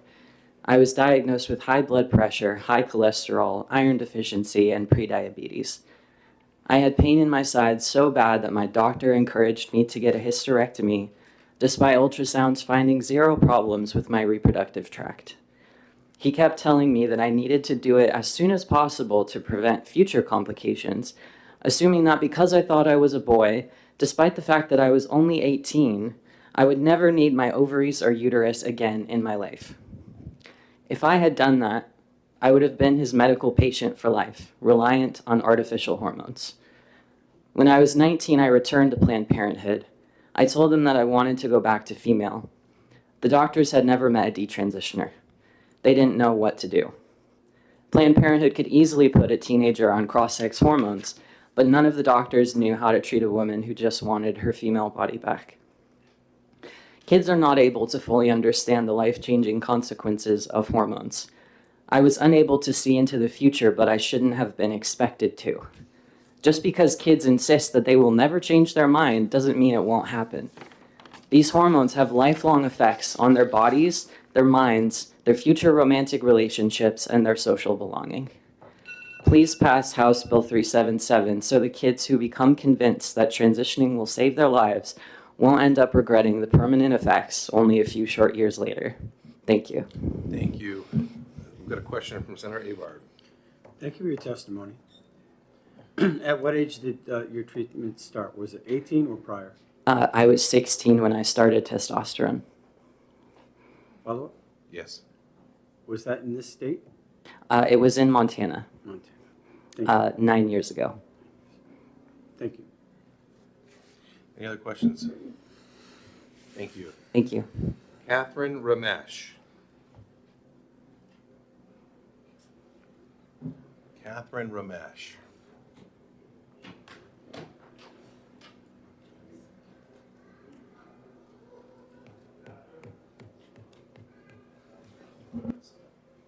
No. Evelyn Ullman.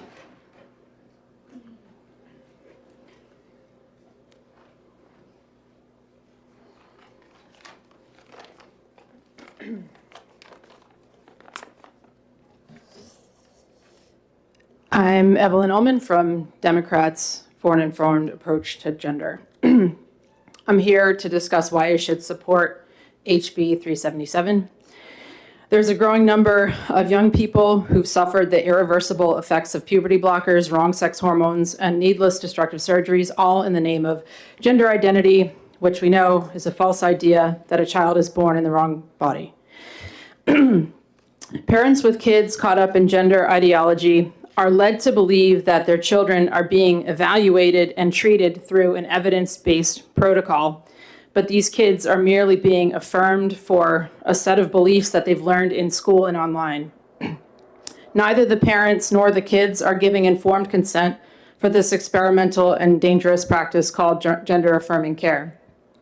Studies from Scandinavian countries and the UK have all concluded that there's no credible evidence to support providing puberty blockers and wrong sex hormones to distressed minors. These experimental practices show remarkably bad outcomes, including sterility, sexual dysfunction, stroke, lowered IQ, and decreased bone density. Restricting the use of these drugs is for the good of child welfare. HB 377 will right a wrong. Vulnerable youth who are autistic, have experienced trauma, are struggling with mental health issues, or who are coming to terms with their innate same-sex attraction should not be preyed upon by the gender industry. Puberty is a normal developmental process that all kids need to go through. It shouldn't be pathologized. It's typical for kids to misunderstand and sometimes even hate their bodies at this stage in life. In reality, when left alone, most young people outgrow their gender distress after puberty. They don't commit suicide, and these irreversible interventions don't improve outcomes. In fact, they do just the opposite. Puberty blockers and wrong sex hormones have been shown consistently to cause sexual dysfunction and sterility for life, and the clinics administering these drugs are actively destroying the sexual and reproductive abilities of an entire generation. And since many of these young people are same-sex attracted, gender-affirming care is an oppressive form of conversion therapy against gays and lesbians. Not only does it rob the body of sexual function, Wrap it up, please. Thank you. but it pushes false beliefs that you can become the opposite sex and end your homosexuality, and that a lesbian must validate and have sex with a male who says he's a woman, and vice versa. Solutions for how to best support all our youth and ensure that they move through adolescence and into young adulthood with endless possibilities should be based on evidence and not political expediency. Thank you. Thank you. Any questions? Senator Abard? Sorry, I'm being a pest. No. There seems to be an there seems to be an explosion of this type of this issue, where is it because people are just coming out of the closet, or is it because of social looping? I'm not sure if I understand your question. Why do you think there is such an abundance of this gender dysphoria? Well, it seems to be a social contagion that is mostly spread online. Thank you. Thank you. Doug Pounds. He did, all right. Anne Marie Banfield. I don't think she's here. She left. Betsy Harrington. She left you. David Trumbull. All right, we've got one here.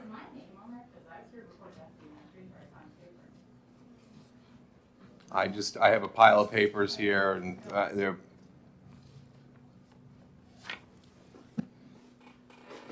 I gotta go introduce a bill. Where are you? Right there. Okay. Okay, I'll wait.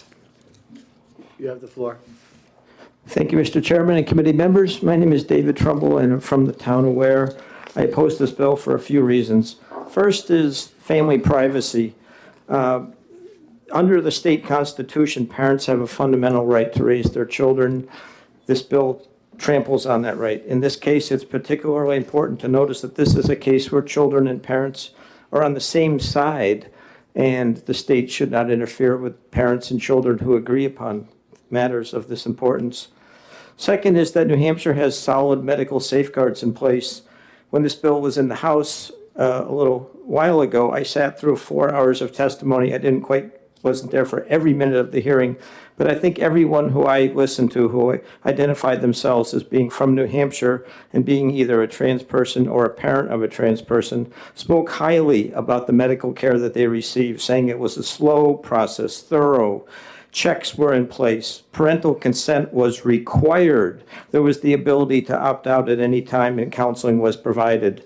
If you have any doubts, rather than a ban, safeguards would be an appropriate strategy as a better alternative. But New Hampshire has a good system in place. At least that was the testimony of the 4 hours back in the House. The third reason is that I think this medication can improve the quality of life for many children. The testifiers before who are in support of this bill said, well, those who receive puberty blockers go on to get hormone replacement therapy, as if that means that they didn't want to, but they have a choice as adults once they reach 18 to make that decision for themselves, and they've chosen to do so. There was a study of 7,000 people in Holland, and they found that out of those who began treatment before puberty, there were 0 regrets out of the 7,000. I'm not saying you'll never find 1 or 2 who didn't, but again, this tells you that a ban is not the appropriate solution if indeed there's going to be many people for whom this does improve their mental health, this improves their quality of life. And the last reason is the Supreme Court's going to be deciding this case in June, so I think it makes more sense for this body to wait until that case has been decided, and that's, as you know, the case of U.S. versus Skermeti, which is being decided on constitutional grounds. Thank you for your testimony. Questions from the committee? Seeing none. Thank you, sir. Katie McCarty?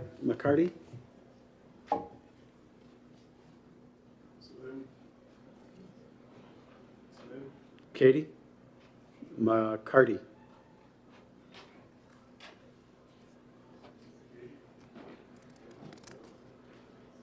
No, Katie? Jennifer Boisvert. Jennifer Boisvert? Boisvert? Boisvert, huh? No Boisvert? No? Qu'est-ce que c'est? All right. Frenchman, you. Let's see. It doesn't say whether Virginia wants to speak or not. From Seabrook, Virginia Skyer. We're going to mark you off. Okay. Courtney Tanner, Dartmouth. I know you're here. I see the badge. Afternoon. Good afternoon. Courtney Tanner for the record. I'm the Senior Director of Government Relations at Dartmouth Health. We have concerns with House Bill 377. Much of those concerns center on the clinical efficacy of this treatment and the need for this treatment. As has been stated in the previous hearing, we have the only PEDS endo program in the state and do provide this level of care for our patients. We have a small but important patient population and would have concerns if this bill were to be passed, one, for access to treatment, but two, also have concerns about passage and if there are questions around tapering off such medication. We do have an existing patient population right now. What would this bill mean for individuals that need to come off this type of medication? Is that enough time? Are there clinical concerns for tapering off this medication? It has been raised up that there is a Supreme Court case that's being taken up at the U.S. Supreme Court, which is the Scrimeti case. This is an equal protection case that is specifically looking at the question of gender-affirming care for minors. And so I would urge the committee to hold this bill until that case has been decided, and then the committee and the New Hampshire legislature can decide what it wants to do pending that decision. I also am obliged to highlight that the violations in this bill are extreme. The penalties in this bill are for a Class B felony, which is equal to negligent homicide, 4 or more DWIs, second-degree assault. I mean, this is criminalizing medicine, and we hold great umbrage for that. The other question around the violations is there's some vagueness there in the way that the verbiage is. When I look at and I don't have the bill in front of me, but when I look at the verbs, it is even encouraging or supporting a child. So I have questions around, is this only providers? Would this include a receptionist that's at the medical office? Would this also include patients or teachers? So concerns about the bill for many reasons. Thank you, Courtney. Questions? I have a question, Courtney. Sure. So again, I've heard a couple of times now that this is a form of conversion therapy. What are your thoughts? I think that I'm not a clinician. There's evidence that there's a strong evidence base for this. We would not be providing this care at Dartmouth Health had it not been for the strong evidence base that exists. Thank you very much. Courtney Reed. Courtney Reed. Yep. Welcome. Getting the Courtneys out of the way. If you're a Courtney, get ready. Welcome. Thank you, members of the committee. For the record, my name is Courtney Reed. I serve as policy advocate with the ACLU of New Hampshire, and we are speaking in opposition to this bill for the top line reason, again, that the legislature has no place to interfere in private medical decisions between families, their doctors, and counselors. However, there are a few civil rights concerns that we'd like to take the chance to speak to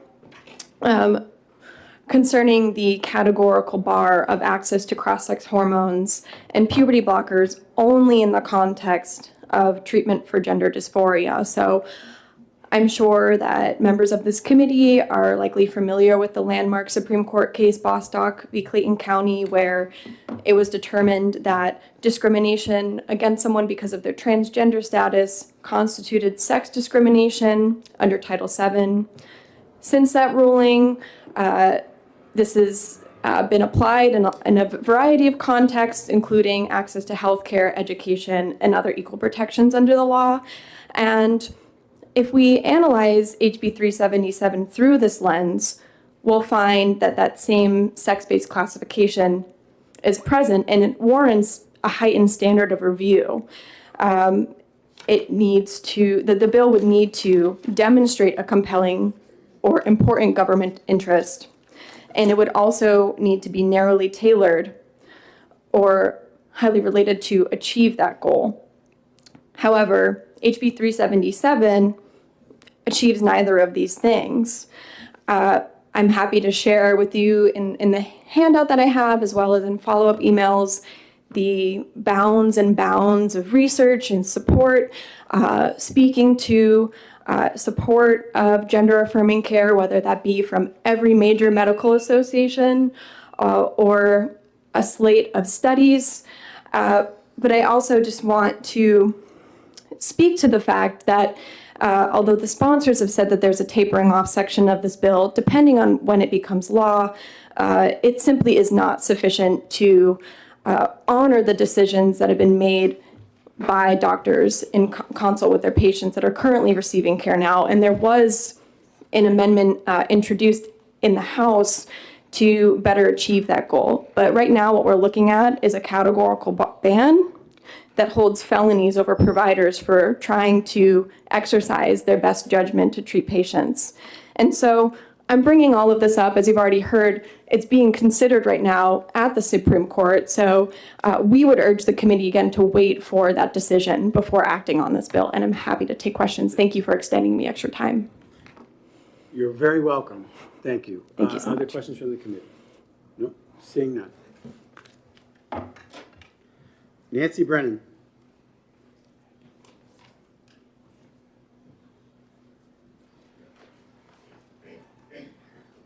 Or in HHS. Oh, I know.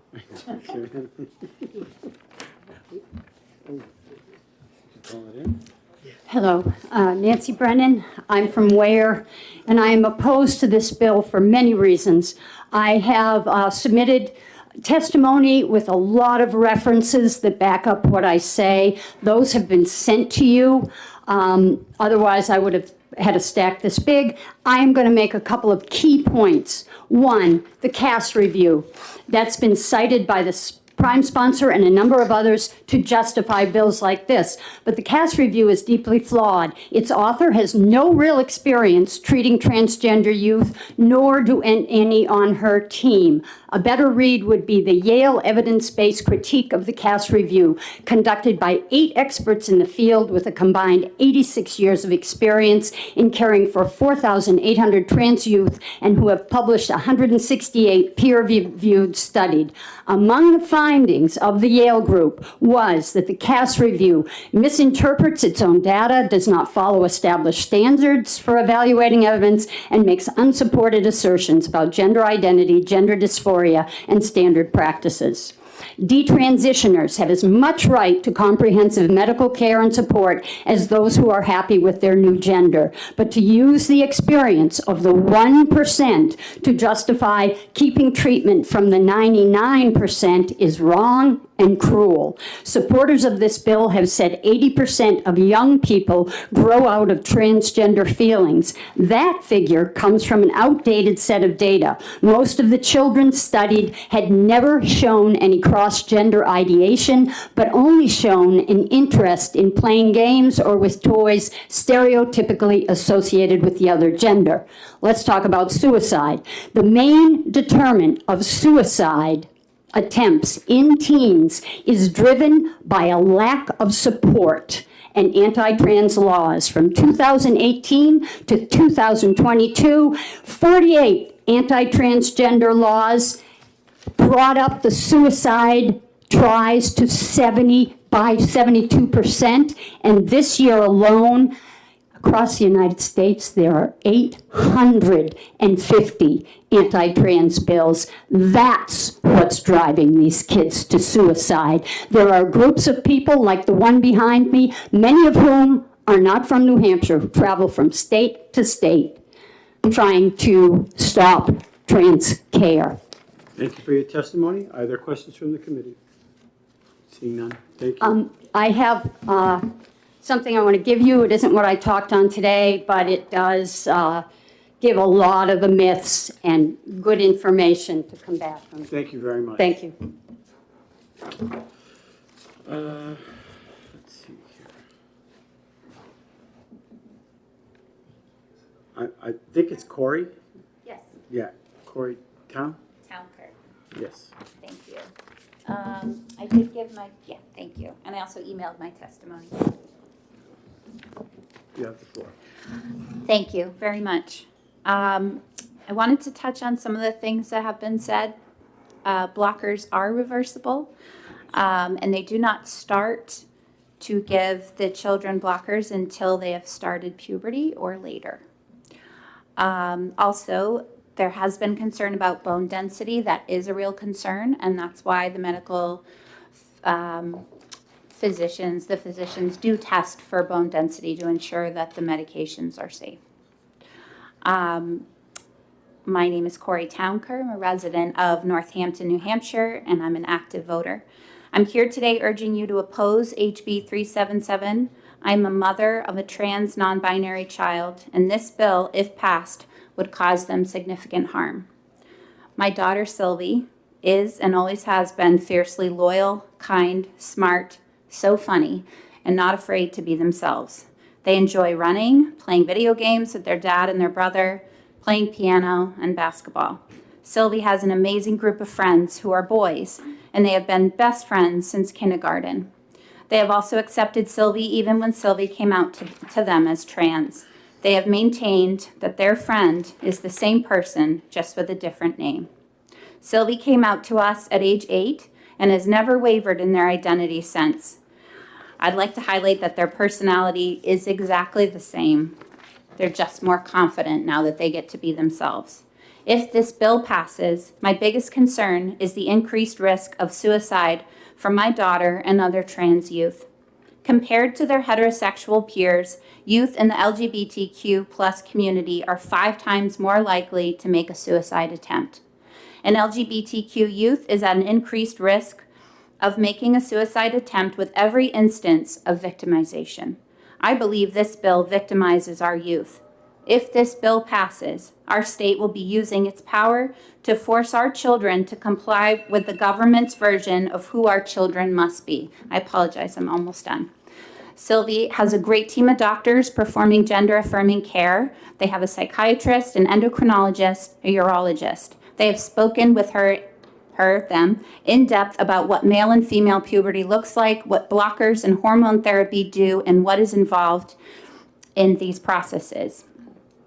Sylvie has been very comfortable with the care they've received. They're excited to start blockers when they're ready, knowing this will allow them to transition to the body type that best matches their gender expression. Sylvie feels supported by their treatment team. They know the team respects how Sylvie feels and identifies, and justified that this is not just a phase, but it's who they are.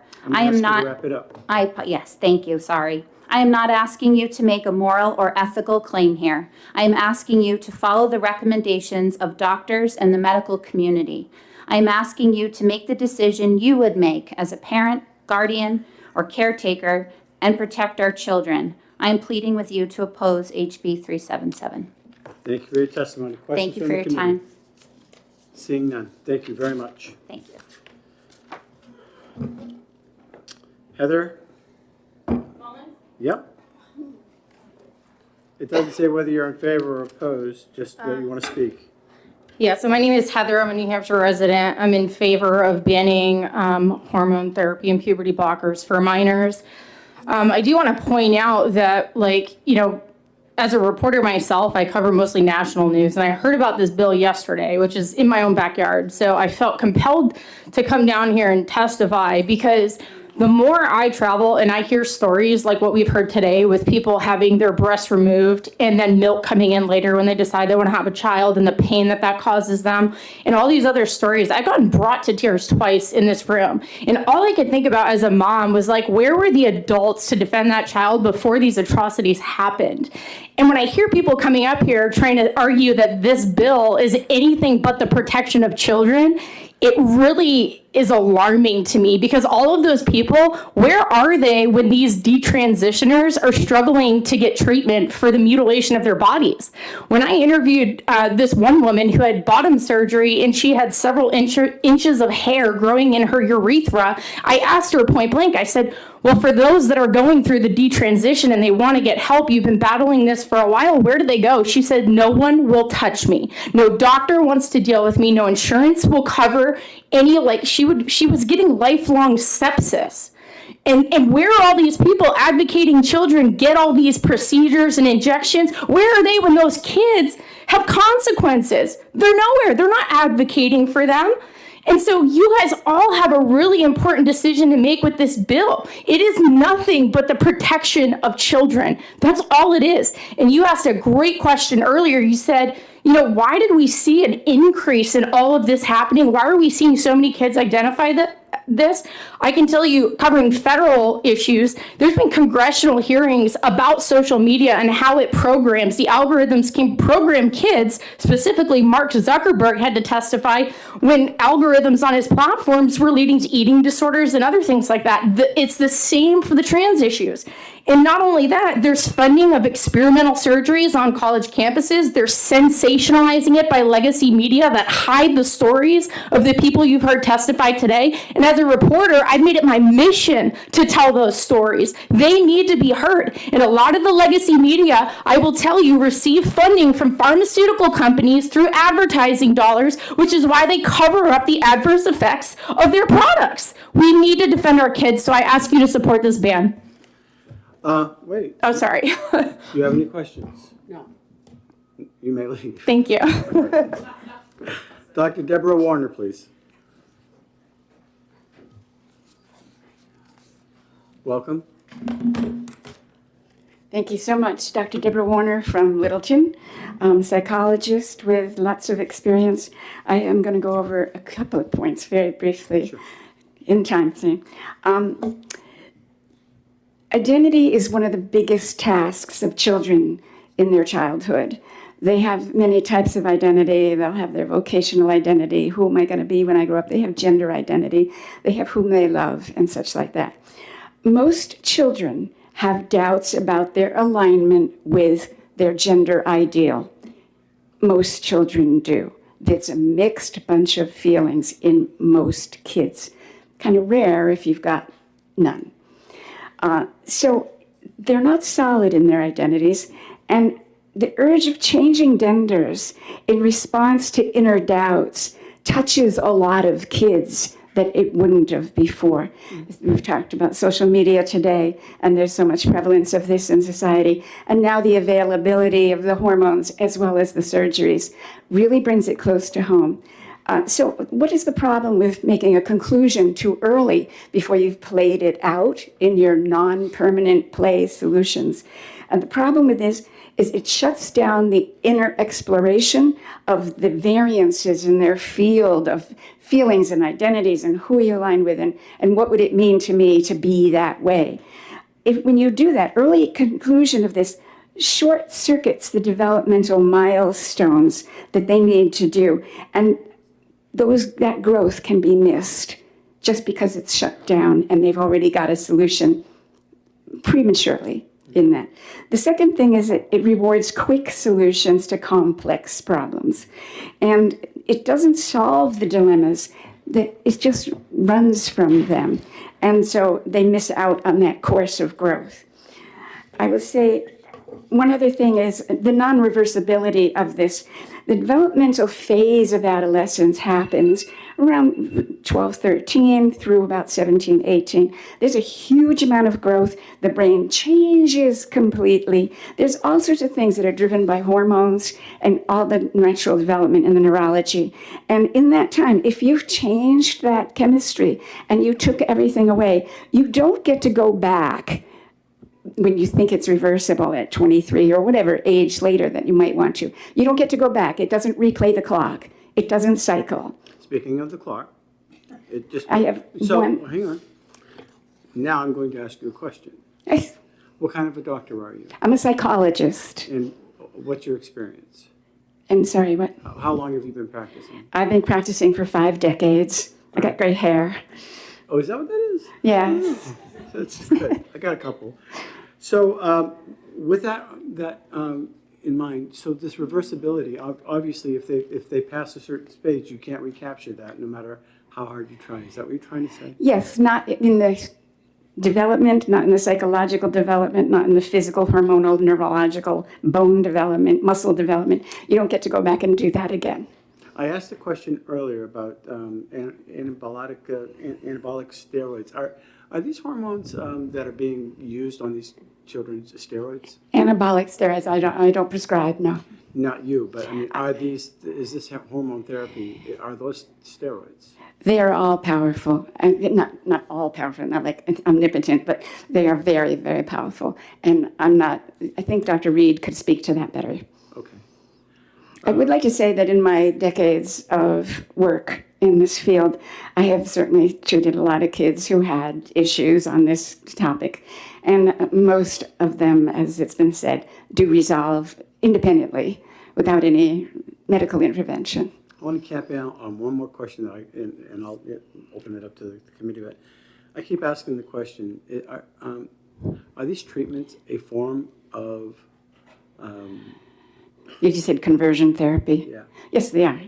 Not according to the law that we have in New Hampshire, which exempts this. Actually, but yes, effect, the effect is yes, it's conversion. The effect is this different outcome. The illegal methodology, it's still illegal to do conversion therapy from what I understand, but the effects of what's going on right now is the same effect. But somewhat, but in conversion therapy, as it's been discussed in many rounds, is involuntary conversion therapy, where someone might come in and say, I don't want to, but their parents want them to change over. That's involuntary changeover. There are also plenty of people who come to a therapist to change over who want to. And is that called conversion therapy then? And in adults, it's up to them.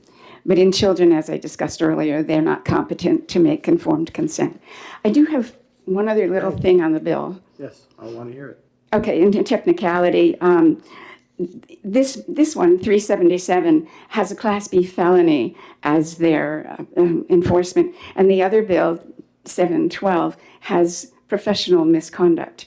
I think that the professional misconduct is the lightest one, and Class B felony is about as hard as you can get. I think that needs to be reconciled by this committee and make them even in these things. I think that the Class B felony is overkill.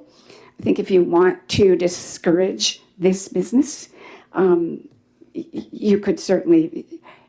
Professional misconduct is certainly a big deal for the doctor. They're not going to walk into that room and do this anymore if you wanted to deter it. But if you wanted to punish, I mean, that's up to this committee. Well, if you mislead a 13-year-old girl into a permanent situation, that affects the rest of their life. Exactly. That weighs heavily on my decision-making. Exactly. Are there questions from the committee? Yes. Thank you, Senator Avard, and thank you for taking my question. And I'm sorry, I was out introducing other bills, and so I'm back, and here's my question for you, and now maybe I missed it, but you had said that this was permanent, or some of this was permanent, so we're talking about... Yes. We're talking about, hormone therapy, basically. What's permanent and what's not? Well, I think Dr. Reed can say which particular meds, but if you have meds that are taking you out of a female or male adolescence, you're going to miss that one, and you don't get to go back at 22 or 25 and redo adolescence. That's, from my point of view, how they're not reversible. You cannot go catch up. So will Dr. Reed be able to address, and I understand your point about adolescence, but will Dr. Reed be able to address the physical characteristics? Yes, that Dr. are Reed will. Permanent and not permanent? Okay, thank you. Thank you. Any further questions? Seeing none. Thank you Dr. so Reed. much. Thank you very much, seeing how you've been mentioned. Dr. Reed. Calling Dr. Reed, Code Green. You're hard to hear, Yeah, I talked to Reed. You are kind of... Good. I'm me whisper? Dr. Reed, welcome. Good afternoon. Medically transitioning children with hormones and puberty blockers started in the Netherlands. They started this with a study on 70 children. Puberty blockers are gonadotropin-releasing hormone agonists. Lupron, which is commonly used in this field, has never been approved by the FDA for this and is being used completely off-label. When it is used in children with precocious puberty, the length of time that that intervention is given is nothing close to the length of time it is being used for gender. I am actually in shock and seriously concerned from this morning. There was testimony by a parent who spoke and stated that in New Hampshire, His child is being prescribed a puberty blocker by a primary care physician. This level of recklessness is appalling. Pediatric endocrinologists are the only ones trained to manage this, and it seems that there are general pediatricians who are attempting to do this in your state. No animal studies were considered before this protocol was undertaken. It is best practice to first consider treatments in animals before we ever consider them in humans. After we started giving this to children, then a study in sheep was completed and found that the reduction in the long-term spatial memory persists after the discontinuation of a GnRH agonist. This means that giving a puberty blocker will irreversibly alter the cognitive function during a critical window of development in children. Because we did not study this ahead of time, there are estimations that we might be reducing IQ upwards of 10%. The first child that we gave this to, so-called patient X, was a young lesbian. In fact, 68 of the 70 people self-admitted to being same-sex attracted. In the first study, one young person actually died. They died because the pubertal blockade meant that their penis never developed. They were unable to have a vaginoplasty, the surgery that was done to invert the penis. So instead, they had to use a portion of their colon. This led to a massive infection, and that young person in the Netherlands died. In my own clinical practice, we placed a puberty blocker implant in one young man. We told his mom, who was very skeptical, that this was just a pause. We could stop it at any time. Within a few months, the mom emailed us stating, quote, "My child is a shell of their former self. They went from one basic mental health medication to now being on 5. I want this blocker removed." We refused to remove it. The puberty blockade followed by cross-sex hormones will result in the permanent sterility of children, especially for any of the boys. It is critical that this legislative body steps in to protect children in the state from these reckless and dangerous practices. And I would just like to add that testosterone is an anabolic steroid. It is regulated under the 1990 Anabolic Steroid Control Act as a Schedule III substance. And I can't address any of the follow-up questions. Let her ask the question. That gives you more time. Do you have a question? So thank you, Dr. Reed. And my question had been, and you started addressing this in your testimony, what was permanent? Yes, so this bill addresses both puberty blockers and cross-sex hormones. Cross-sex hormones are being given to children probably as low as 12 to 13 here. All cross-sex hormones are completely irreversible, meaning in a girl, if I give a girl testosterone, what will be completely irreversible is voice. So we heard Elle's voice earlier. It is going to actually permanently change and scar and drop the vocal cord, creating an Adam's apple. That's completely irreversible. That can never be changed back. This gets a little bit graphic, but it also is going to create growth in the clitoris, growing it into what's referred to as a microphallus. So most women's clitoris is actually protected inside of the vagina, it's inside of the vulvar tissue. A microphallus can extend beyond that. I had young girls who could no longer wear blue jeans with comfort because they were constantly having chafing and pain from the growth of that microphallus. That will never be reversed. We also know that most people that we give testosterone to, about 70% will go on to have permanent effects of their urethra, their vaginal canal, their uterus, and their ovarian tissues. So we used to recommend anyone started on testosterone should have a complete hysterectomy within 5 years. In my own practice, we saw young women who we put on testosterone who had their first sexual encounter, who had their vaginal canal actually completely torn open, and they were required to go into emergency surgery because those tissues require estrogen, which most middle-aged women know. When we go through menopause, things get dried out, we need estrogen. When we do that to young girls, we create a friable environment where those tissues actually become so degraded they will tear open and basically can be permanently harmed. Almost all people that stay on testosterone long enough will report urological concerns and significant bottom concerns.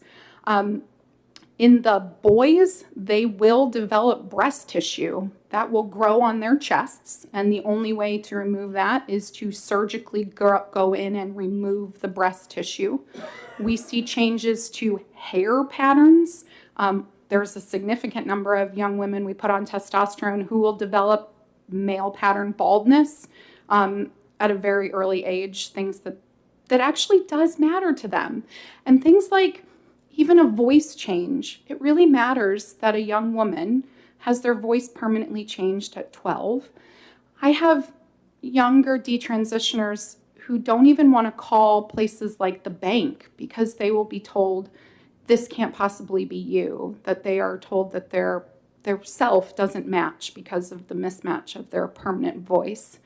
I've also had detransitioners go in to have vocal surgery because it's very painful to have your vocal cords dropped in such a way through a hormonal intervention like this.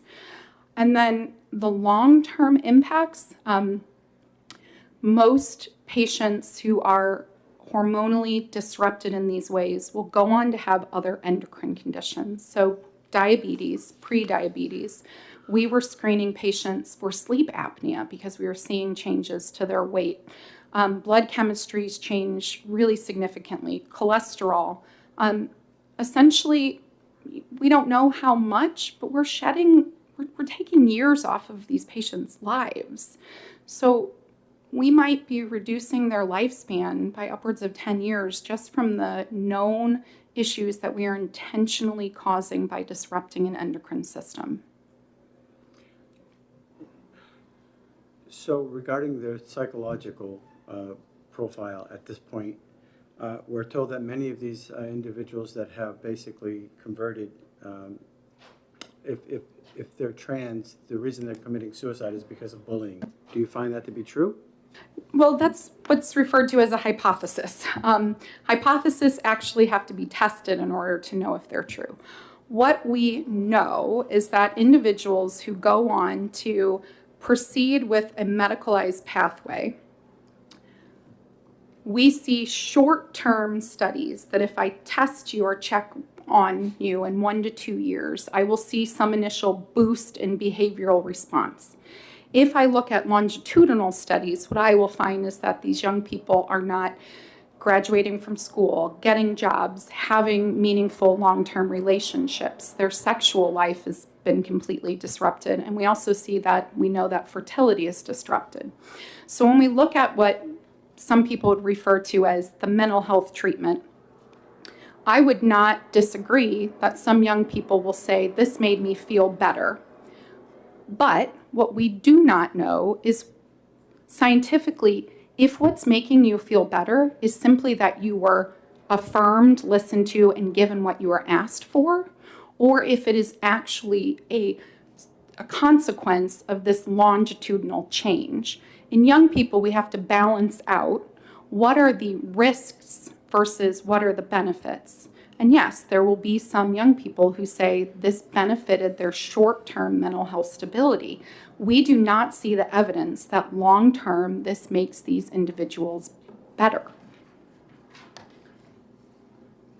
Any further questions from the committee? Thank you very much for your testimony. Thank you for your time. Stephen Scare?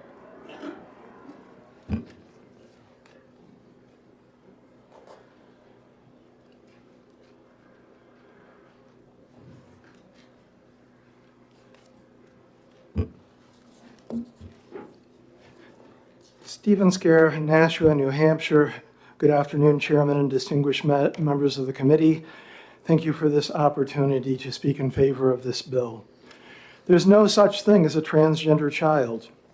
I'm not a medical expert, but I defy those who are to define gender identity, boy or girl, without relying on circular reasoning or regressive stereotypes. Objectively, a girl can't be a boy can't be a girl. This ideology is built on fabrications and the coercion that permeates every aspect of our lives, especially the threat of child suicide.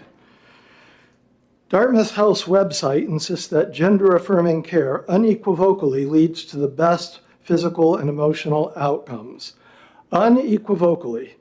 Have Dartmouth Health's physicians discussed the systematic reviews people have mentioned here? Are they even allowed to?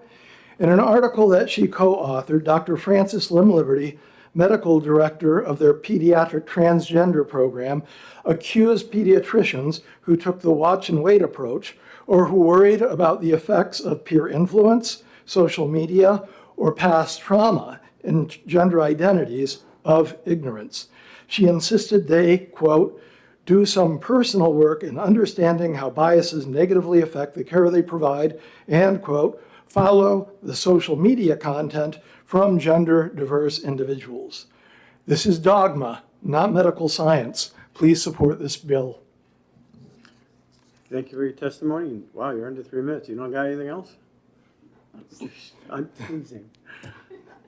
Any questions from the committee? You? No. Oh, I thought your hand was. Come on now. All right. Thank you. Thank you, Steve. Appreciate it. That was 2 minutes. Sorry. You want to give it to somebody else? All right. Sorry.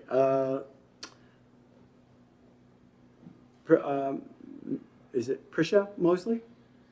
It's Prisha.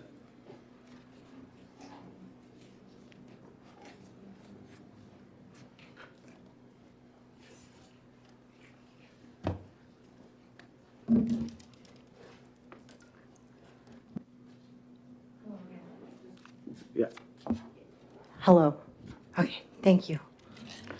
My name is Prisha Mosley. I'm here today to tell you that a transgender identity is not a medical condition. My body was not sick when I was given chemicals to cure me of my mental distress. The chemical and surgical alteration of the bodies of children with distressing thoughts is abusive fraud. I was wrongly prescribed high doses of testosterone beginning as a minor. These hormonal interventions harmed my previously healthy body and caused me a number of chronic conditions, including PCOS, high cholesterol, chronic pain and fatigue, and more.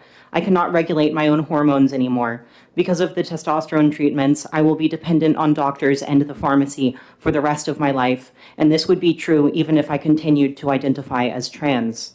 Testosterone never made me into a man. It made me into a virilized woman with new health conditions and worsened mental health. Like all children who are given wrong sex hormones, I never changed sex. I was sold a scam that cost me my health when I was too naive to understand the value of a functioning endocrine system. So-called gender-affirming care has never saved anyone's life because healthy bodies don't need hormones, and the placebo effect is not a cure. Children who believe that they have been born in the wrong body, like I did, have fallen for an abusive lie. It is not possible for someone's gender not to match their body because your body is who you are. The brain and the body are not separate. Children who are depressed should not be given hormones to mask their symptoms, and traumatized children deserve trauma-informed care, not more unnecessary trauma in the form of medical harm. My body will never recover from the lies that my doctor told me, but my hope is that other young people in New Hampshire would be saved from the fate of lifelong pharmaceutical dependence and a prescription of running away from reality. Thank you. Thank you. Questions from the committee? Seeing none. Thank you very much for your testimony. Thank you. Peter Doyle?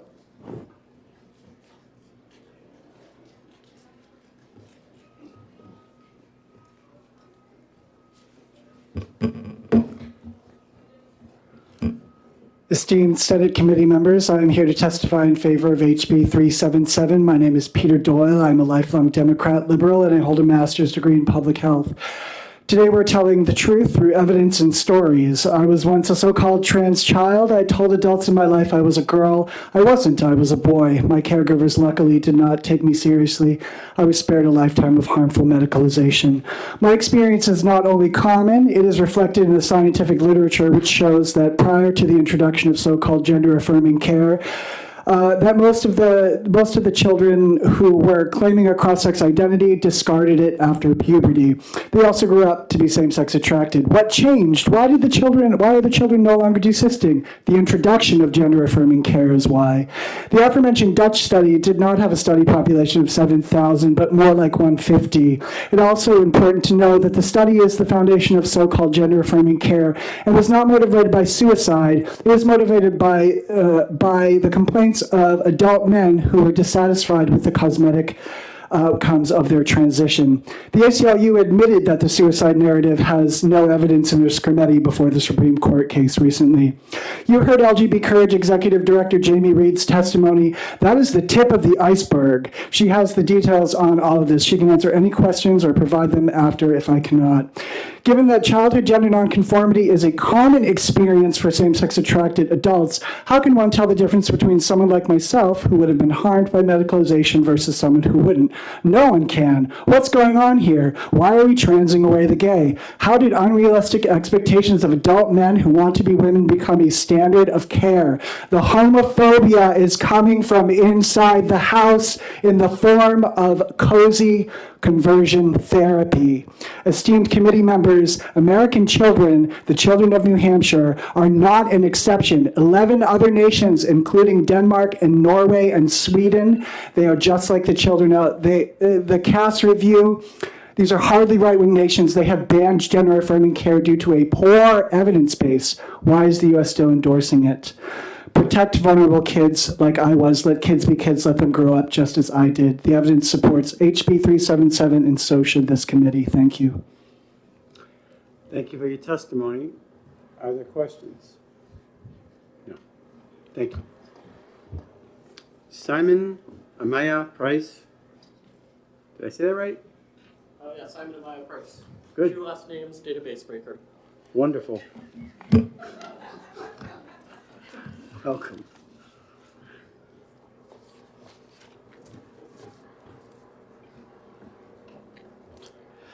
Good afternoon. My name is Simon Amaya Price, and I support this bill. We are here today debating the merits of the pharmaceutical mutilation and castration of predominantly mentally ill LGBT and autistic kids, like the kid I was. I experienced grooming, emotional manipulation, and malpractice from doctors and adults I was supposed to trust, one of whom asked my father, "Would you like a dead son or a living daughter?" I was in the room. I was 14 at the time. I believed what he said to be true. I was convinced that either I was going to transition or I was going to die. I believed this lie for 3 years, until realizing my true problems had nothing to do with the fiction of gender identity. I narrowly avoided medicalization, in large part thanks to my courageous father, and I am now a happy and healthy 20-year-old man. There are tens of thousands of desisters and detransitioners like us. There are likely hundreds here in New Hampshire who are afraid to speak up because of the harassment, doxing, and death threats that come from the other side when people like us speak up. Transgender identified youth are not just a statistic to me. They're people I grew up with. They're people I confided in. They are people I loved. We were failed by the adults we were supposed to trust. We were told that boys were oppressors and girls were eternal victims of patriarchy. And if we were uncomfortable with this ideological narrative, we were told we were born in the wrong bodies. Now, the great thing about this lie, this iatrogenic disorder, is that there's a drug for it. There is a surgery for it. There is a $4.4 billion industry for it. I refuse to stand down amidst the doxing attempts, the threats, and the harassments I receive on the streets of my home city. I am a living counterexample. I am proof that scalpels, blood, and tears are not the solution for youth with cross-sex identities. Thank you very much.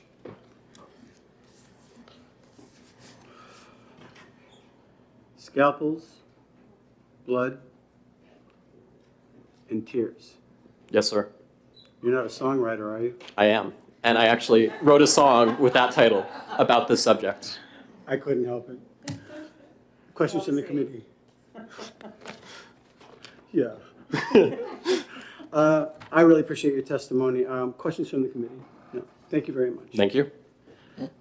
Luann Owen or Elian? Or? Leanne. Thank you. I'm left-handed, so I have poor penmanship. That means you're an artist. Absolutely. Yeah. Welcome. Good afternoon and thank you. My name is Leanne Owen, and I grew up in rural Alabama in the 1970s. I was what people used to call a tomboy. I never liked dresses, makeup, or purses. I wasn't in rebellion. It just never felt like who I was. When I was in first grade, my mom forced me to wear a dress to school for picture day. I walked into class and felt like everybody had their eye on me. I was mortified. I climbed into a trash can next to a teacher's desk to hide. It was full of pencil shavings, and when I got out, bits of pencil lead had smudged all over my legs and had dirtied my dress. The kids all laughed, and I went home crying. That was the last time my mom made me wear a dress to school. So I definitely get what gender dysphoria is all about. By the time I was in the 5th grade, I was no longer allowed to play football or other roughhouse games with the boys. It broke my heart. No one made me play with girls or play with dolls, but I'd been pushed out of the space where I felt most like myself. I know if I were a child today, I would have been transitioning because I would have seen it as the only way out. A literal pill to ease the pain of growing up. Hormones may sound benign, but this is chemical castration. I wasn't born in the wrong body. I was just a girl who did not conform. And after I hit puberty, just like all the studies on childhood gender dysphoria report, I realized I was gay. You may ask why I'm here today. It's because I now have 8 close friends with teenagers who identify as trans post-COVID in just my little friendship group. This is a social contagion. Half of them won't speak to me now because of this, but the other half know that I'm speaking for them today. I don't want to see kids like I was harmed. I didn't need puberty blockers or cross-sex hormones to fix me. I just needed time and adults who didn't try to fix what was never broken. Please don't take that chance away from kids. Let them grow up whole. Please vote yes on 377 today. Thank you. Thank you very much. Wow, that was good. I practiced. Questions from the committee? Seeing none, thank you. Thank you. I think it's Michael Haley or Michelle Haley. Michael. From Derry.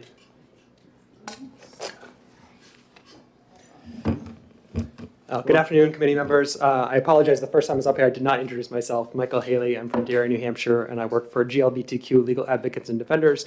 I just wanted to focus on a few points in this with this bill, which have already been touched on briefly before, which is that this is a very unsettled area of the law. We've heard discussion about the Supreme Court case of U.S. v. Scrimeti that was argued in December. The Supreme Court is expected to issue an opinion in that case in June. There's also a case in Maryland challenging the Trump administration's executive order on gender-affirming care, where a district court found that that order was unconstitutional. And there's a case out of Florida challenging a ban on gender-affirming care, where the court there also found the ban to be unconstitutional. And with so much uncertainty legally in this area, and where we are certain to get a lot of certainty in just 2 months, it makes a lot of sense for this committee to re-refer the bill to have time to take into account what the Supreme Court comes up with. I do want to point out that that we absolutely share the goal in making sure that healthcare is safe and effective, and that people are not given treatments that they should not receive, and that there are ways to do that that do not pose constitutional problems. There are several states that have passed laws that put guardrails on this care that do not ban it entirely, but that help ensure that the people who need the care are able to receive it, and the people who should not be receiving the care do not receive it. Those include West Virginia and Nebraska. I'm happy to share some of that language and those guardrails with the committee if it's interested. I do want to briefly address something I've heard a couple of times about the Scrimeti argument with reference to an ACLU attorney saying that not having evidence to back up a claim of increased suicide among transgender youth. That's a bit of perhaps a misunderstanding of a very nuanced point, which is that the risk of suicide attempts and suicidality are absolutely correlated with failure to receive this type of care. And that the reason that there is insufficient evidence on some of the actual completed suicides is because those are themselves extremely rare. It's much more common to have suicide attempts. And there's been some discussion of the CAS report. There are 5 studies that the CAS report relies on that actually do find a link between suicidality and suicide risk and failure to receive this care, that the CAS report just simply does not give a lot of credence to. Extremely briefly, I just wanted to point out the concern about the lack of a continuing care provision for adolescents who have been receiving this care and don't have an adequate weaning off period. We would advocate that should the committee decide to go forward, there be some ability in place for people who have been receiving this care to continue to receive it. And then finally, to echo a point that was made both by proponents and opponents of this bill, that felony penalties for providing medical care are extremely out of proportion, and that we don't have other types of treatments for which for when a provider provides that care to someone, that they are subject to felony liability. It's more common to have professional misconduct as the remedy. Thank you for your testimony. Happy to answer any questions. Thank you. Other questions? Senator Long.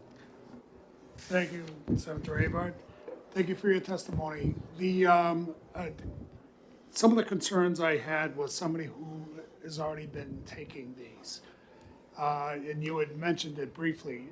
Are there liability for someone to, because the bill calls for the end by January of 26.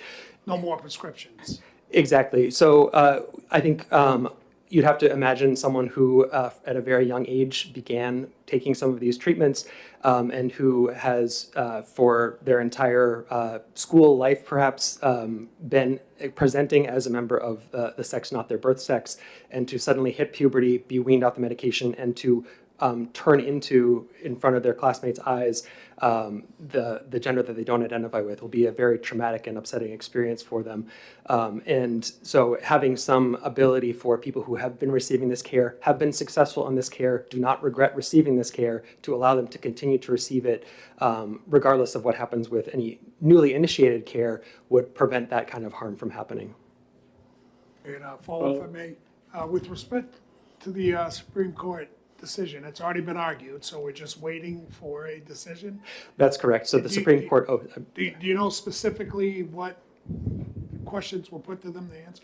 Absolutely. Yes. So the Supreme Court term will end in June, so they have to issue an opinion by the end of June. We will absolutely know the question. The question that was presented to the Supreme Court was whether Tennessee's ban on gender-affirming care violated the Equal Protection Clause. The Equal Protection Clause of the Constitution essentially says that if you group people based on a protected characteristic, such as sex, then the government has to have a really good reason for doing that, and then its means to achieve that reason, that purpose, have to be narrowly tailored to those to that interest.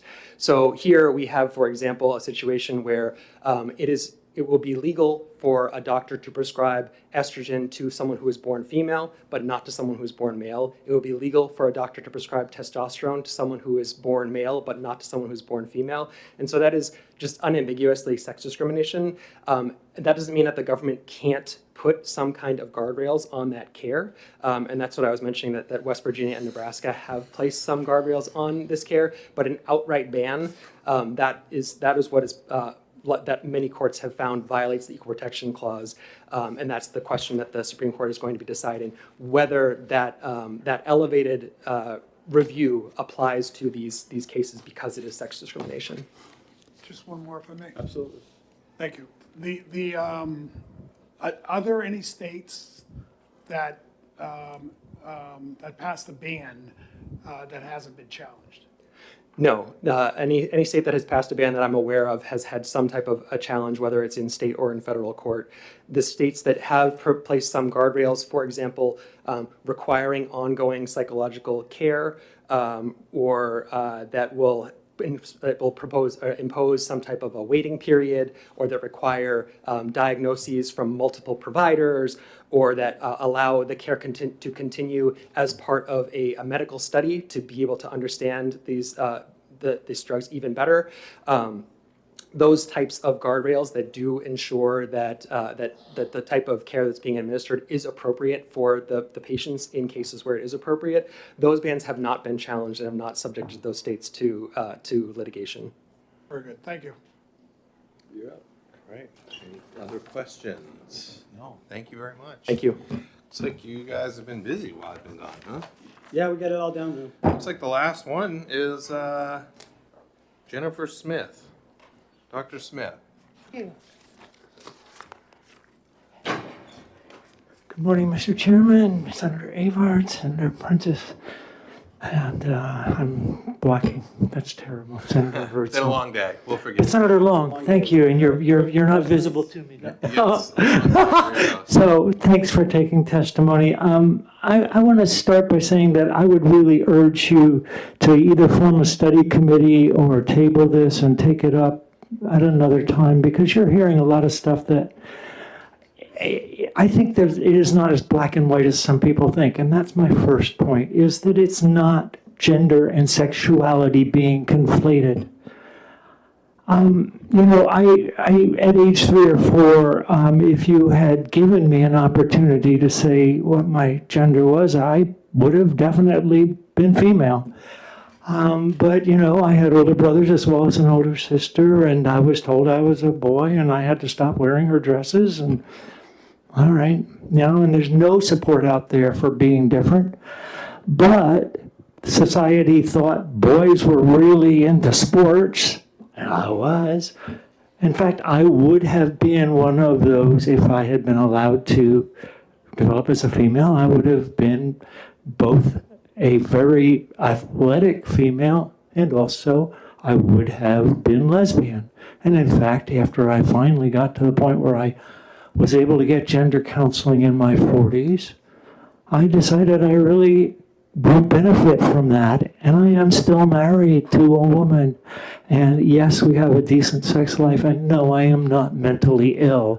And I really resent people just assuming that because I'm transgender, I must be mentally ill. I have actually worked in psychiatric institutions, and occasionally we've had patients who had some gender questioning that was inconsistent.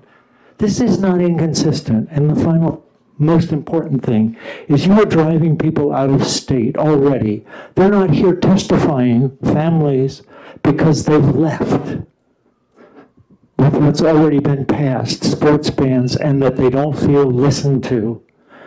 This is not being done fast or because parents decide that their children must be transgender because they act more male or more female. They've had to be convinced by their children. Fortunately, there's stuff out in society now where people can look at that and begin to go, oh, maybe I need some help figuring this out. And there are good psychologists and good endocrinologists, and I'm not. I'm a family physician, retired for 12 years. Also have a public health degree, by the way, and I'd happy to talk to our person who seems to think it's because I couldn't stand being gay. That isn't it at all. I tried. It didn't fit. So I am not a gay male who just decided that female would be nicer. I am a transgender lesbian female. Thank you, Dr. Smith. I'm going to ask you to put your doctor hat on. Yeah. What happens to, let's say you've got someone that's been taking these hormones from age 13. Yeah. And they're now 17, and this bill goes into effect, and now they're stopping physiologically. I would assume that temporarily, because I did go on and off a couple of times before I finally figured it out and said, yeah, I want to stay on. Although then again, when I was 60, I decided I was probably of an age where I shouldn't take hormones anymore. I ended up losing some bone mass. But if you still have testicles, they'll start functioning again. I had that experience. So I never went through menopause type symptoms until I was 60. And then by 67, I was losing enough bone, which I should have realized from my family history. Both my mom or my aunts, my sister, my older sister, everyone has lost bone mass. So, while it's not a definitive this is going to happen, I should have known. I am back on cross-sex hormones. I love it. It's great. It feels right. And, if you aren't someone who is transgender, you just will not understand this. It is hard for parents to understand, but with a lot of help, I've known multiple parents who've come to understand that the only way to protect their children's development, and I won't use the word, it's not right what people are saying about parents turning their children transgender. It is not happening. I've been active in PFLAG for about 10 years. And we've seen multiple people come in, well, geez, I don't know what to think about what my kid's saying to me. And with time, they come to accept what their kid's saying is real. And then they get help. But that help is not like 3 visits, as someone said, and then they're seeing someone for puberty blockers and cross-sex hormones. It takes time. So that's much more than you asked me, and I apologize, but I really think that's part of my illustration of why this maybe requires a study committee, or at least put it on the table for now. And don't do this and force more. I have other friends in my faith community too who are planning to leave the state because of bills like this. And I know a couple who were very active in trying to support their trans child after taking a long time to get where they could do that, who have already left the state. They were great people. It's really sad. Great. Thank you. Are there any questions? No, thank you very much. I think we've got to the end of our list. If there's anyone else who'd like to speak? Okay, all right. Apologies, I did sign in. Thank you so much for your attention still being here. My name is Stephanie Visano, and I live and work here in Concord, and I'm a licensed clinical mental health counselor and a board-certified art therapist and a certified sex therapist. I have been working with kids and gender-diverse youth since 2010, and I very much oppose this bill. I hope that the committee will oppose this bill. There's language in this bill which could make my work felonious. I'm not a felon. My colleagues are not felons. And it will certainly make it a felony for others. And in our state, rape isn't a felony. I'm not a felon for providing compassionate care that I'm specialized in. And I will lose my license, I will lose my practice, I will lose my livelihood. And we had to have debates about who would show up at these hearings today because we are being attacked as providers. And I've never told someone they're trans. I've never told someone they're not trans. That's not what a competent provider does. And people are being doxxed. And I'm the person who's here because I don't have kids and I have a home alarm system. So it's an act of courage to be here, which is ridiculous. That's not how it should be. I have clients who are on all kinds of, variety for their individual needs of puberty blockers or cross-sex hormones. I also have clients whose parents don't agree with it, and they are not then on any kind of medications. And that's how the system should work. Medical care teams should be able to help families make informed decisions that are right for them. It is ludicrous to expect anything else in a state that is pushing so hard for caregiver rights. This is something that competent medical teams should be able to help support families. You don't need a prescription for a tattoo. You don't need a prescription for protein powder. That's part of why this is different. That's part of what makes this different. I really encourage all of you to oppose this bill, especially in this current iteration. Thank you. Great, thank you. Any questions? No, thank you very much. Saw a couple of other hands go up. Right in the front row here with the hat on. Yep.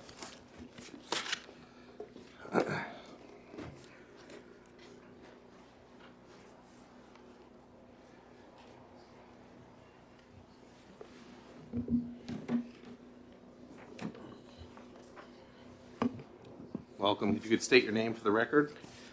My name's Torrance Becker, and I'm a parent leader out of Manchester, New Hampshire. I'm also the proud dad of a transgender son. My son came out when he was 11 years old. At the time, he was deeply struggling with his identity and with depression. He ended up being hospitalized for almost 3 weeks. in the adult psych ward at Elliott, and it was terrifying. But with support from his family, myself, mom, and his whole family, and therapy, and eventually affirming care like puberty blockers and hormonal birth control to manage his dysphoria, he found his identity. Today he's 14 and he's thriving. In December, he helped lead his cheerleading team to the nationals in Florida, where they took 4th place. He's doing great at school now and attending regularly when he wasn't before. And that's the power of support and acceptance. He went from a hospital bed to the national stage in just a few short years. These bills don't protect children. I think they endanger them. And I'm just asking you to vote no and let families like mine keep fighting for our kids with the law behind us. That's all.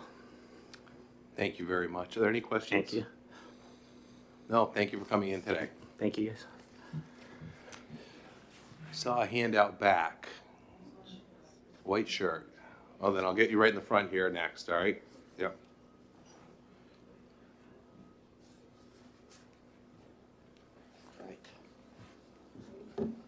Hi, my name is Phil. I'm the Legislative Director for the LGBT Courage Coalition.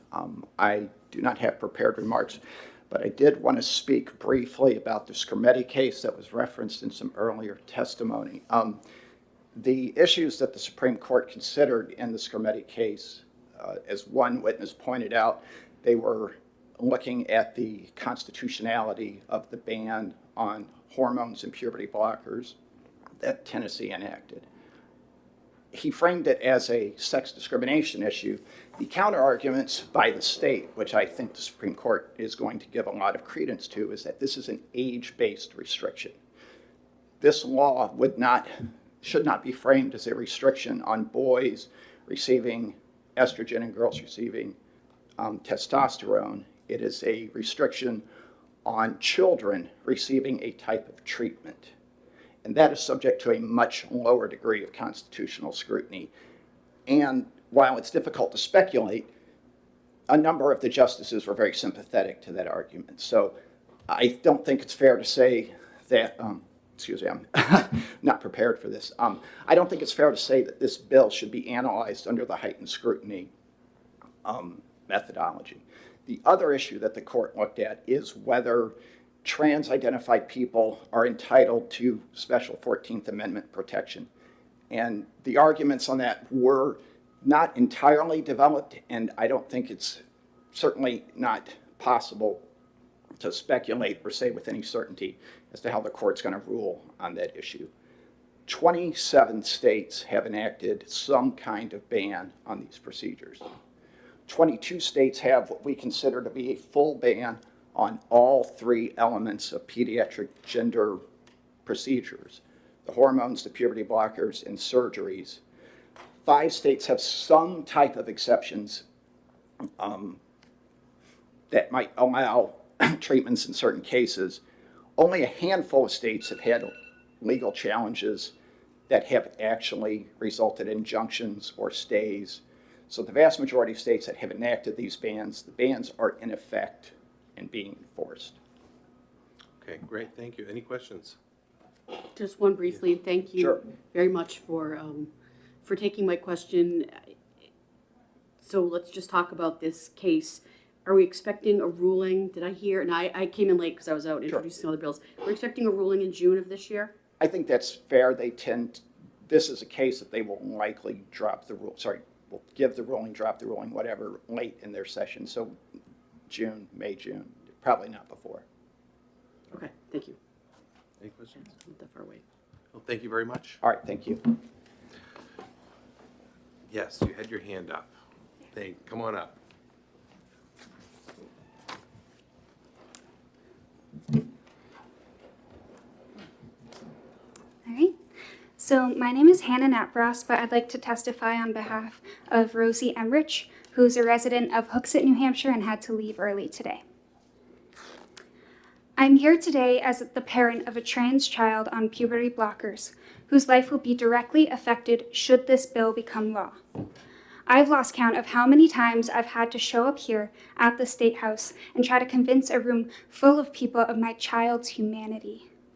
I've had to sit in a room like this for hours and listen to people who know nothing about me or my family and say horrible things about my motives as a parent and about my child and other trans people I know and love and care about. My child's journey is theirs and theirs alone. I did not force my child into this. I was not swayed or misguided by doctors or other medical professionals. I was not scared into this by threats of suicide. What I did was listen. I listened to what my child had to say as soon as they could speak sentences. I asked questions, and I listened to those with lived experience. I observed the positive transformation in my child when their identity was affirmed, and I observed the impact of the interactions that denied that. I watched them go from an anxious kid with separation anxiety who would cry every morning at school drop-off to an outgoing and confident child who now mostly happily walks into school every day.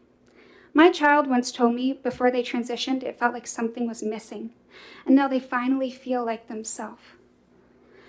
I, just like every other parent, want my child to be happy and healthy and live a full life as their authentic self. And so I made a medical decision in collaboration with my child and with the guidance of their doctor with years of experience and training, in the same way that all medical decisions should be made, in private, with care and consideration. Some of you may not agree with our choices, and that's okay. You may have done things another way and made a different choice, and that's your right. But I can say with 100% certainty that no parent making careful and deliberate decisions about medical care with trained professionals should have ever had the threat of a felony hanging over their head. Thank you. Thank you. Anyone else? You've spoken once. I'll give you 1 minute. Thank you. That's the risk of going almost first. I want to respond to some of the questions asked. You got 1 minute. Yep. There was a question about people from New Hampshire, and I do listen to people, and people do call me that are in this group of people who are trans or detransitioners, and I spend a lot of time listening. A woman who lives in a big city here in New Hampshire, and I'm trying to keep it private, is very frustrated that there isn't medical care available for detransitioners. She thinks that she was pushed into this as if it would solve all of her other problems, and it did not. And so that's a New Hampshire resident. My late sister-in-law was also a New Hampshire resident when she passed.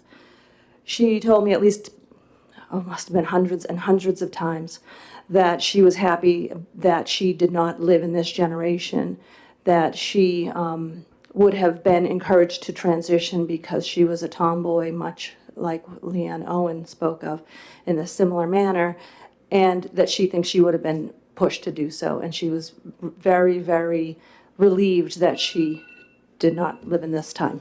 There's your minute. Thank you. Okay. Anyone else? With that, I am going to close the hearing on House Bill 377. All right, so. No, we're not going into executive session, but this is the last day. We have heard all of our bills in Senate Health and Human Services. We will meet tomorrow afternoon at 1 for exec session. I don't intend on getting through all of them, but possibly some of the easier ones that we have. We'll get through that. I'm not going to be here too long because Senator Avard has to leave, I think, at 3. So I know you and I have to go to Department of Insurance. So that's the update. 1 o'clock. Better you than me. And yes, thank you. Well, you know what I'm going to do? I'm going to adjourn for the day. Thank you, everyone.